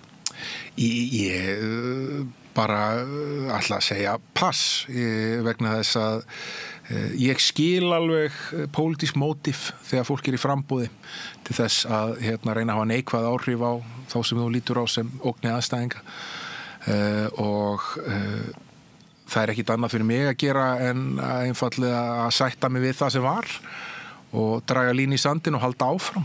Ertu sáttur við þína ákvörðun í dag? Ég ennþá þeirra skoðunar að það var ekkit annað fyrir mig að gera á þessum tímapunkti en að stíga til hliðar. Vegna þess að það voru 2 vikur í kosningar, þetta var komið í 5. 7. dag í umfjöllun, þetta voru stærsta mál kosningana. Taldi það til að voru 77 fréttir skrifaðum á nokkru dögum. Þannig að þú telur ljóst að útkoma Samfylkingarnar hefði orðið verri. Já, það var þannig að Samfylkingin hafði ekki færi á að tala sín góðu mál vegna þess að hún var föst í því að tala einhverja tilraun í minni til þess að vera ögrandi og sniður en var bara skaðalegur og lélugur þegar ég var bara ungur og ábyrgðarlaus maður í allt öðrum tíðaranda og allt öðrum umhverfi og það var bara búið að mála þetta upp svona sem risamál og ég þurfti bara, ég gat ekki breytt í ég þurfti þá að taka ákvörðun það hvernig ég ætlaði að bregðast við og það var mín niðurstaða þá að bæði fyrir flokkinn sem ég var að bjóða mig fram fyrir þannig að hann geti fengið það svigrúm sem hann þurfti til þess að tala sín stefnumál og ná þeim árangur sem hann ætlaði að ná sem var að leiða ríkisstjórn og hann náði og svo fyrir mína nánustu sem þetta bitnaði mjög mikið á að það var heillavænlegast stíga til hliðar og ég ennþann dag í dag þeirra skoðun að það hefur verið rétt ákvörðun. Heldur að Stefán Einar hefði tekið í sömu tökum eða hefði verið frambjóðandi Sjálfstæðisflokksins? Ég ætla bara að temja með það og hef tamið með það að vera ekki skeiðurnar. Þú veist, þetta ef að skulum orða þannig ef að þeir sem maður svona álíktar að séu með pólitísk mótíf í því sem þeir að gera fá okkur svona hendunar, ég skil auðvitað að þeir munu nota þess að reyna að koma að höggja á mig. Ég næ því alveg. Hvernig líður þér í þessu starfi að vera framkvæmdastjóri Samfylkingarinnar? Mér er ótrúlega vel og þetta ofsalega skemmtilegt og fjölbreytt og á vel við mig og góður farvegur til þess að gera gagn. Það er líka gaman að vinna með svona, það er svo mikil eldmóður í þessum hópi sem ég er að vinna með, það er svo mikið af nýjum þingmönnum, fólk sem er að stíga þessi skref í fyrsta sinn og svo þessi eldmóður, hann smitast yfir og alla aðra og hingað til hefur þetta bara verið alveg ótrúlega skemmtilegt, þetta er rosalega krefjandi en líka mjög gefandi. Og þú ert búin að afplána fyrirværandi blaðamaður. Já, maður aldrei að segja aldrei. Þú þekkir það, Björn. Já, ég þekki það. En eitt að lokum, myndu bjóða þig aftur fram? Er það svona, er þingmannsstóllinn það sem að þú ert með augun á? Ég bara í fullri hreinskilni bara veit það ekki. Það er eitthvað sem ég ætla bara að skoða eða hugsa þegar nærdregur þörf á slíkri ákvörðun með þeim sem standa með næst. Ég hef ekki tekið einar ákvarðanir þá veru. En myndu halda áfram að skrifa samfélagsmál eins og þú hefur það að gera? Já, ég er ennþá með fréttabréf sem ég birti einu sinni í viku, sem heitir Kjarnýrt og er alveg með 4.000 mann sem eru áskrifundur af því og ætla að halda því áfram meðan það gefur mér eitthvað og það er ekki til vandræða fyrir þá sem ég er að vinna fyrir. Þórir Snær Júlíusson, kæra þakkir fyrir skemmtilegt og upplýsandi spjall. Takk. Og við förum yfir í aðra sálma, áhorfendur og hlustendur, góðir ekki fara langt. Allir þættir samstæðvarinnar eru fáanlegir á öllum helstu hlaðvarpsveitum. Allir þættir samstæðvarinnar eru fáanlegir á öllum helstu hlaðvarpsveitum.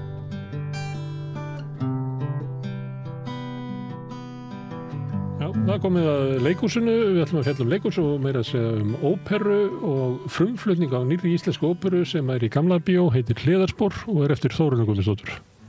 Og hún er hingað komin á samt söngurum í sýningunni, Hafsteinn Þórólfsson, María Konradsdóttir og Guðrún Brjálsdóttir. Verið velkomin. Takk. Ég verði eiginlega að byrja á þér, Þórunn. Þetta er byggt á sögu eða leikriti. Já, þetta er byggt á leikriti eftir Beaumarchais. Eins og margar óperur aðrar, allavega tvær sem við þekkjum. Já. Ragnarök frá Sevilla eftir Rossini. Einmitt. Brúðgum Fígarós eftir Mozart. Já. Og svo kemur þú. Já. Hvernig datt þetta í hug? Það eru þó nokkur ár síðan mér datt þetta í hug. Eiginlega bara þegar ég frétti af því að það væru til 3 leikrit þessar persónur. Það eru aðalega 3 persónur sem koma fyrir í öllum 3 leikritunum og það er Rósína sem verður svo Greifinja og það er Greifinn og það er Fígaró og svo giftist hann í sem sagt, leikriti eða óperu nummer 2. Og í þeirri röð þá er Ragnarök frá Sevilla er fyrst, já. Svo kemur Brúðgum Fígarós. Já. Og svo er þess leikrit sem heitir La Mère Coupable eða hinn seka móðir sem ég fannst alls ekki nógu gott nafn vegna þess að það eru ýmsir aðrir en Greifinjan sem er sek móðir, það eru líka sekir feður og alls konar hliðarspor sem eru tekin. Það var fleiri að þú sami óperu við þetta leikverk. Já, það er það hefði ekki náð sama flugi og hinn 2. Nei, Míó, franskt tónskáld samdi óperu við þetta og svo er reyndar til ópera sem heitir The Ghost of Versailles sem var frumflutt fyrir nú er ég ekki alveg viss, cirka 20 ára síðan. Kristinn Sigmundsson hefur sungið þeirri óperu en hún er mjög lauslega byggð á þess og þarna fléttast inn alls konar aukapersónur eins og Marie Antoinette, afturgengin og fleira.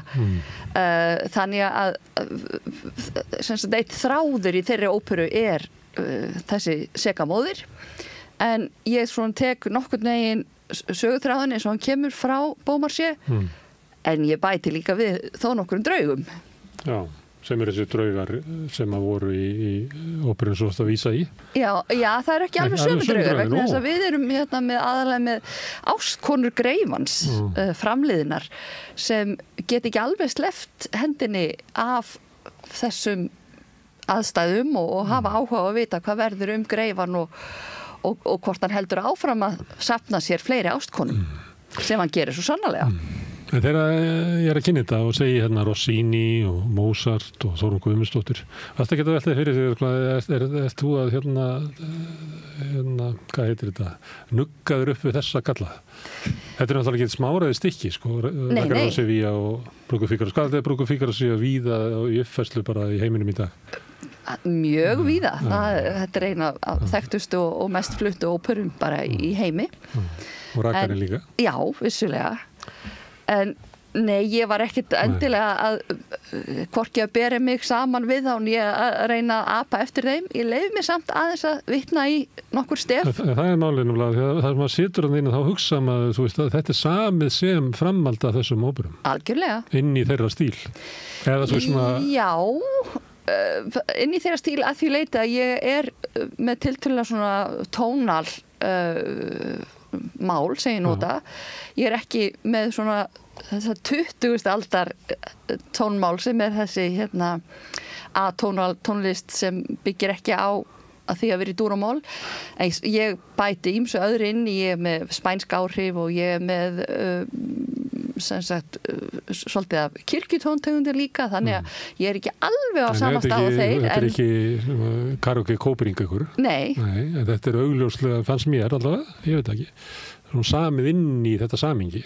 Já, það er alveg rétt. En ég svo sem veit ekki um það en þið vitið alltaf það, hvernig hérna er að syngja þetta? Finnst ykkur það að þetta sé sömu ættar og hérna Rakarinn og Brúðkaup?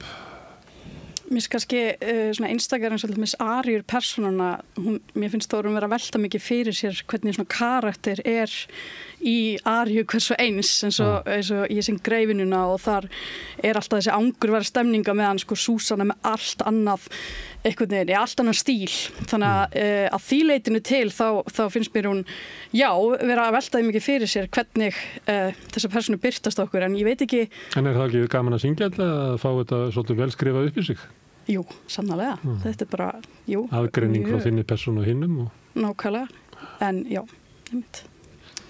Þið verður að segja að þótt að hún sé hérna, hvernig er að syngja þetta? Já, mér finnst kannski svona helst öðruvísi, þetta er allt öðruvísi stílbragð þar sem að í hinum óperunum þá er vola mikið verið að endurtaka hluti, þú veist koloratúr, aríur og eitthvað svona það sem er þjástnast á einhverju einu orði alveg heilengi og svo er náttúrulega bara íslensk allt öðruvísi tungumál, tónlistalega séð og það er ekkit það er ekki, get nú örgulega fullirt það náttúrulega Mozart og Rossini sömdu ekki textana sjálfur, ekki líbrettóið sjálfur sem að Þórunn náttúrulega gerir líka þannig að hún er sko búin að svolítið skapa flæðið og rytman ekki bara tónlistalega heldur líka í texta og söguframvindunni og það er svolítið einstæmi held ég í óperuheiminum. Maður finnur það þegar maður syngur tónlistana að Þórunn leyfir mér að segja er alveg prýði skáld og ótrúlega bara leikur sér alveg tungumálinu og það er svo einstakt að hún geti sko einhvern veginn laga tónlistana að tungumálinu og öfugt. Það er einhver tróðið svona inn. Einmitt.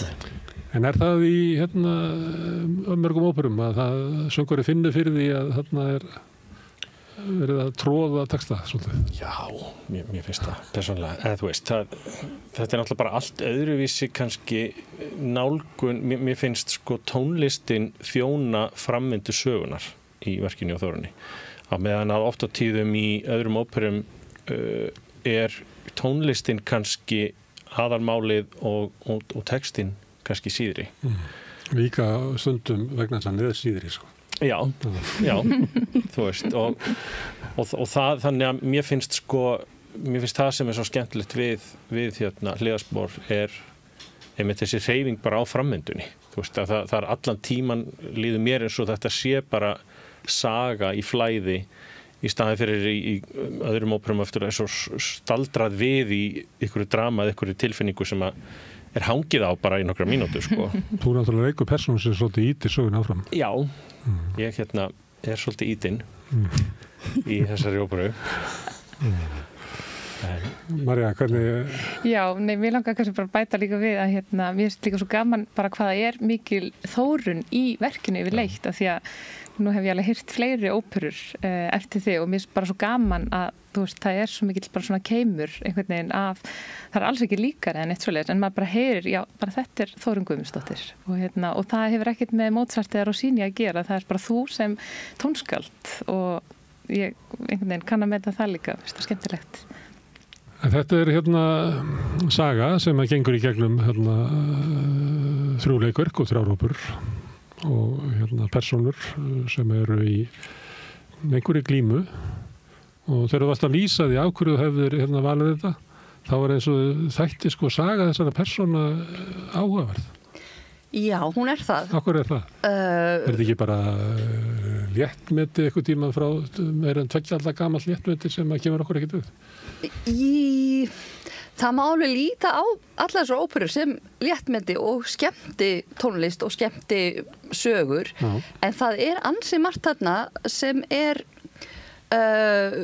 talar inn í bæði tíman sem þetta skrifað á, sem á undan og í kringum frönsku byltinguna.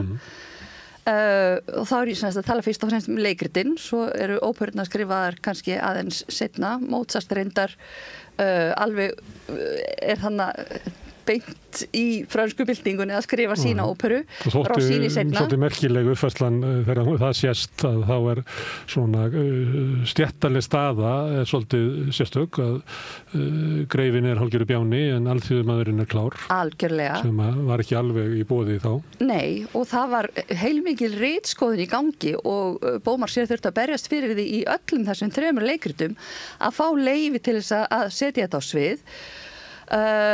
Og Mozart svo líka þurfti að berjast fyrir því í sinni óperu, en mér finnst bæði þessi stjættabarátta og svo líka í rauninni kynja, ég veit ekki hvort maður segir barátta, en sem sagt samskipti kynjana og hvernig karlmennir hafa gjarnan leyft sér miklu meira í gegnum tíðina heldur en konunnar. Þetta eitthvað sem fellur ekkit úr gildi og enn í gangi í dag. Við þurfum ekki að líta nema aðeins til vinstri á landakortinu og líta til Bandaríkjanna. Það svo sannarlega verið að kýla niður alls konar réttindi kvenna þar. En heldur að Beaumarchais hafi verið að fjalla réttindi kvenna? Já, tvímælalaust. Hann gerði það og ekki bara draga upp hvað eiginlega veik staða þeirra og þær eru háðar köllunum og geta bara lifið í gegnum, en heldur hann hafi verið að benda á það með þessum hætti að við erum að breyta þessu? Já, og hann líka benda á það sem sagt, það svolítið gaman að ég lagðist aðeins yfir ævisögu í sumar og hann alveg stórkostleg persóna, hann bæði kemur sér alveg innst í frönsku hirðina, svo stendur hann mjög mikið með frönsku byltingunni og stendur með byltingunni sem var gerð þegar Bandaríkin lýsa við sjálfstæði, en það sem mjög áhugavert að hann sem sagt upphaflega hét hann Caron og svo þegar hann varð aðalsmaður þá sem sagt tók hann aðalnafn Beaumarchais, en hann var sem sagt yngri Caron að því að náttúrulega faðir hans var sá eldri, þannig að hann var kallaði Ficaron sem hljómar býsna nálegt Figaro og hann lýsti því yfir að hann væri sjálfur í rauninni fyrirmyndin að Figaro og eiginkona hans væri fyrirmyndin á Súsanu og Súsanna í öllu þessum leikurtum þá stendur hún Figaro framar í klækjabrögðum og hvernig henni tekst að koma ýmsum hlutum til leiðar. Þannig að ég held að fara ekkit á milli mála, hann stendur með konunum. En hún hefur svona vald, svona áhrifavald, þá verða það gegnum kallinn. Já. Það er að nota kallinn til þess að koma klækju sínum áfram, það ekki? Eða líka með beinum hætti, en þá er hún að nýta það sem hún hefur í sinni stöðu, þú veist, hún svona vinnur með það sem hún hefur, sem bara, já, hvað ég segja, eins og segja, samskipti kynjana og hún ótrúlega klók að vinna með það. En svo, ef við tölum eins og stöðu kvenna, þá finnst mér líka, nú kem ég aftur á minni persónu, en þú veist að því að hún í öllum 3 óperunum og mér finnst það svona mjög áherslu að velta fyrir mér þegar ég var að læra þetta hlutverk að bæði greifin og greifinjan í hliðarsporum að syngja þú veist, að þau hafa verið svikin. En það eiginlega bara greifin sem að syngja það, en greifinjan meira bara að velta fyrir sér, sko, hvað gerist fyrir hana ef að greifin í rauninni kemst að þessu, því þú veist, þá hún bara búin að vera. Og það svona kannski miklu meira svona félagslegt og svona fjárhagslegt sem hún að velta fyrir sér, á meðan hann bara að velta fyrir sér svona, hvað maður að segja, heiðri sínum. Orðspori og bara, þú veist að, já, þannig að mér finnst svona ólíkt hvernig þau bregðast við og svona þróun Rósínu finnst mér vera mjög áhugaverð bara, þú veist, sem þróun einnar persónu í 3 óperum. Hún já, ég mælu með að fólk fara að sjá allar 3 af því að í fyrsta hlutanum sem rakarinn, þá hún náttúrulega ennþá bara úlingur og einhvern veginn svona full af spennu og lífsgleði og svo sjarmaður svona hvernig hún að sligast undan þessu hlutverki sem eiginkona eiginlega.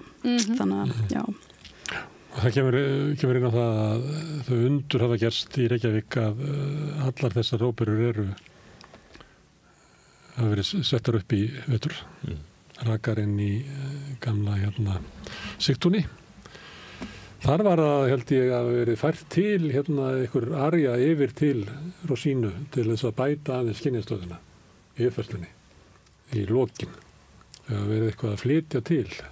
Það komu hingað og voru að segja frá þessu. Já, þau editoruðu sýningun alveg töluvert til þess að í raun og vera að þjóna sögunni og framöndu hennar, sko. Og líka náttúrulega miðað við það að þau eru með ákveðin hóp á söngurum sem að þau eru svona þýða og gera verkið að sínu, sko. Ég held að það komið fram, sko, þeim fannst hún svona skilin eftir svona einhvern veginn og þannig að þeir gáðu henni svona hluta af svona, ég veit ekki hvað það kalla, svona conclusion í lokin fyrir að þá draga saman lærdóm sögunar eða eitthvað, eins og oft í svona óperum eða ekki. Já, en þar einmitt eitt kvenhlutverk og ég veit ekki hvað mörg karlhlutverk, en það skemmtilegt að hún þarna eina með þessum körlum að díla við þá svolítið. Og svo í Borgarleikhúsinu Brúðkaup Fígarós. Já. Þetta náttúrulega ótrúlega skrítið. Akkur þetta? Þetta alveg samantekin ráð. Já, en það samt, sko, þetta eru ólíkir hópar. Já, en íslensk óperan... Og það að sé 3 sýningar í svona grasrótur óperu í Reykjavík undarlegt. Undarlegt og kannski... Það ekki neikvægt að vera undarlegt. Nei, kannski svolítið dásamlegt líka að sína hvað við eigum mikið af ungum og Þetta eru aldrei gert áður. Svona mikil óperu ekki svo við vitum, en ég hef reyndar rekið mig ansi ofta á það að þegar fólk að auglýsa frumflutning á verkum að þá kannski það að hugsa bara 30 ára eftir í tíman, en svo ef maður fer að athuga aðeins lengra þá nú ansi mörg verk sem voru frumflutt og það hefur bara gleymst, en ég held þetta sé rétt hjá. Ég efast að það hafa nokkuð hefur verið 3 þetta stórar óperur í gangi í einu hjá grasrótinni og það meiri sem verið að æfa eina í viðbót sem heitir Brím og verður frumflutt núna í mars. Já, bara eftir nokkra vikur. Já, þannig að það er mikil gróska í óperunni. Á hverju? Ég held að sé margar ástæður. Það ungt fólk sem kemur heim meðal annars út af COVID og það eru ekki mikli starfsmöguleikar fyrir fólk til að koma fram og fá laun fyrir sína vinnu. Þannig að það ákveður bara að setja upp sínar óperur, stofnsetja óperukompani og svo íslenska óperan því miður ekki lengur til, en það standa vonum til þess að þjóðaróperan komi nú til sögunar fljótlega, en það hefur búið að vera gífulegt tómarum í óperuflutningi sem grasrótin hefur fyllt svona glæsilega, vil ég nú leyfa mér að segja. Og þetta þá þessi söngvarar og fleiri sem að vilji setja upp, eða þetta ákall áhorfenda að fá óperu í Reykjavíkur? Það sett upp? Já, það ekki bara að segja bæði. Já, bara hvort tvekja. Bæði, já. Það held ég. En það bara, það til svo mikið af góðum ungum söngurum og þú veist bara, já, ég veit það ekki, það mætti nánast segja að það sé offrambóð af góðum söngurum finnst mér, bara þú veist, hvar sem maður fer, þá fréttum maður af fólki sem fór út í nám og bara, þú veist, í rauninni, með bara flottan fyrirlæs, og svo þegar það ekkert, þú veist, maður getur ekki sótt neitt, maður getur ekki farið inn á pröfur og þá fer fólk að hugsa hvað eigum við þá að gera og þá byrjar þessi svona menning sem betur fyrir vaksa. Það alveg rosalegur fjöldi af ótrúlega góðum söngurum, faglærðum íslenskum klassískum söngurum. Það var ekki þannig að þetta hefur verið óhugsandi fyrir 20 árum, 30 árum, 40 árum. Já, ég myndi segja það. Það voru ákveðna kanónur, þú veist, svona nöfn sem allir þekktu, sko, en það, mér finnst þess að hafi gerst einmitt fyrir svona 15 ára síðan, 10-15 ára síðan, þá fara að koma heim alveg svona bara aðra grúi af alveg ótrúlega góðum, flottum söngurum. Og það hefur bara raun og veru ekkert verið neitt fyrir það að gera og engin svona tækifæri í grassrót. Og það þessi eins og óður, þú veist, sem að taka sér bara til og endur editera sýningar og endur útsetja parta og endur semja texta og endur þýða yfir á íslensku sko með sínu nefi í staði fyrir að vera að reyna að falla að eitthvað svona kannski háflegari eldri útgáfum þýðingum á verkjunum þar sem að verið að festa sig í gamla verkinu sjálfu. Þau að gera þetta sínu, þau með sinn húmor og kannski bara editera til þess að þjóna sinni sögu. Og það alveg ótrúlega skemmtilegt. Og þá kemur líka eitthvað svona eins og þau séu að gera þetta kannski með sama hættu og var gert upphaflega. Örugglega. Sem svona alþýðlegri list. Þetta ekki svona safnalist. Ja, það hefur verið svolítið sko... Það er ákafi í sýningunni á Rakaranum að sýningin sé þannig. Já, mér fannst í námi hjá mér að þá mikið lagt upp úr að maður sé að fara að vinna út frá hefðum. Það má ekki fara svolítið langt út fyrir það, sko. Það svona oft í kennslu og það svona gamla umhverfinu og ég held að það sé ótrúlega hressandi og ég á eftir þessu brúðkaupið inn í sá Rakaran og mér fannst alveg ógeðslega gaman. Ég alveg garga á hlátri. En það voru bara það þau sem að þýða, það þau sem að búta til.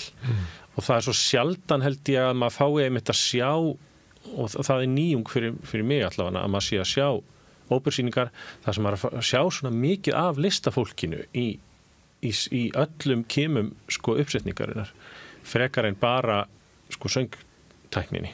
Það þau sem að syngja þau þýddu og þau klippa lagaverkið og breyta því tölvert. Það svona setja inn aukaatriði og hlura. Já, bæta við Rakara. Útsetja fyrir einmitt kvartett, kór, stykkin og... Það með, þú veist, þau eru ekki með hljómsveit, þau eru með píanóleikara og þú veist, það algjörlega svona að bara gera bestu stöðinni, þú veist, það ótrúlega, ég held að þau hafa bara byrjað þannig og svo eru það að halda því áfram en það náttúrulega, ótrúlega dýrt að vera með heila hljómsveit og svo framvegis, þannig að, þú veist, það kannski svona hluta þessu bara svona að gera þetta á sinn hátt og finna leiðir til að bara geta sett upp sýninguna þó það sé ekki nákvæmlega eins og maður myndi hugsa sér eitthvað starf. Nei, og það svolítið svipað frá hjá okkur finnst mér líka, þú veist að þetta náttúrulega nýtt verk og Þórunn ekki bara semja textana, vinna textan, heldur líka náttúrulega semja tónlistina og svo bara stekkur hún í ákveður að leika í sýningun líka þú veist og þrátt fyrir að vera svona ótrúlega skapandi að þá svo mikið frelsi fyrir okkur hinn að fá að skoða karakterinn okkar og þróa þá og leika okkur með þá. Og þetta er nýtt verk að... Nei, ég held ekki. Ég held að það sé bara í eðli Þórunnar að hún náttúrulega bara valdi fólki í allar stöður sko. Alveg stórkostlegur hópur af fólki til að vera með og Ágústa Skúladóttir og svo Sólveig Sigurðar, sem stjórnandi. Þannig að svo talar jafnrétti kynjana, þetta er kvenna uppsetning. Já. Ég var nú eiginlega að tala leikriti. Já. En það er svo gaman að draga það inn í að uppfærslan, það eru konur sem að sjá alla sko þessa svona kritísku hlutverk í uppsetningunni. En það mér finnst allir fá svo mikið frelsi til þess að leika sér, finnst mér. Því að þannig svona einhver leiti þetta að það séu þessar 3 uppfærslu og 4. valleðinni bara í vetur í svona græsrótaróperu og það byggir á fjölda söngvar eða við verum aðeins til ég að bara segja mér aðeins frá þínu námi og ferli. Já, mín námi og ferli.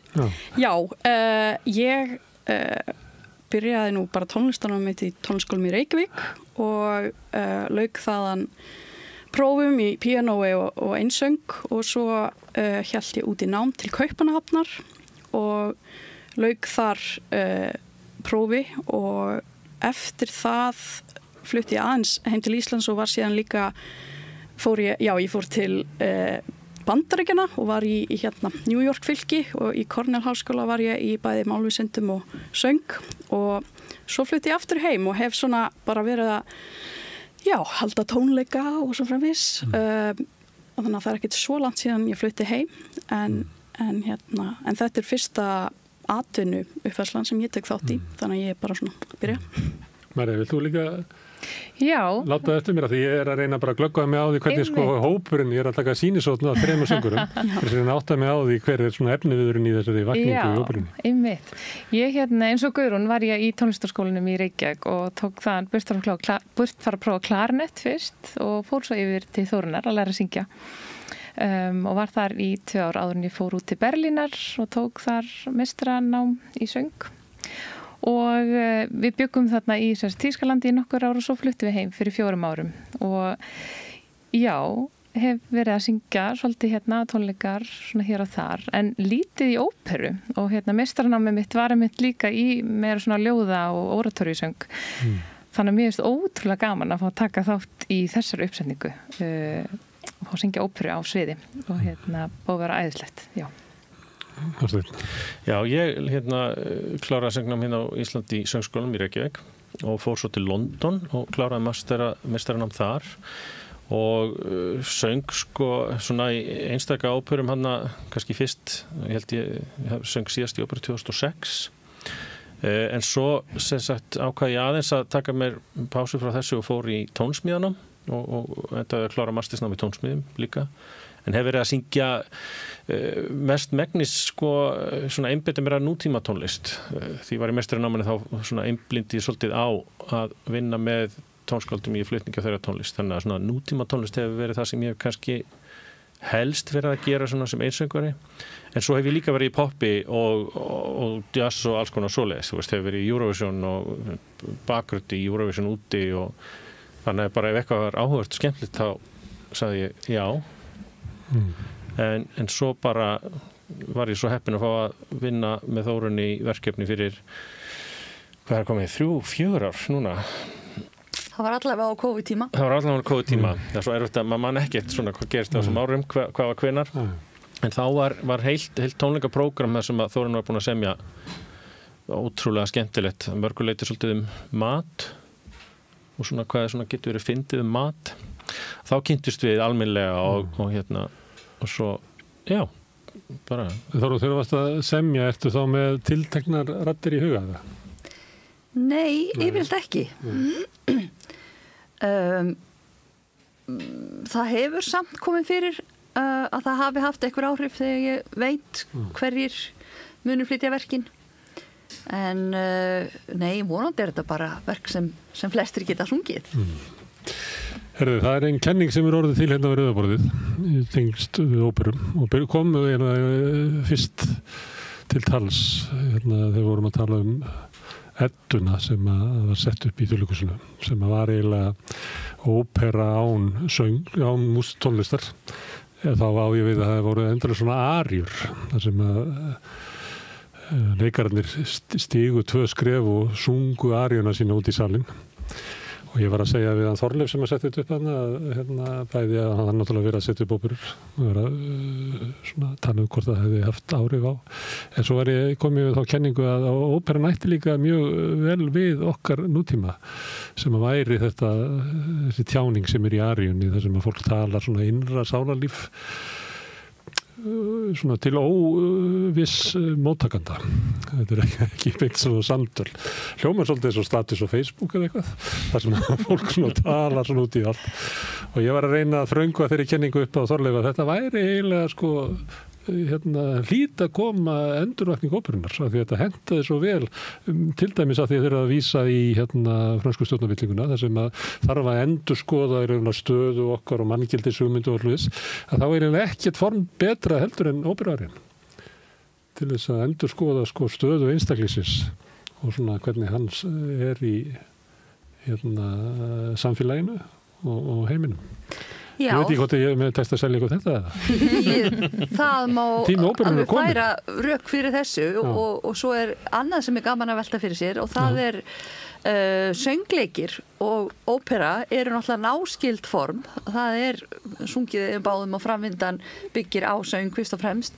Það er kannski aðalega meðleikurinn sem er öðruvísi og svo er yfirleitt magnað upp í söngleikjum. En það eru tölvert margir pólitískir söngleikir til líka, ekki síður en óperur. Þannig að söngur og tjá tilfinningar og koma skoðunum á framfæri, ég get alveg tekið undir að þetta sé sterkur vettvangur fyrir það. Að það sé eitthvað þegar maður getur sagt í orðum, en svo ef maður vill segja eitthvað að fara aðeins lengra, að þá eiginlega verðum við að fara að syngja sko.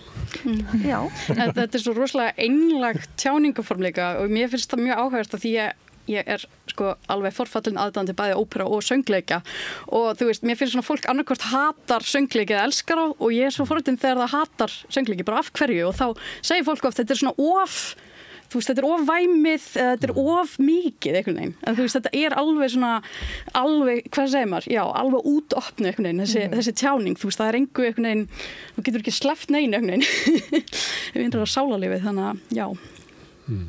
Þetta fjalli eitthvað svæði sem er ekki hægt að gera með öðrum hætti.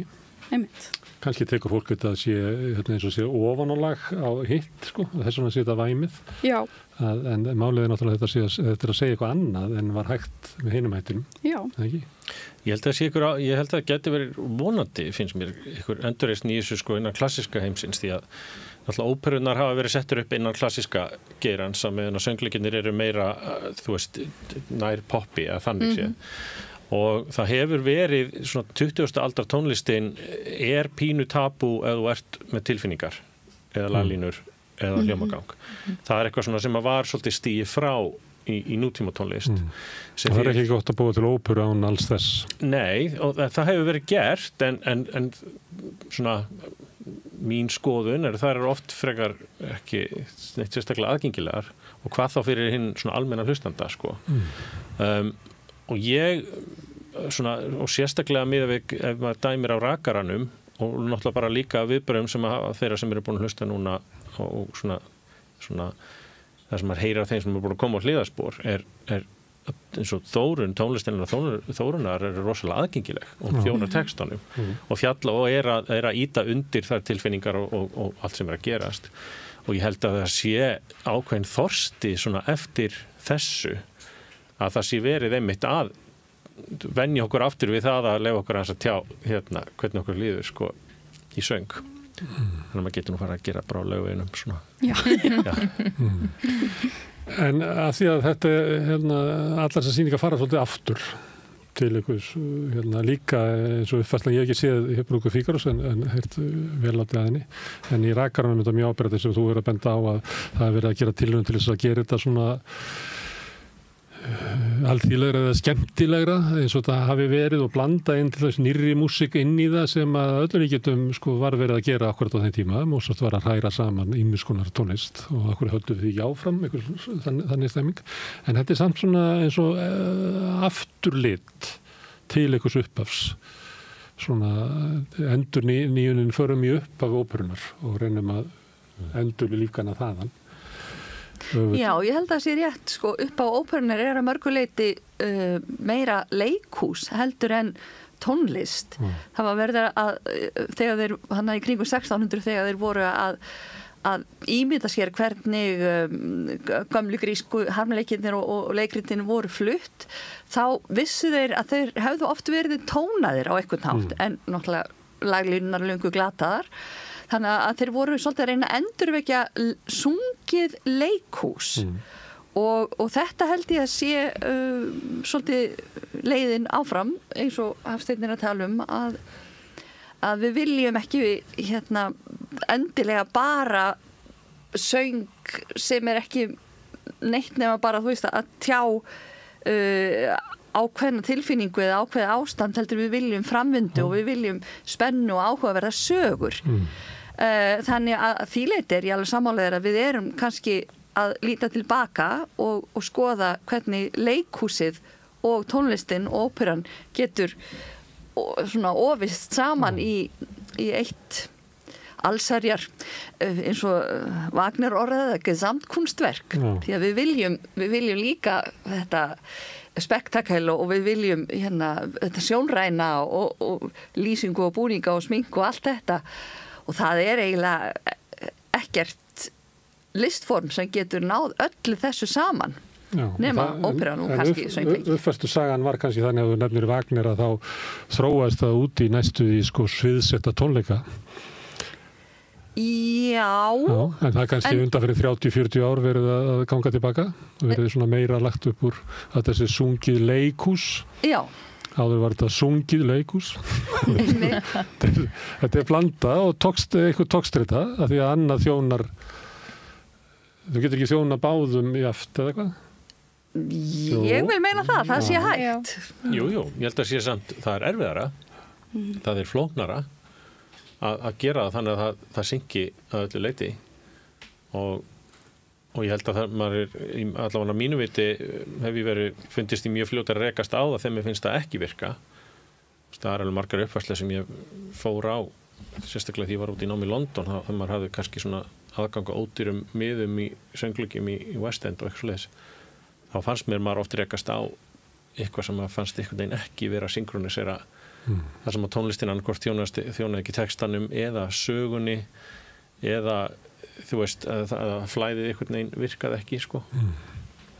En ég held að það sé líka kannski ástæða fyrir að við flytjum oft rosalega mikið sömu verkin aftur út af því að það er ekkert auðvitað Garðar Gresja verk sem að ná þessu jafnvægi. Það er náttúrulega gallin við svona óperu heiminn að hann hefur einhvern veginn lokast utanum uppsetningu og sömu verkum kannski svipað og ballettheimurinn kannski fyrir 100 árum eitthvað sem að hringsnýrið bara í kringum einhverju örfáverk eftir Tchaikovsky og það er svona bara eiginlega lokaður heimur og svo er óperuheimur þannig að það skiptist í fylkingar allt annað publikum sem að fer á Wagner heldur en og ef að Verdi fólk og Wagner fólk hittist þá getur það slegist og svo ítalska óperan og þetta er svona að sömuleyti er þetta heimur sem að einhver leyti lokaðist og er ekki svona ríkur þáttur í okkar sko kultúr það er ekki þannig sko. Nei, en einhver leyti þegar maður fer á aukarsýningar að þá hugsa bara getur það í alvörinu verið að þetta bara lifni einhvern veginn?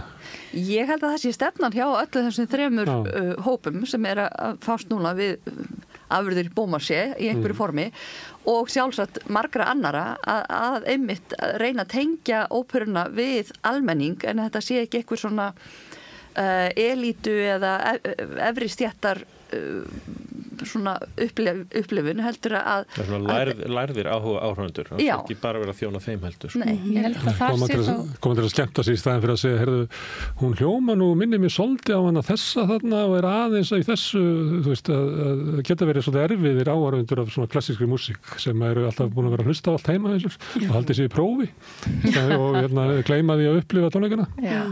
En ég held líka bara í sambandi þetta með aðgengi og svona að þessi hópar séu einmitt að þú veist þetta er fyrir almúan svolítið að þar sé bara svo mikilvægt þetta að það sé á íslensku að þessar þýðingar og að þau sé að leyfa sér alls konar þú veist leik með þessar þýðingar og að málið er ekki einmitt eins og ég held að þú hefur sagt á hann háfleygt og svona og þannig eru þau að ná til almennings þú veist miklu meira heldur en kannski annars, þú veist, ef þetta hefði allt verið bara á þýsku, ítölsku og allt saman þá væri þetta svo allt öðru vísi og þetta eru náttúrulega glænýjar þýðingar, bæði Rakarinn og brúðkaupið og það, þú veist, þú tekur alltaf svo margar ákvarðanir þú þýðir, þú getur alveg valið hversu mikið þú aðlagar, þú veist, textan að einhvern veginn samfélaginu og ég, þú veist, mér bæði á báðum sem sýningum, ég er búin að fara að báðar að það er svo, já, ég upplifði mikil svona tengsl við áhrendur af því að þau eru að reyna að,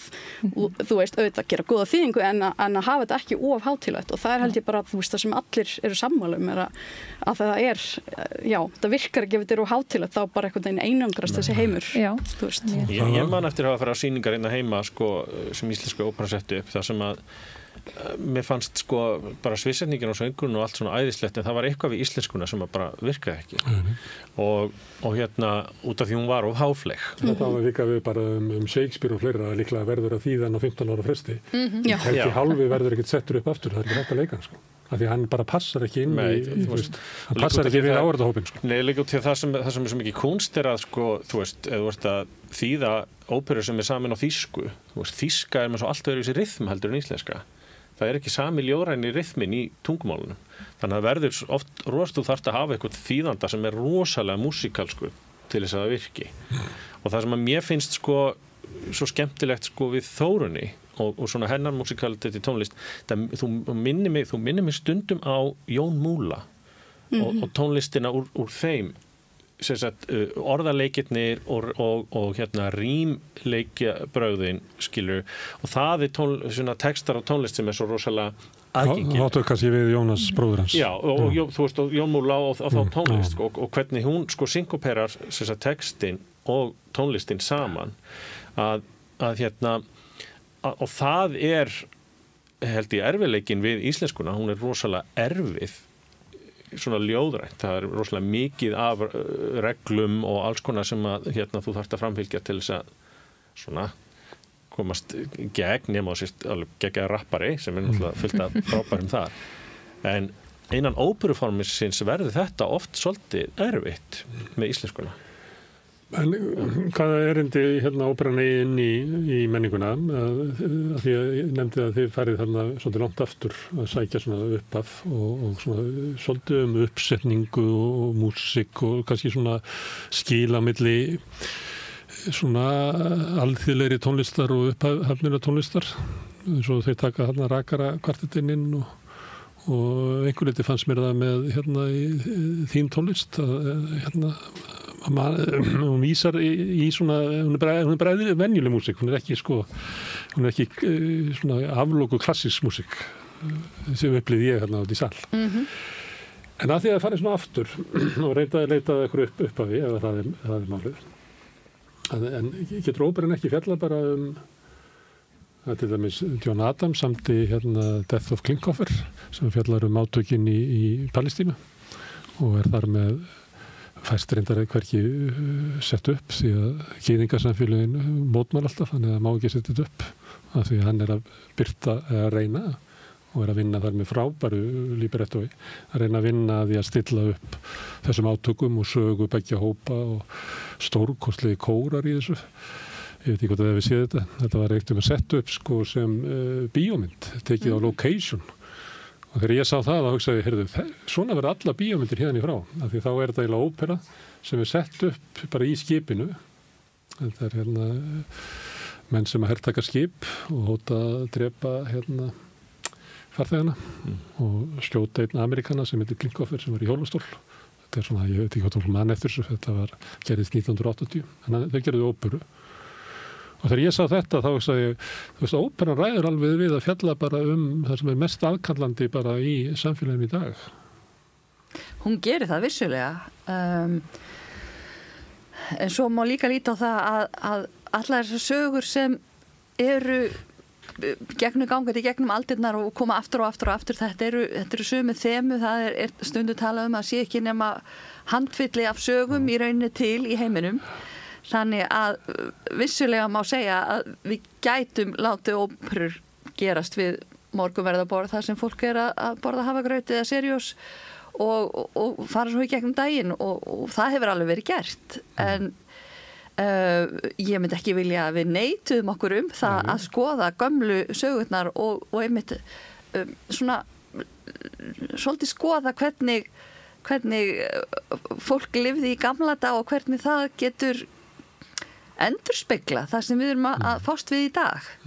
Þannig að bara semjum allt, alla tíma, bæði gamla og nýja og við vorum einmitt að ræða þetta, ég og Guðrún, hvað þyrfti að semja og hún kom fram með það sem svo sannarlega verðugt að það að semja óperur upp úr Íslendingasögunum.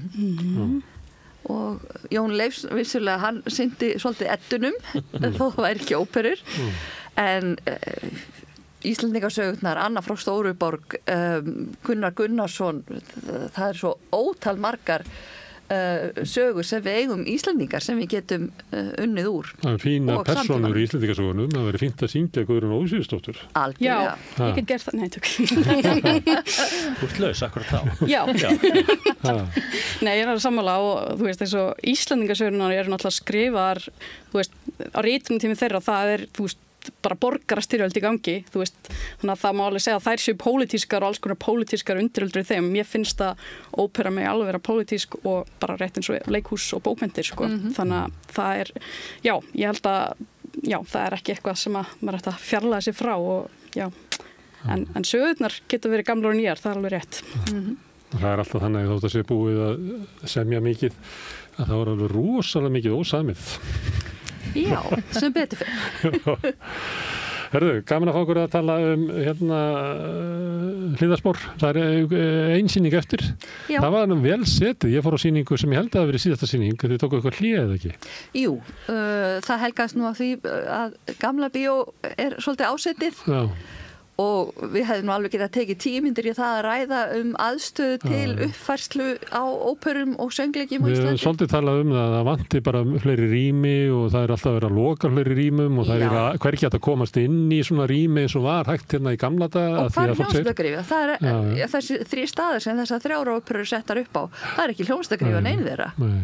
Þannig að, já, þetta takmarkaði svolítið af því bara hvað við höfum ekki aðgengi að Gamla bíói. Ég horfði svolítið á fólki sem var að horfa og það var með þetta svona sérstakur áhorfendahópur. Nú? Já, ég veit ekki, því ég kíki ofta og það mjög ólíkir áhorfendahóparnir, þú veist, á kortasýningu Þjóðleikhúsinu eða í Tjarnarbíói eða jáfnvel þú ferð það bara í Borgarleikhúsinu, hvort þetta stóra sviðinu, litla sviðinu, bara þeir eru ólíkir og mér finnst þetta skemmtilegur hópur, með svona blandaður, kannski svona fólk sem að svona þriðjungur sem hefur getað séð á skona bara á kórsýningu sem ákveðin tegund áhorfendum sem verður fólk sem tengist ykkur og svona og með það svona bara áhugaverður hópur ég get ekki greint hann sko hvernig hann var. Ég veit fólk sem kom þú veist eins og einhverju vinir mínir sem voru bara kvíðnir af því þau höfðu aldrei fyrir óperu og sögðu mig eftir á bara ég trúi þess ekki, þú veist, mér leiddist aldrei það fannst mér mjög svona gott trós fyrir Þórunni, þetta er bara mjög gaman að þessi. Já. Það mjög gaman að sjá þetta var líka sýnt miðjan dag. Já. Eða miðjan dag, 4 í eftirmyndin. Á sunnudegi, jú það miðjudagur á sunnudegi, ekki, 4. Það er miðastæðina og frábæra móttökur í salnum eins og var þegar ég sá Rakaran það var líka mjög skemmtilegur hópur þetta er gaman þegar þú horfir yfir hópin og hugsar það er eiginlega enga líkur á því þetta fólk hefði komið saman nema út af þessu. Þetta er ekki svona þetta er ekki sama slekti sem að fer á milli sýninga, það er alls ekki þannig þetta er mjög blandaður hópur, alls konar fólk. Já, blandaður en maður hefði séð á venjulegri stóri uppfærslu hjá Íslensku óperu. Já, ég held það líka. Já, það verður gaman að því.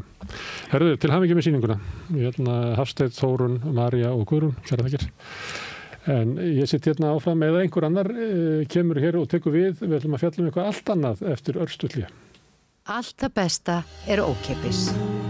Hrósaðu náunganum. Það er betra. Samstöðin, þar sem manneskjurnar koma saman.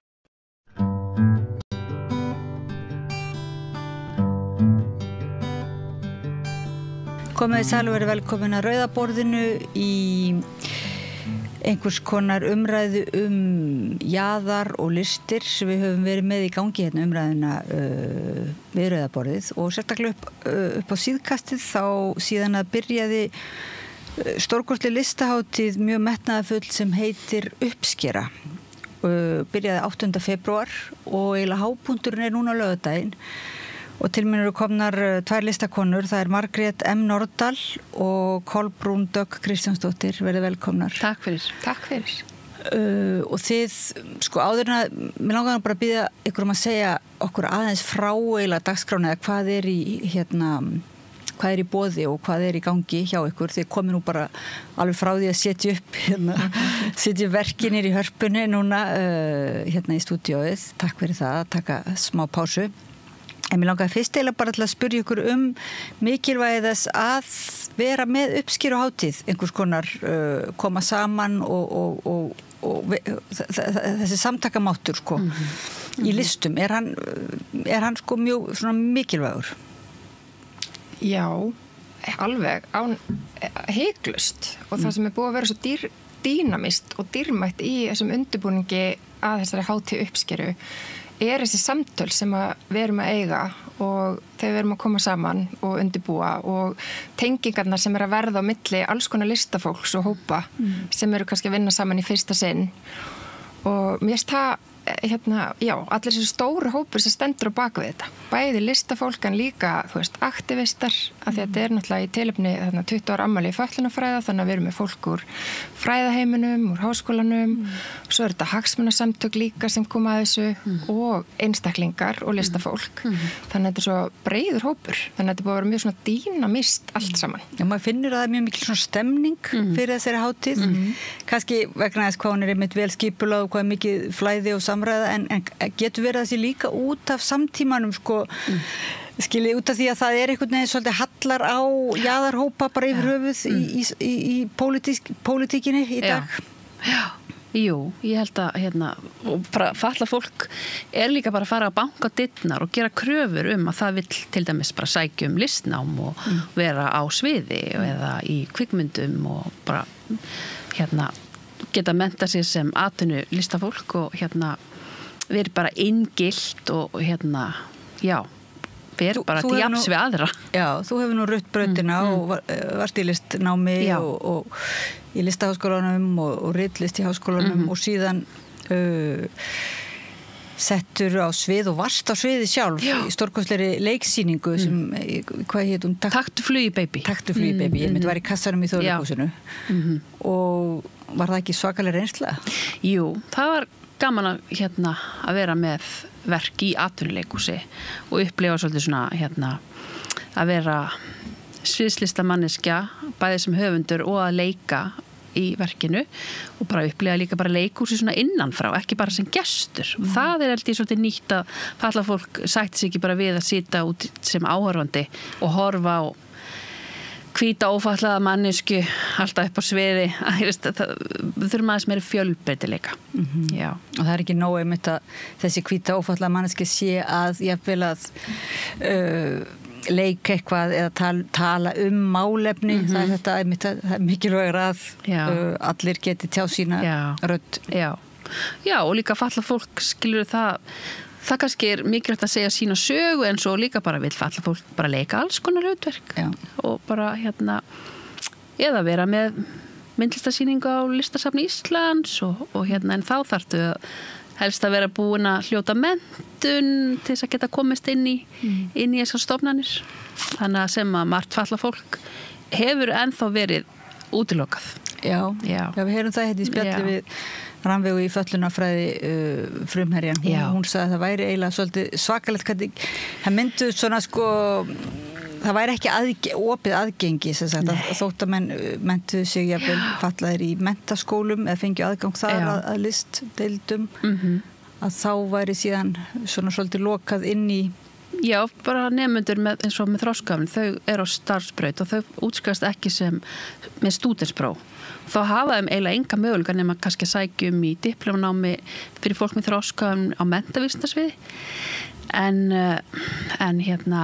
fatlað fólk bara í sögunni, það bara var fólk sett bara eitthvað upp í sveit, bara á stofnanir eða Kópavogssæli og það þurfti ekki annað en bara að vera með hreyfifömlun, þá varstu bara settur bara fékkst ekki þetta, maðurinn minn fættur 55 og hann var bara átt ekki að helst að vera í skóla, fekk bara heimakennslu og það er svo stutt, þannig að afi minn fættur 1922 og ég einmitt aðeins að fjalla svona spegla mig og mína sögu í hans sögu sem fötluð kona og hver munurinn að fæðast sem karlmaður og svona, það er svona uppskera og það er svo gaman líka hvernig fötlunarfræðin bara, ég byrjaði í fötlunarfræði og þá bara fékk maður smá svona sjokk, bara já, ég vissi ekkert að fatla fólk var bara því var bara útrýmt í Þýskalandi, maður bara svona, já, ég vissi ekki þessa sögu og hérna og líka kynnast fötlunarlist, það er svona pólitísk list, þannig að það hefur verið að gerast svo mikið bara á 20 árum og ég var í æfingu gær út af þessu málþingi og maður verður svolítið bara svona, bæði finnir maður svona kraft en líka verður maður svolítið svona meir, af því við erum ennþá okkur stað en samt er svo mikið svona kraftur og barátta í fólkinu og hérna já, ég held að það sé svo gaman að koma saman og finna svona þessu uppskjöru. Já. Maður fann það í leikritinu þínu sko, þegar þú varst þarna á sviðinu, þetta var svona svolítið sko þrauta, sem sagt ganga, þrauta saga og svo sigur, sem sagt einhvern veginn það var bara sigur í sjálfu sér að þú værið þarna með rammaskítar og hérna á sviðinu og sjálf og þessi kraftur, en hvernig upplifir þú það sko að fá að vera eins og, já, inn í sjálfu leikhúsinu, ekki bara fyrir utan. Fannst þér þetta bara vera komið, var það svona tilfinningin eða upplifður raunverulega að það væri ansi margt eftir að gera? Sko, ég vona að þetta sé ekki bara eina sýningin bara sem verður, veist, hvað svo? Svo þurfum við að halda bara áfram og hérna, og hvað ætlar Þjóðleikhúsið að gera núna næst? Það er svona, það er rekkart sem er í kjallara, Þjóðleikhúskjallara, svona House of Revolution. En við þurfum líka til þess að breyta, þá þurfum við líka að færa þetta upp á aðalsviði og það sé svona einhver stefna, líka bara að sé leikhús fyrir fólk sem er döff og það sé meiri táknmálstúlkaðar sýningar og fyrir alls konar hópa. Og nú er núna allir þessi viðburður í Hörpunni á laugardaginn. Vil ég að segja okkur frá honum sko, hann þið eru það eiginlega að smíða viðburð eða hanna viðburð í sammenningu sem er bara allt öðruvísi, er það ekki? Heldur en þið eru það eiginlega breyta svolítið mörgu. Og það sé aðgengilegur. Það er Skotland sé aðgengilegur. Já, það er mikil áhersla á einmitt aðgengi. Það er náttúrulega frábært layup, frábært dagskrá, stórkostlegt listafólk að koma fram og það hafa komið fram svo mörg sterk og öflug verk undanfarið. Eins og verkina Kolbrúnar, Taktaflug Baby og Fúsi, hérna Aldur og fyrir störf sem var sýnt í Borgarleikhúsinu, dúettar sem voru sýndir á listahátíð og hérna Svartir fuglar sem voru á listan landamæra í Tjarnabíó og Eden sem var líka listahátíð og Eyja. Já, stórkostleg verk og þannig að við erum að fá að sýna þarna brot úr verkum þarna saman, þú veist, þarna komum við saman og fagnum þessum stórkostleg verkum og svo eru 2 ný verk, eitt sem var búið til sérstaklega fyrir viðburðinn, þau heita Nóel og Hjördís og þau eru mjög leyndardómsfull, vilja helst ekki gefa upp mikið fyrir hérna sinnviðburð og Madame Tourette líka sem var með geggjaða sýningu sem var líka sýnd á listahátíð og hérna og svo vídeo sem endar á myndbandi sem að átak gerði í samstarfi við fjöldan allan af fólki, þannig að þetta verður svolítið bomba og einmitt eins og Kolbrún segir, þú veist, til þess að tryggja hérna, við erum að vinna náttúrulega bara með aðgengi í forgrunni að það sé fólk hérna geti komið og notið virkilega og þess að þurfa að vera að reka sig á eitthvað þannig að hérna bara frá því þú kaupir miða þá getur þú valið sæti eða þú ert í hjólastól eða þú vilt sjónlýsingu íslensku eða þú vilt sjónlýsingu á ensku og þetta er sérst við erum með frábæra túlka með okkur, það er sérst táknmálstúlkar sem túlka alla viðburði og hérna þær í hröðum höndum og svo eru Ditta og Þórunn Hjartadætur sem eru bara viskubrunnar hérna, sjónlýsingu, það er alltaf sjónlýsöllu ég held þetta sé fyrsta sinn sem að dansverki er sjónlýst á Íslandi.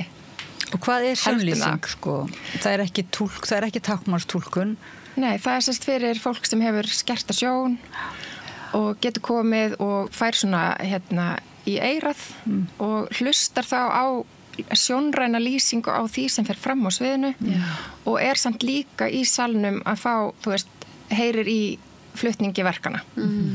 En þær eru að teikna upp í rauninni myndina í orðum þetta er ótrúlega, ég hef einu sinni farið á sjónlista bíómynd og var með sjónlýsingur eirun, þetta var reyndar alveg mjög dramatísk bíómynd úr seinni heimsstyrjöldinni, bara mjög þungt efni, en það var alveg rosa sérstök upplifun að fá þetta var bara, já. Er þetta ekki eins og eiginlega svona gæti allavega verið listform út af fyrir sig, sko?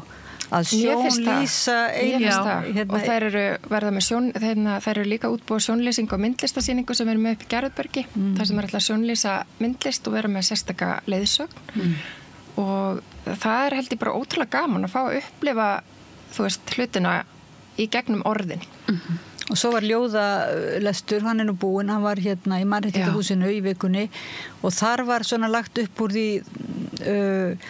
það sjálft að menn getur eins og mert sig þar komið til mín og voru að lýsa því hvort menn vildu kannski ef menn voru á þessu svona sem kallast skinnsegin eða tögsegin eða svoleiðis rófi þannig að sumum þetta er erfitt að vera kannski að tala og getur mert sig að vildu ekki láta tala við sig og þannig þannig að það verða þetta að taka tillit til svona Já og það gefur þér svona kannski eitthvað öryggi þú veist upplifir kannski eitthvað óöryggi að fara í einhverja aðstæður sem þú þekkir ekki alveg og það eru svona ákveðna samfélagslega reglur hvernig maður haga sér í ólíkum aðstæðum sem að svona einhverja svona sósíal reglur og svona, já að þá getur í rauninni þarna á ljóðakvöldinu var sérstök áhersla á að gera hana viðburð mjög skinnsegin vænan og skinnvænan þannig að og það voru bara mjög góða leiðbeiningar sem fylgdu viðburðunum og þetta er verkefni sem hún Kathy D'Ardies hefur svolítið verið að koma með inn. Hún er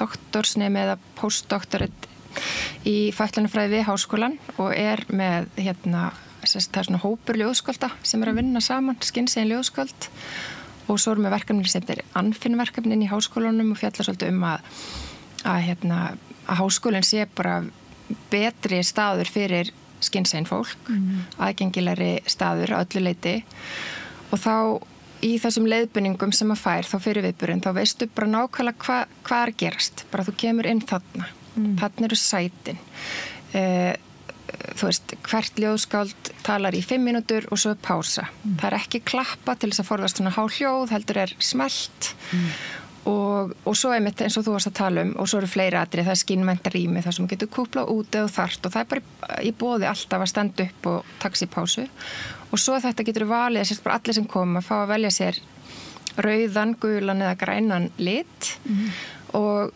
það hefur ákveðna þýðingu, sérst rauður er bara ég hef ekki áhuga að tala við neitt í núna og þá ert þú bara með rauða með og þarft ekki að segja það og þá bara sér maður það bara, þú veist, virðir það gulur ég vil tala við það fólk sem ég þekki og svo græn ég til ég að tala við alla og þá, þú veist, þá bara færðu svona ákveðin hjúp ef þú vilt og þarft Það er verið að taka tillit til þeirra sem að telja sig vera sem kallað er skinnsegin en einhvern veginn hljómar eins og þetta geti nú reynst vel fyrir ýmsa aðra en getið kannski útskýrt, við kannski glemtum að segja hvað er að vera skinnsegin Já, enska orðið yfir það er rauninni neurodivergent og kannski meiri hlutin okkar, þú veist, erum víruð með ákveðnum hætti en svo er skinnsegin fólk, það er svona vírað kannski aðeins öðruvísi og þar undir þessa skinnsegin, þetta er rauninni svona regnhlífa heiti, undir þessa skinnsegin regnhlíf fellur einhvert fólk með ADHD, lesblind fólk og bara, þú veist, þetta er alveg stórt spektrum, mjög litríkt og fallegt. Þannig að þetta er svona yfirheiti yfir það. Það sem að skynjunin einhvern veginn er aðeins öðruvísi. Þetta er svona, er það ekki orðið skinnsegin kemur þegar hinsegin skynjun eða þú veist, það er einhver önnur tegund af skynjun. Og þetta er svolítið svona lendingin af þessu orði, þú veist, fólk var líka svona að explora svolítið eða kanna svolítið að nota taugsegin, en ég held að skinnsegin sé svona orðið þetta viðtekna heiti og samþykta heiti líka bara frá fólkin sem tilheyrir þessum hópi og og þú veist okkur, þegar við náum að skapa rými þar sem að fólki líður vel það hefur góð áhrif á okkur öll þetta er ekki einhver alveg eins og aðgengi bara almennt, það er gott fyrir okkur öll þetta er ekki til þess að bara að við njótum öll góðs af því allt samfélagið en það kannski hefur ekki verið mjög svona sýnilegt þetta aðgengi heldur bara aðgengi að komast inn eða rampur eða lifta eða fyrir hjólastólanótendur. Þannig að þetta svolítið svona, þetta er eitthvað svona... Já, bara ljósin eru mjög björt, þú veist, það getur verið erfitt, getur við gert eitthvað til þess að dempa ljósin eða, þú veist, þú veist, eitthvað sem getur gripið í bara til þess að skapa þægilegt, örugt og skinnvinsamlegt rými. Ég held við finnum það öll, þó að við kannski finnum það bara mjög sterkt. Að þá held ég að það skilir sér alveg til allra. En sko, þessi viðbur, ef við hugsaum að fólk vilji koma, allir, öll, bara vilja mæta á upplifa þessa hátíð, uppskeruhátíð, getið þið svona sagt okkur bara svona helstu pósta, til dæmis á laugardaginn klukkan hvað er sá viðburður? Já, kannski. Já, þetta er svona samfellt hátíð frá klukkan 6:30 til 10. Þannig að þetta og þetta byrjar með gjörningum 6:30 þegar fólk að tínast inn í hörpuna og það eru bara brilljant hópar, þetta er alltaf eitthvað svo dýnamist, það er svo gaman. Þannig að það er gjörningasveit hlutverkaseturs, verður með gjörningi bara alrými hörpu og listhópurinn Fjölleikhúsið verður með annan gjörning sem svona flæður rýmið og þau leiðu okkur svona inn í Eyri sem er rými við hliðin á Silfubergi og þar opnar myndlistsýning á þrífum verkum, skúlptúrverkum eftir listafólk sem starfar í listvinnslunni og svo eru listhópur hlutverkasetur sína þar líka 2 skúlptúra, þannig að þetta er bara 9 verk en þetta eru mjög stór verk, þannig að þetta er lítil sýning á stórum verkum. Þannig að hún opnar þar og þar ætlum við bara að eiga góða stund og það verða veitingar og hressing og skinnvænt rými, inn í því rými, þú veist það sem ef fólk þarf að kúpla sig út, þá er hægt að gera það. Og svo opnar Silfuberg og við bjóðum fólki þar inn svona, og ætlum að byrja cirka 7:45. Og svo er dagskrá þar til 10 og þar sem að þetta stórkostlega listafólk stígur á svið og rúlar á svið og það verður hlé á milli og það verður líka alveg svigrúm fyrir fólk ef að til dæmis það er á mikið eða því að finnst á mikil skuldbinding tilhugsunum að þurfa að sitja allan tíman einhvern veginn fastur að þá verður þetta þannig að þú veist, það er mjög velkomið að taka sér pásu og ganga út og koma inn aftur. Þú veist, að því oft eru við kannski svolítið svona, þú veist, við förum í leikhús og þú situr í klukktími eða 2 tíma og svo kemur hlé og maður er svolítið, þú veist, að vill enginn standa upp í salnum til þess að, þú veist, taka sér pásu eða bríðir og hvað þá að koma inn aftur einhvern veginn, það er bara svona spottljós á þig en þarna er það mjög velkomið. Þetta getur verið mjög þvingandi sko, fólk með innilokunarkennd líka lenda inn á miðjum bekk og kannski óttin við að fá hóstakast eða bara þurfa að pissa eða eitthvað svona og lokast inni bara og það er í rauninni svona hindrun fyrir, þú veist, það er fólk bara nei, ég treysti mér ekki það er svo gott að teikna upp leið út úr öllum aðstæðum bara í mjög mörgum aðstæðum, bara líka í skólum og svona, að fólk geti stigið út úr aðstæðum. En fyrir þá sem eru sko, finnst þeir ekkert vera mjög skinnsegin eða finnst þeir ekkert vera mjög mikið á einhverju rófi og sko, geta þeir nokkuð orðið eitthvað óryggir að þeir eru ekki heima, er ekki ítrekkað þetta sé svona fyrir, ég veit að ég er að tala þetta máli þeirra sem þarka sér ekki að tala máli en samt sem að það getur nú stundum orðið svolítið svona fólk getur bara orðið svolítið óöruggt held ég gagnvart listum og listviðburðum bara í sjálfu sér sko, og jafnvel þótt að þeir eigi að vera aðgengilegir þá upplifi held ég sumir að list sé ekkert sérstaklega bara fyrir Akkurat, að þú þurfir að vita kannski eitthvað listasöguna til þess að geta komið og notið, ertu að meina það? Já, eða þurfir að vera dregin upp á svið eða eitthvað svona. Já. Óttið við það, sem við rættum við það líka. Já. Akkurat. Þetta er fyrir þetta er fyrir öll. Þetta á að vera bara, og sama hvort að þú hafir aldrei farið á leiksýningu, að þá held ég að þetta sé viðburður fyrir þig að koma og prófa og njóta en hafa þá jafnframt þetta svigrum til þess að geta stíð út úr aðstæð með þú þarft eða ekki en þetta er að sjálfsögðu fyrir okkur öll og þú veist fyrir listunundur og unnundur menningar og unnundur sviðsist og myndlistar bara komiði. En það er oft svona pínu þar sem maður reyks á. Þetta er alveg pínu áhugaverður punktur, ég hugsa þetta ofta því að, þú veist, ég unni lengi líka í listan landamæra og við Kolbrún vorum þar saman fyrir mörgum árum. Að það er svolítið svona, senan er svolítið skipt sem ég veist áhugavert að því ég, þú veist, er myndlistarmanniska. Já. Að þú veist, það eru hverji mæta í Þjóðleikhúsið, þú veist, það er einhver svona ákveðin kræsa kannski sem fer þangað á opnun eða frumsýningu, svo er kannski einhver öðruvísi kræsa sem mætir á á opnani listsýninga og Listasafn Íslands eða Reykjavíkur, kannski enn önnur sem kemur í Marshallhúsið og það er einhvern veginn, þið viti, við erum með svona veggi og hólf víða bara í samfélaginu almennt og þetta er menningarlífi engin undantekning þar en ég myndi vilja sjá bara meiri dýnamík og flæði af því að við viljum hafa inngildandi listalíf bara í stóra samhenginu. Ekki þessi landamæri. Nei, og þú veist, ég minn eins og til dæmis hátíð eins og listan landamæra sem er stórkostlega hátíð sem hefur rutt brautina með sínu starfi lengi að auðvitað vill listan landamæra bara vera svo óþörf þegar það er bara inngildingu er náð og allir hafa aðgengi bara inn í lista og menningarlífið okkar sem þátttakendur og sem njótendur. Já, þú vilt ekki vera eins og Kolbrún Dögg, þú vilt ekki vera taka þátt bara í listviðburðum sem eru sérstaklega fyrir þá sem hafa ekki aðgengi skilur, þú vilt bara vera hvort tveggja, er ekki? Já, maður vill ekki, hátíðin listan landamæra er flott hátíð, en svo vill maður bara ekki að landamærin komi aftur upp að henni í lokinni. Maður vill bara að þessi landamæri fari og fólk geti bara farið valsa á milli landa eða eitthvað skilur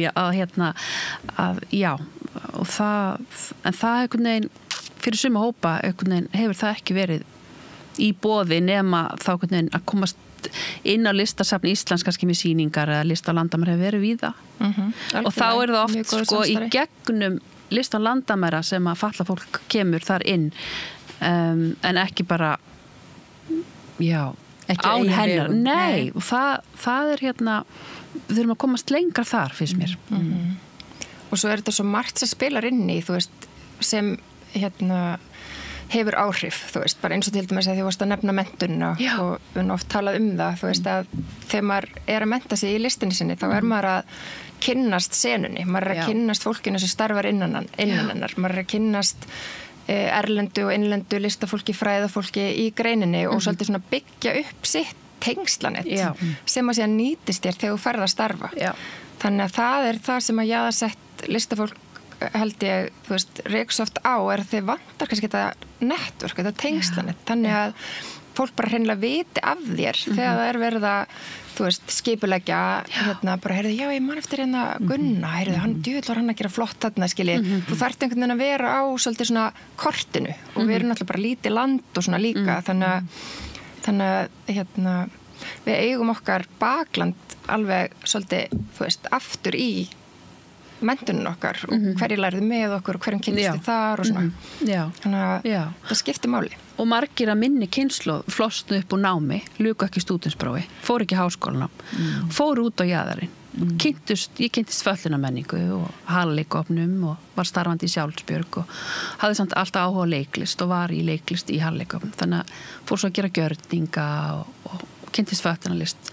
Þannig að það er svona, þar við erum stolt af því að vera með skerðingu og föll, það er ekki eitthvað sem við skömmumst okkar fyrir við þurfum að læknast til þess að geta farið loksins inn í listaháskólan eitthvað skilur, það er ekki að breyta okkur, það þarf miklu meira að breyta kerfinu og að það aðlegi sig af fjölbreytileikanum þannig að já einmitt, þetta er eiginlega svona lykilpunktur þetta með, þú veist, að samfélagi þarf að breytast, ekki fólkið. Nei.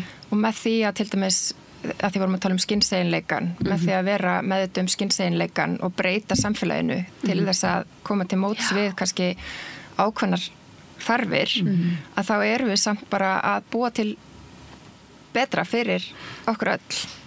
Það er svolítið merkilegt hvernig sko sá hópur sem að knýr dyra inn í svona menningarstofnanirnar, svona þessa klassísku menningarstofnanir og eða opinberu kannski, það er oft svona mjög róttæku öfl sem að þurfa eiginlega að beita einhvers konar aktivisma með og ég vil grípa til þá gjörningaforma og svoleiðis og svo er það nú kannski svolítið komið, sko, eins og þú veist, það var einhver hugmyndum muniði, sko, hámenning og lámenning þú veist, hvort það mætti vera graffiti eða þú veist, mætti vera einhver lámenning það var svolítið svona hinu öldinni en núna er það kannski eiginlega ekki mjög áhugaverð spurning svona lámenning, hámenning sko, finnst mann finnst ekki mér finnst ekki svona vera mest í kraftur það er eiginlega róttakast og kannski mesta frjómagnið í þessum jaðarhópum sem sagt Þau oft kannski breyta, svolítið hafa áhrif á meginstraumin. Já. Ég meina svona eins og með föllunarfræðunum og lista á landamæra þarna er miklu meiri kraftur heldur en sko stjættavinkillin, þú veist, þessi svona að einhver lámenningar sem er ekki, sko, sem er svo kannski Stundum kannski er líka fólk að tala þá meir sko, eða að vera að hleypa bara öllu fölluði fólki inn í listnám eða inn í listinnar það þurfa nú að passa upp á gæði listarinnar, það má nú ekki draga það niður á eitthvað lágplan eða geta bara allir verið listamenn að leiki bara, það er svolítið svona að því fatlað fólk hefur svolítið verið að leika svolítið svona eins og postdramatískt leikhús það er að leika að flytja, eru sérfræðingar og eru ekki að leika einhver aðra persónu heldur bara segja svona sögu sem er gott en ég vil líka sjá bara fatlað fólk getur verið menntaði leikar og eru bara að leika alls konar þannig að það er líka að því maður hefur ekkert bara oft byrja listafólk á kannski svona sínum persónulegu sögum svo bara fyrir að gera eitthvað annað, þróast maður vil þróa sig sem listamaður Þannig að þú veist sért ekki bundin eða þú veist vera að fjalla einhvern veginn þig og hindranir þínar eða eitthvað þannig heldur bara getur verið þú veist, Kolbrún sem að ég veit ekki er að bugast yfir uppvaskinu og eitthvað eins og við öll. En eins og þið segir líka sko þetta að allt listafólk þarf á þessum tækifærum að halda að bara ein sýning eða ein uppskeruhátíð bara er svo mikill lærdómur í sjálfu sér og gefur fólki einhvern veginn tækifæri til að þróa sig og þroska sem listafólk og og stofnanirnar náttúrulega nota alltaf gömlu einhverja klísjur gæði og svona þú veist, en raunin er svo að allt listafólk er með eins og þú varst að tala einhver listafólk er svolítið dularfullt vill ekki láta alveg uppi hvað það ætla að gera sko, en þannig er nú eiginlega listin bara í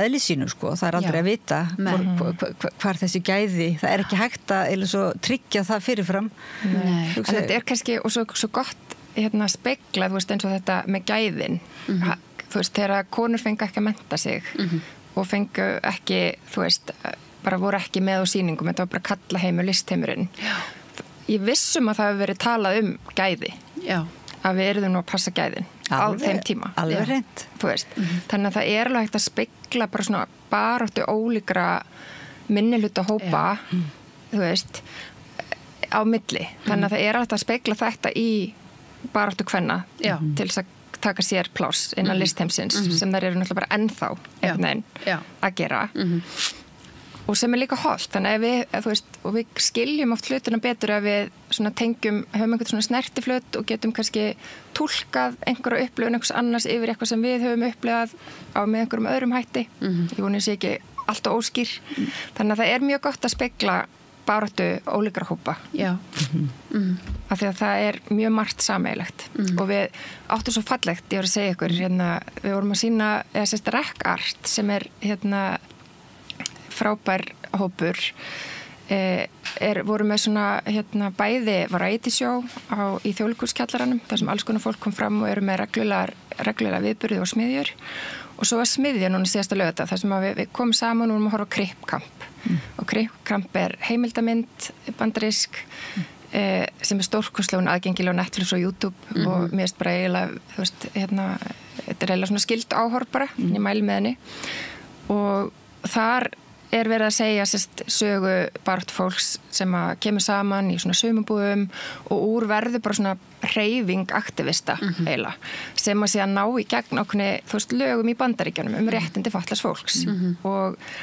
og þar þau fóru í setuverkfall á einum tímapunkti til þess að berjast fyrir sínu og hungurverkfall, skriðu upp tröppunar og akkurat, þetta alveg bara brjálæslega stór saga og þar svona moment þar sem að þau eru bara eitthvað matarlaus og einhverstaðar í einhverju stjórnmaldsbyggingu og þá koma Black Panthers með elda fyrir þau af því að þau skilja þessa baráttu og hver þau eru, ég fæ svona gæsahúðlega og þetta líka svolítið, og svo tölum við þetta og svo var svona umræður eftir og við tölum svolítið þetta, hvernig við erum þú veist, þetta intersectionality og hvernig við erum svolítið sterkari bara saman og voru svolítið að ræða það og við erum það þú veist, við þurfum að standa saman og þetta einmitt ljóðalesturinn, þá var einmitt kynsegin líka, eða sem sagt þá var skynsegin og hinsegin áhersla líka, þannig að það er bara áherslan á að standa saman, jaðar var konur og jaðarsett kyn og svo þessi skynsegin hópur, þú veist, þannig að þetta er svona þetta mengi. En þannig að þeir sem að vilja koma og fara á uppskeru, þetta heitir uppskera, er ekki?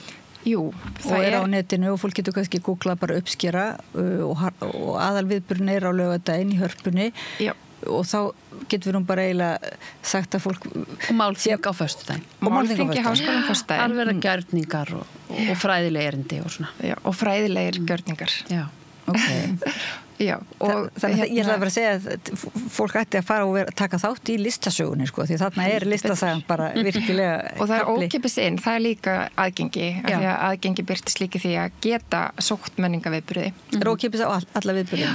Já, það er ókeypis á alla viðburði. Það kostaði inn á 2 viðburði en hjá Rekkart en það er til dæmis svona sliding scale ég veit ekki alveg íslensku orðið yfir það þar sem þú getur svolítið valið þér bara hvað verður ræður við þannig að það eru kannski 3 flokkar en annars er allt annað ókeypis og það er þetta nálgast fólk þarf að ná sér í miða má ég segja það á Tix til þess að tryggja sér miða í Hörpunni og þá er tækt að velja og þannig að sé og það virkar bara eins og skráning þú nærðir í miða en borgar ekki skrá, þannig fáum smá svona yfirlit yfir fjöldan og þannig líka þú veist, þannig að til dæmis það við vitum ef þú ert að koma, þú ert að nota hjólastól þá viljum við bara, þú veist, að það sé nægt rými, þú bara komir inn og það þurfur ekkert að hugsa það að þurfi eitthvað að færa einhverja stóla og eitthvað svona vesen, af því að það getur alveg líka verið álag að koma þú veist, á viðburð þar sem er ekki gert ráð fyrir þér og svo þarf eitthvað að fara að hliðir einhverju til og vesenast. Svona vesenast, já. Það er ekki skemmtilegt. Tilfinningin að þú sért vesen og þú sért fyrir og svona. Þú ert ekki að fíla það. Það er mjög gaman þegar þú til dæmis ert í jarðaförum með brúðköpum, situr út á gangi, þú ert fyrir og þetta færa þig og svona eða manneskjan í brúðakjólum festir því í hjólastólum og svona. Nei, ég er þetta er efni eitthvað svona ótrúlega gott verk. Já, ég hef verið með uppistand það. Er það? Já. Okay.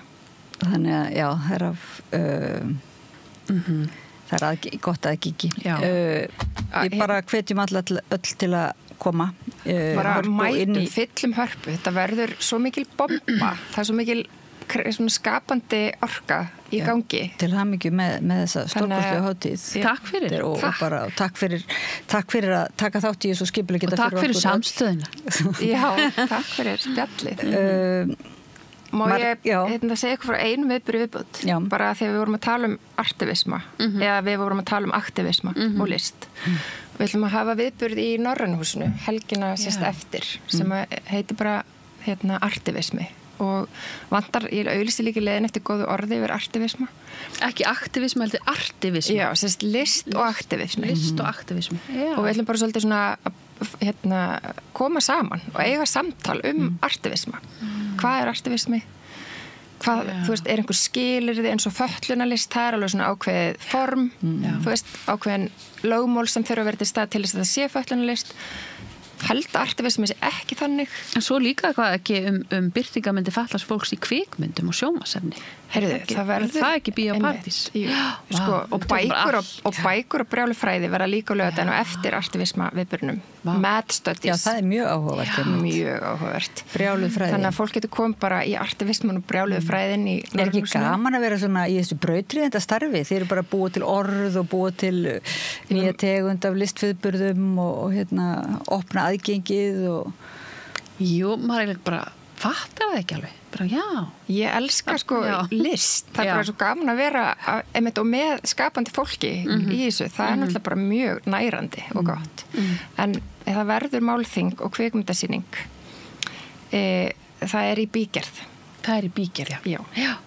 En er einhver síða, getum við þá kannski sagt svona, er eitthvað hægt að finna það á netinu, einhver upplýsingar svona, ef fólk vil fylgjast með? Það er hi.is/uppskera.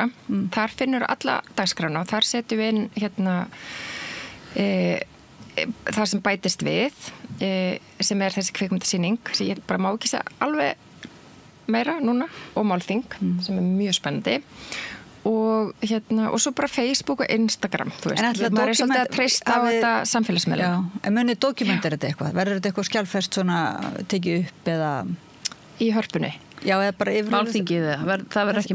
Ég held í miður ekki. Nei, ok. En það verður myndað og... Sjónvarpið ætti að vera kannski á staðinu. Við eigum náttúrulega erindin og myndirnar og erum að reyna að miðla líka upplýsingum fólki sem er að taka þátt, þú veist. Á samfélagsmiðlum og hýsa það á þessum vef, þannig við eigum svolítið þetta svona eins og arkíf þennan viðburð. Ok. Margrét M. Nordahl og Kolbrún Dögg Kristjánsdóttir listakonur og skipuleggjendur þessarar miklu og stórkostlu hátíðar sem eru opin fyrir öll og við mælum eiginlega bara með mætingu og þáttöku sem heitir Uppskera. Við erum búin að ræða mikilvægi uppskeruhátíða í listum og bara eiginlega í öllu, eiginlega er það ekki bara þáttöku fyrir sem flesta í skapandi starfi. Við segjum þetta gott við rauðaborðið í bili. Ég þakka hlustendum og áhorfendum fyrir að vera með okkur og Pétur Fjellsteð fyrir að varpa samræðinu yfir til ykkar. Við höldum áfram að ræða málin hérna við rauðaborðið eftir smá stund, tökum smá frímínútur. Takk fyrir. Ertu á leið heim úr vinnu? Stilltu á FM 89,1.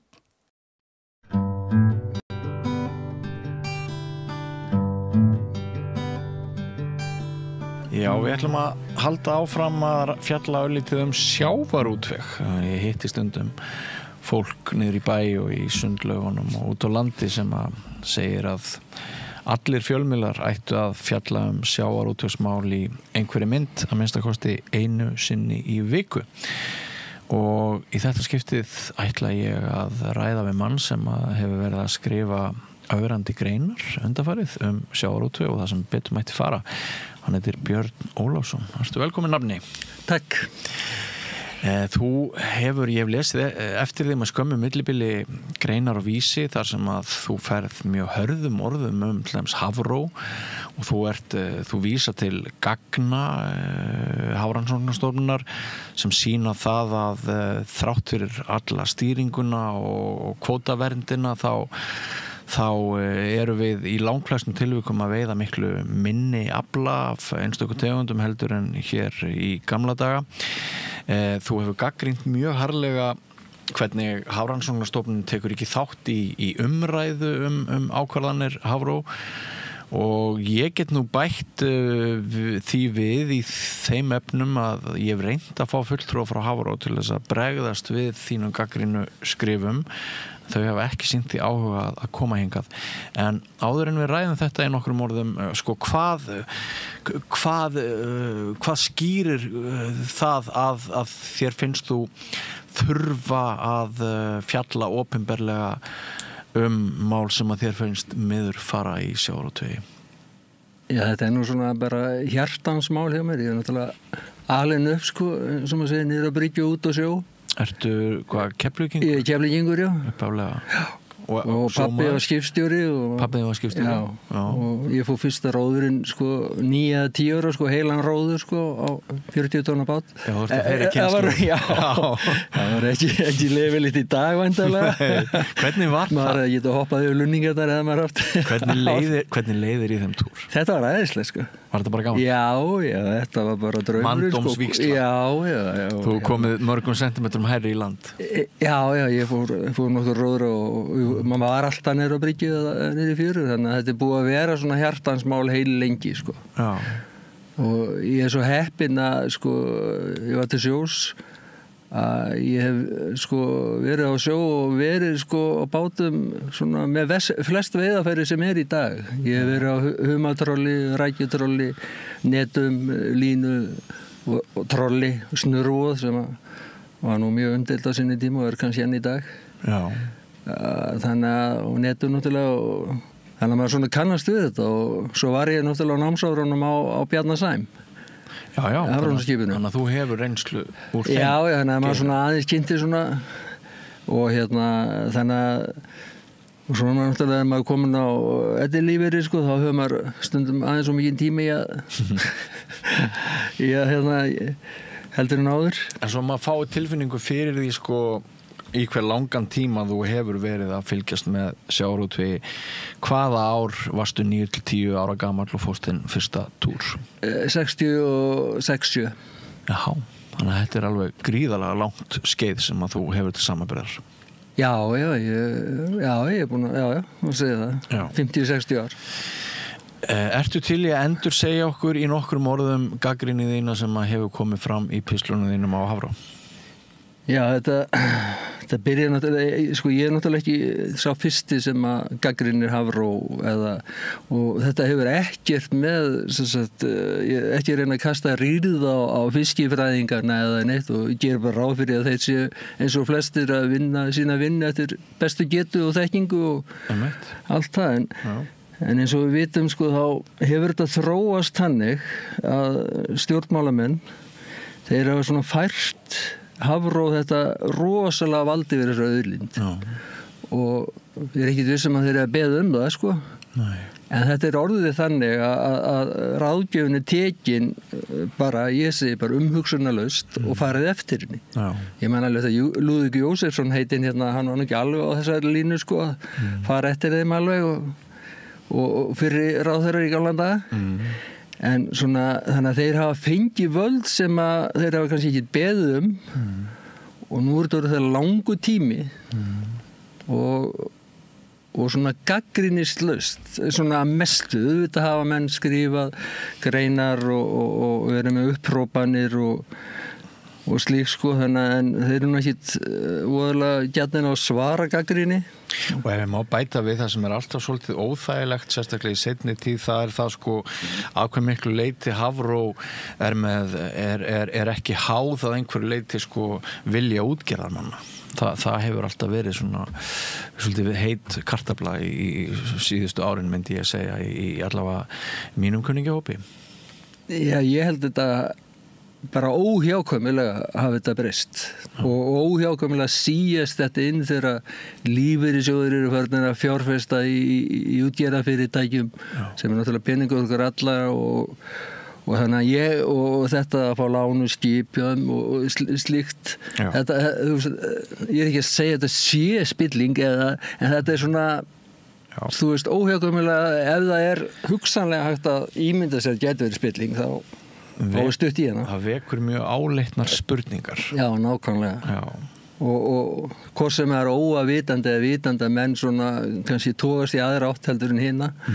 Þetta er allt vekur spurningar. Já. Og það sem ég fór að gera, ég er náttúrulega búin að liggja yfir gögnum og lesa og ýmislegt svona til að bæta hún á það sem ég vissi áður sko. Og svo bara þegar maður fyrir að skoða söguna sko, því sagan lýgur ekki. Og allar þessar tölur, allar þessar upplýsingar eru frá þeim sjálfum komnir. Aflatölur. Já, allt saman. Já, bæði aflatölur og það sem ég segja, staðreindi sem ég láta frá sér, sko. Þannig að þessum þá fór ég að skoða þetta og þá kemur bara ljós að stendur þetta steinu við steini, sko, yfir þessar ráðgjöf. Nei. Það sem sagt, stofnarnir virðast vera minnka og minnka? Já, sko, 1980 þegar þeir fara að huga að setja kvótakerfið, þá þorstofninn hann talin rúmlega 1,5 milljón tonna Já. Og það þótti sko nánast ótækt sko. Já, það var svo lítið. Já, það var svo lítið sko. Og okkur tókst nú samkvæmt þeim að koma honum niður í sko 550.000 tonn, en í dag segja hann sé rúm 1000 tonn. Þannig að hann minkað 500.000 tonn. En svo bara sko alla sögun það var að koma upp rosalega mís samræmi í það sem sagt og raunveruleikann. Já. Það sko já, það sko til dæmis kringum 2000 þá sagt að þá stofnin þá hverfa á 2 árum 400-500.000 og ég meni þá var hann Jóhann Sigurjónsson forstjóri Hafró og hann kom og skýrði þetta og það voru sagt, á mannamáli reiknikúnsti sem hefur verið að plata á og hann reyndar aðeins kendi skipstjórum og svo lögum að þeir vera svona dragað á tálar með of í ákvæðinu en tók ekki með í reikningin að sóknin hafi minkað þannig að það var ekki skrítið og skipaður kannski að fiska eins meira heldur en áður sko. Þeir eru færra að veiða í sama pottinu og þeir að fiska betur. Og sko, svo heldur þetta bara áfram sko. Síðan 1983 þegar kvótinn settur á, þá stofnin allt í hennu komin niður í 820.000 tonn úr 1510.000 tonnum sko 3 árum áður. Já. Það rosalegt hrun og síðan þetta sko, þessi stopptölur sko, það eru rosalega rokkandi. Já. Og síðan segir Jóhann þarna upp úr 2000 nú ætla þeir að breyta þessu og nú síðu konum með henni einu sannu formúlu. Hún virkaði ekki svo betur en það 2008-2009 þá sendir þáverandi sjávarútvegsráðherra bréf til alþjóða Hafrannsóknaráðsins til að óska eftir hjálp eða til að bera undir ráðgjöfina hvort þið séu á réttri leið og þá fyrir maður að skoða það þetta svona norður Atlantshafsráðið sko en þá eru Íslendingar rosalega sterkir í þessu ráði eða jafnvel formanninn þar sko, í ráðinu. Þannig að þetta svona svolítið eins og sem við erum að tala að fá ráð hjá sjálfum sér sko. Og ráðið stimpla það bara að þetta sé alltaf réttir leið sko, því að þarna ég veit að leiðilegt að tölum, en þarna hrygningarstofni sagður sko, þarna 2010, sagður komin í 220.000 tonn og þá er gert 5 ára plan að rétta við. Og alþjóða Hafrannsóknaráðið það samþykki þetta plan, þessi bara þetta fínasta plan hjá Hafró og 5 ára plani virka mjög vel sko því að 5 árum seinna hrygningarstofnin komin upp í 500-600.000 tonn þannig að búin að meiri en tvöfaldast og 2016 og 17 gefa þær út að stofnin hafa aldrei verið sterkari bara í 40-50 ár og svona þetta haldið áfram 2016, 17 þá bara allt í blóma hérna þá sko 2017 stofnin komin upp í 1200.000 2019 upp í 1400.000 tonn og 2020 þá lækkar hann aðeins niður 1360 og svo 2021 bara hrynur hann þá bara hverfa 500.000 tonn þá var hann bara 900 og þá segja þeir sko ofmat. Það var sem sagt formúla frá 2002, aftur frá 2009, þá voru þessar formúlur auðsjánlega ekki að virka. Þannig að þetta gefur manni svona tilefni til að þetta sé ekki alveg eins og þetta eiga að vera sko. Og þetta náttúrulega engin tjöld sem að eru verið að eiga við sko, þannig að maður skilur alveg þetta er svona eins og að vera jarðfræðingur, þetta lítur að vera svolítið snúið. Og þú ert líka svolítið í skrifunum að tengja saman áhrif veiði á eitt stofn á annan stofn. Já, sko eins og það er ekki bara sagan á þorskveiðunum sem að hræðir sko. Sko humar og rækja humarinn er horfinn og hann er ekki á leiðinu að koma aftur með að við nýjustu gögn sko. Nei.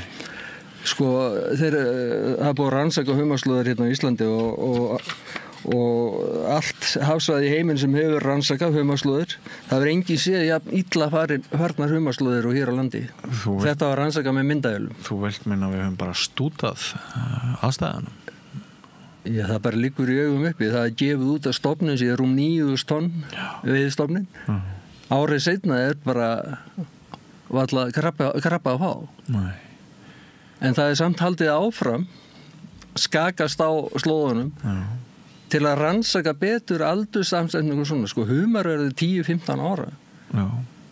Þannig að þetta er alltaf næðan loðun og svona. Það er ekki geimvísindi finnst mér svona að fylgjast með stopp sem að verður svona gamall og er bara botlægur og heldur svo sömu slóðun. Einmitt. En við bara stútuðum honum. Sama með rækjuna, sama með hörputiskin í Breiðafjörð þar. Já. Sko, það sem þú segir er að alþjóða hafrannsóknaráðið hafi bent Hafró á að líka aðferðin sem stofnun notaði til að meta humarstofnin væri ekki viðurkennd í fræðunum. Nei, hún var ekki viðurkennd. Hún var bara alls ekki. Þeir voru meðhælt í það sem kallað aldursgreiningar aðferð og það sem humar heldur sér svo mikið á sko, undir yfirborðinu og svo leys. Það var aldrei rétt að mynda því sko, af stöðu stoppsins sko, með því bara að toga eftir botninu því að humarkettlingarnar þær halda sig yfirleitt sko, neðan bás sko, grafa sig niður göngu og þeir lífa í göngum og svo eiginlega allt sitt líf koma svo bara út til að ná sér í eitthvað að éta sko. Þannig að allar svona humarslóðir voru rannsækað með myndavélum og við vitum það neðan sig á myndavélur eru löngu komna sko. Og það sem þessi humarsvæði er svo staðbundin þá er ekki flókið að slaka niður myndavél og skoða það svæði það sem humarinn heldur sig sko. Hann er ekki með spóraskot sem að syndir í burti sko. Og þú ert líka gagnrýnin á samband loðnuveiða og þorsksins. Já, það er náttúrulega bara annar kapitel út af fyrir sig sko, með loðnuna og þar held ég að sé sko alveg pottþétt. Ég held það sko, ég veit náttúrulega lítið fyrir mér annað en sko bara mér finnst það svo bara common sense. Þú ert með okkar mikilvægastu fisktegund þorskinn sem gefur okkur langmest. Sagan segir að við vorum að veiða 400-500 tonn í 30 ára áður settum kvótan og áður við byrjum loðnuveiðar. Það er byrjað upp úr 1976 eða eitthvað svona af einhverju viti. Sko, það eru allar rannsóknir, sko. Það er ekki bara hér, það eru normenn og út allt, það sem loðna er, hún heldur svona mikið á norðanslóðum. Að loðnan er mikilvægasta fæðutegund þorsks. Þú veist, það er bara þannig. Og það kemur fram í mörgum skýrslum í Hafró. Að hún sé það. Og þú getur náttúrulega ekki alið upp stóran og öflugan þorskstofn ef þú ert alltaf að veiða frá honum ætið. Þú ert að segja að við höfum étið útsæðið. Já, og svo sko þorskur er náttúrulega rosalegt rándýr í sjónum. Sko hann étur fisk sem er sko 1/3 af eigin lengd. Þetta er ímyndað sko 7 kíló þorskur er að taka yfir 2 kíló fisk. Og getur náttúrulega látið mikið í sig sko. En þetta bara það sjáu þetta allir. Ef þú ert í laxeldi og svona, þú fóðrar laxinn, þú bara allt í einu hættir ekki bara að fóðra hann 40%, hann getur svo bara bjarga sér á einhverju öðru. Þó það sé nú kannski heldur svona einföld mynd. Og voru þessar loðnuvertíðir, miklu loðnuvertíðir sem voru hér ekkert fyrir mörgum árum, eru þetta smáaurar í stóra samhenginu við þorskinn? Sko það er náttúrulega svolítið hjákallegt að heyra sko þegar eru verið að básuna það út sko þjóðarbúið sig að verða milljörunum á hann út af við sem ekki veiða loðnu sem fyrir hvað í dýrafóður og laxafóður og annað þýðinlega sko og náttúrulega hrognin, það er annar kapitili. Þegar við erum sko að svelta stopp sem við getum verið að fá kannski 100-200 tonum meira úr. Margfalt verðmætari. og þú veiðir ekki prótein upp í sjónum til að búti prótein, minna prótein. Já. Og það allir fiskifræðingar allan heim sammála því að það verður að fara rosalega varlega því að sko eins og hann segir í Kanada, aðal fiskifræðingur þeirra og rannsóknarstjóri, sko hann segir bara loðna sig upp og endir alls, bara alfa og omega. Já. Hún svo próteinrík og svona, hún gerir mikið gagn þó hún sé dauð. Já, einmitt. Massin fellur til fellur til boss og þar verður, já. Þannig að persónulega finnst mér þetta, ég hef náttúrulega ekki þá þekkingu til að segja að það sé ekki alltilega veiða eitthvað að loðinu. Nei. En að ganga svona hressilaðinni, þannig að bara nota gervigrein til að pinna síðustu torfuna, sko. Þeir ættu bara að spyrja gervigrindina frekar eigu að veiða loðinu, sko. Já. Þegar þú segir að pólitíkusar hafi bara stimplað ráðgjöf Hafró núna lengi og það hafi ekki alltaf verið þannig. Þú rættir Lúðvík áðan. Hvað gætu pólitíkusar annað gert en stimplað ráðgjöf að við teljum bestu vísindamanna, jafnvel þótt spurningar kviknu hæði eða óhæði eða eitthvað, skilur við?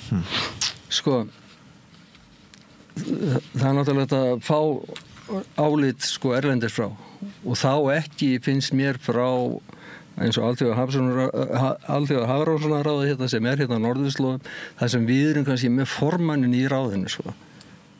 Það verður að fara út fyrir þetta ef þeir vilja fá. Þeir ætti kannski að tala við Kanadamenn til dæmis eða eins og þeir gerðu Færeyingarna, þeir tölunum bara Ísraela, sko.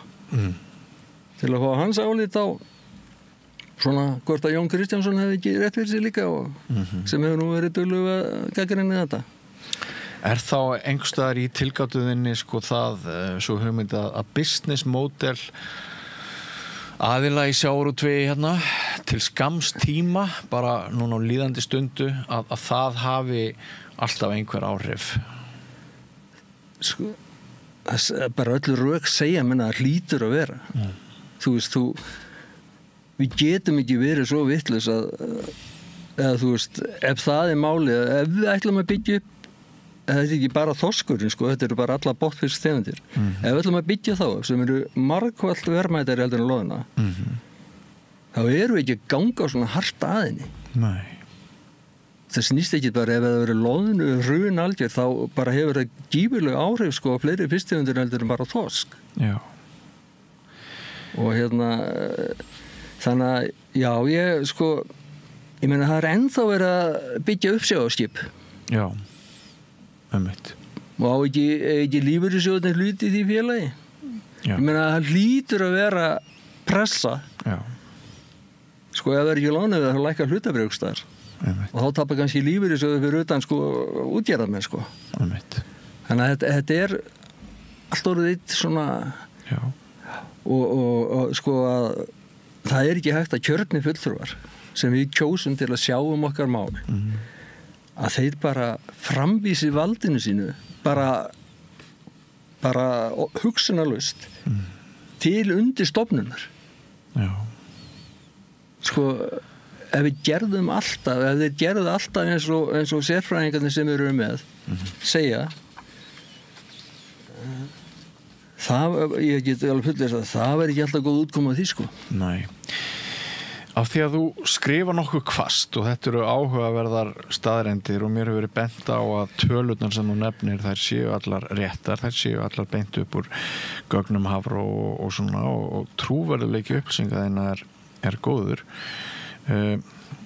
Hefur þið fengið þú til dæmis orðar að þannig að ráðgjöf Hafró sé geriðingar vopn eða hvernig orðar það, skilur þau? Já, það var það í humrinu, sko, og rækjunni. Það var bara eitt plan bak við slóðnaplanið. Bara klárum þetta. Já, en af því þú svona tekur stórt til orða, þú ert að hjóla í öfl. Hefur þið fengið mikil viðbröð? Engin, nánast, nema frá ykkur. Það er bara þögnin. Já. Það kannski segir eitthvað stöðuna í dag. Já, ég er búinn að senda þessar greinar við það bara að kippa aðeins í RÚV og svona, það er náttúrulega, RÚV er náttúrulega bara til skammar, finnst mér. Er RÚV til skammar? Ég meina, ekki bara, að verða mikið álið, það skiptir mig engum máli, en það skuli ekki, hafa skoðað þetta.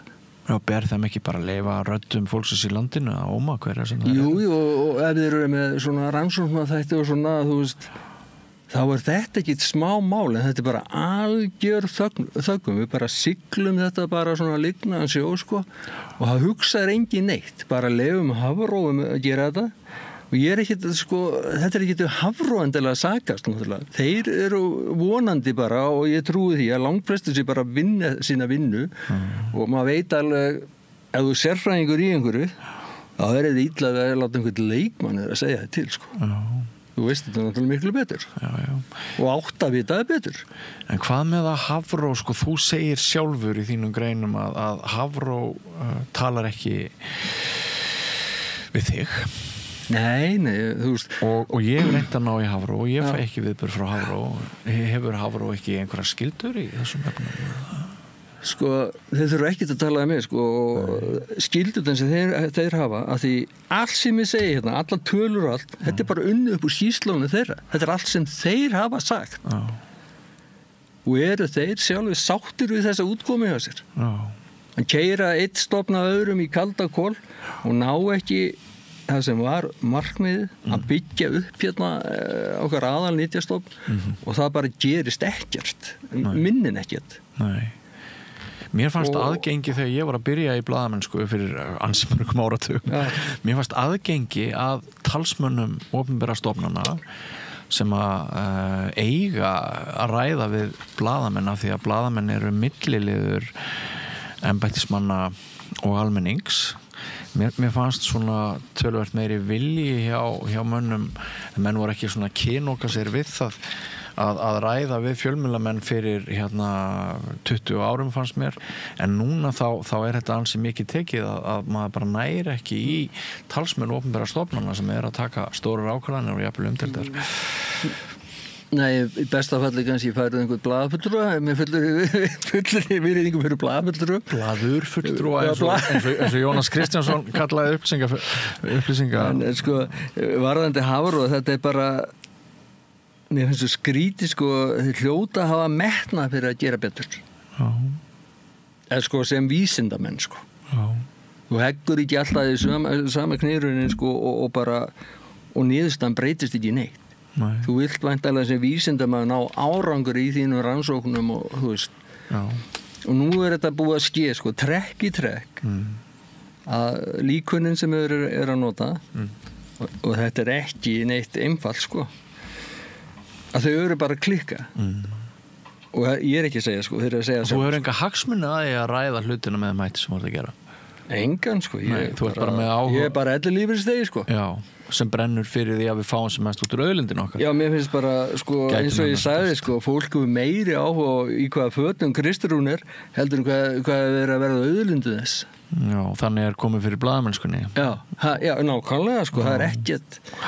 Og þetta liggur allt fyrir það, þú veist, það geta allir blaðamenn og allir, sko, bara gert þetta eins og ég. Og það bara ótrúlega dæmi sem kom upp hérna, sko,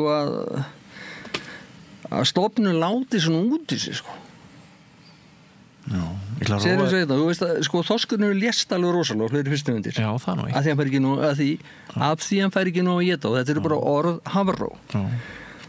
Og sko, til að réttlæta þetta hérna, sko, það verður eiginlega bara að lesa þetta, sko.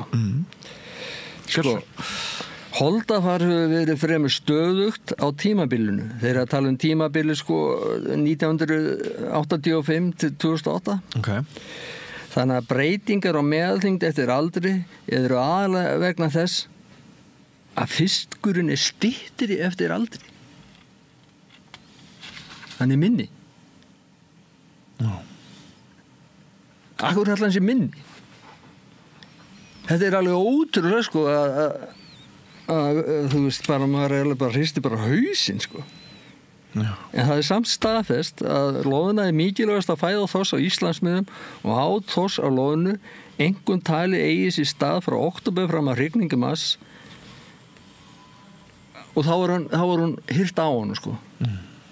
Og svo þeir segja það að hann ná ekki að bjarga sér að ná upp fituforðan eða þú veist þroska annan tíma ásins þegar hann næri ekki loðninni, sko.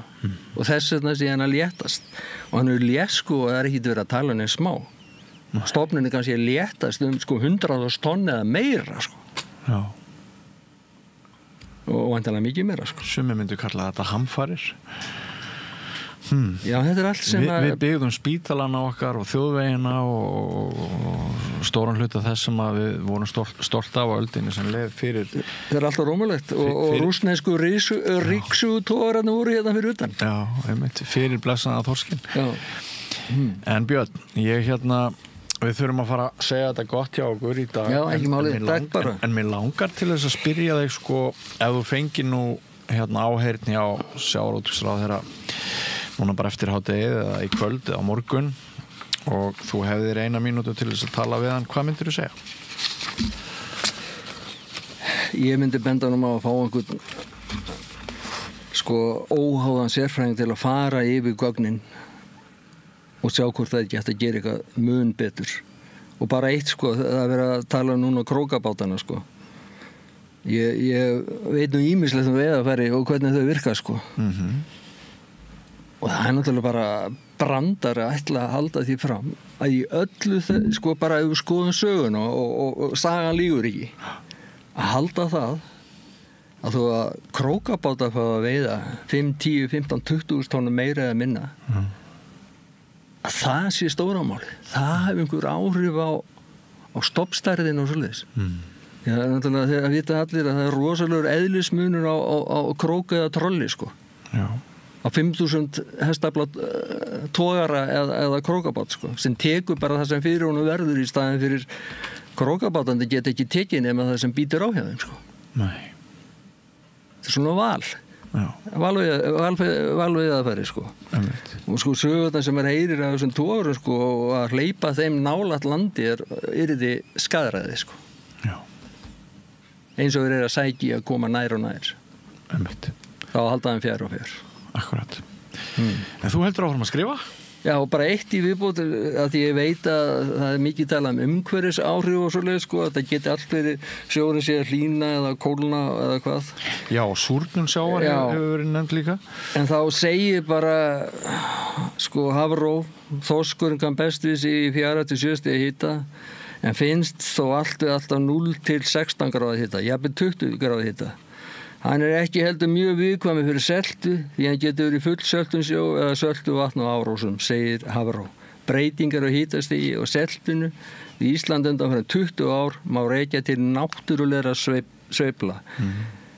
Og ég mjög bjartsýnn á framtíð þorskstofnsins þrátt fyrir að sjór fari hlýnandi. Þetta skrifar einn af aðalfiskifræðingunum hjá Hafró janúar 2024. Þannig að það ekki hægt samkvæmt Hafró að kenna umhverfis áhrifum á hnignun. Einmitt, svo því sé haldið til haga. Já.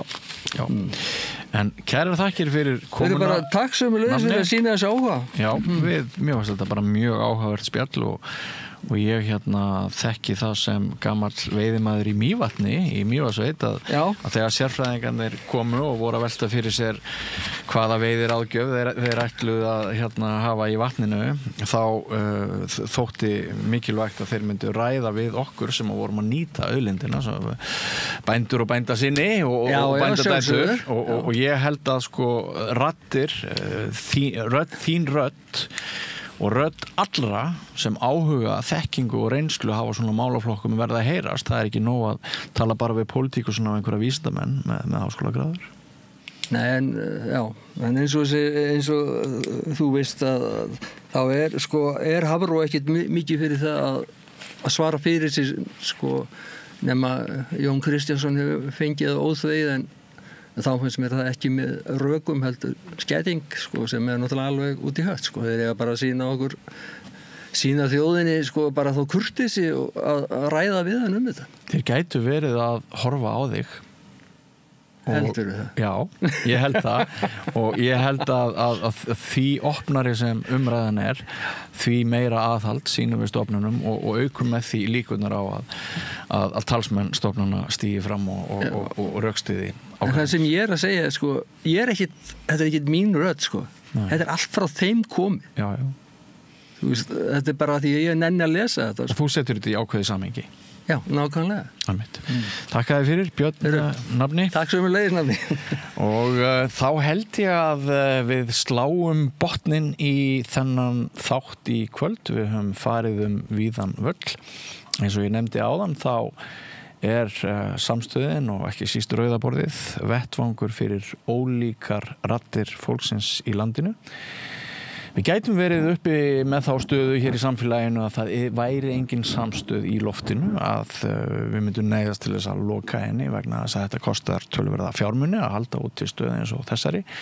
Þannig að við notum nú flest tækifæri hér til þess að minna ykkur, kæru áhorfendur og hlustendur, á það að þeir sem eru aflögufærir og vilja áfram að raddir fólksins í landinu heyrist eins og nafna míns hér áðan.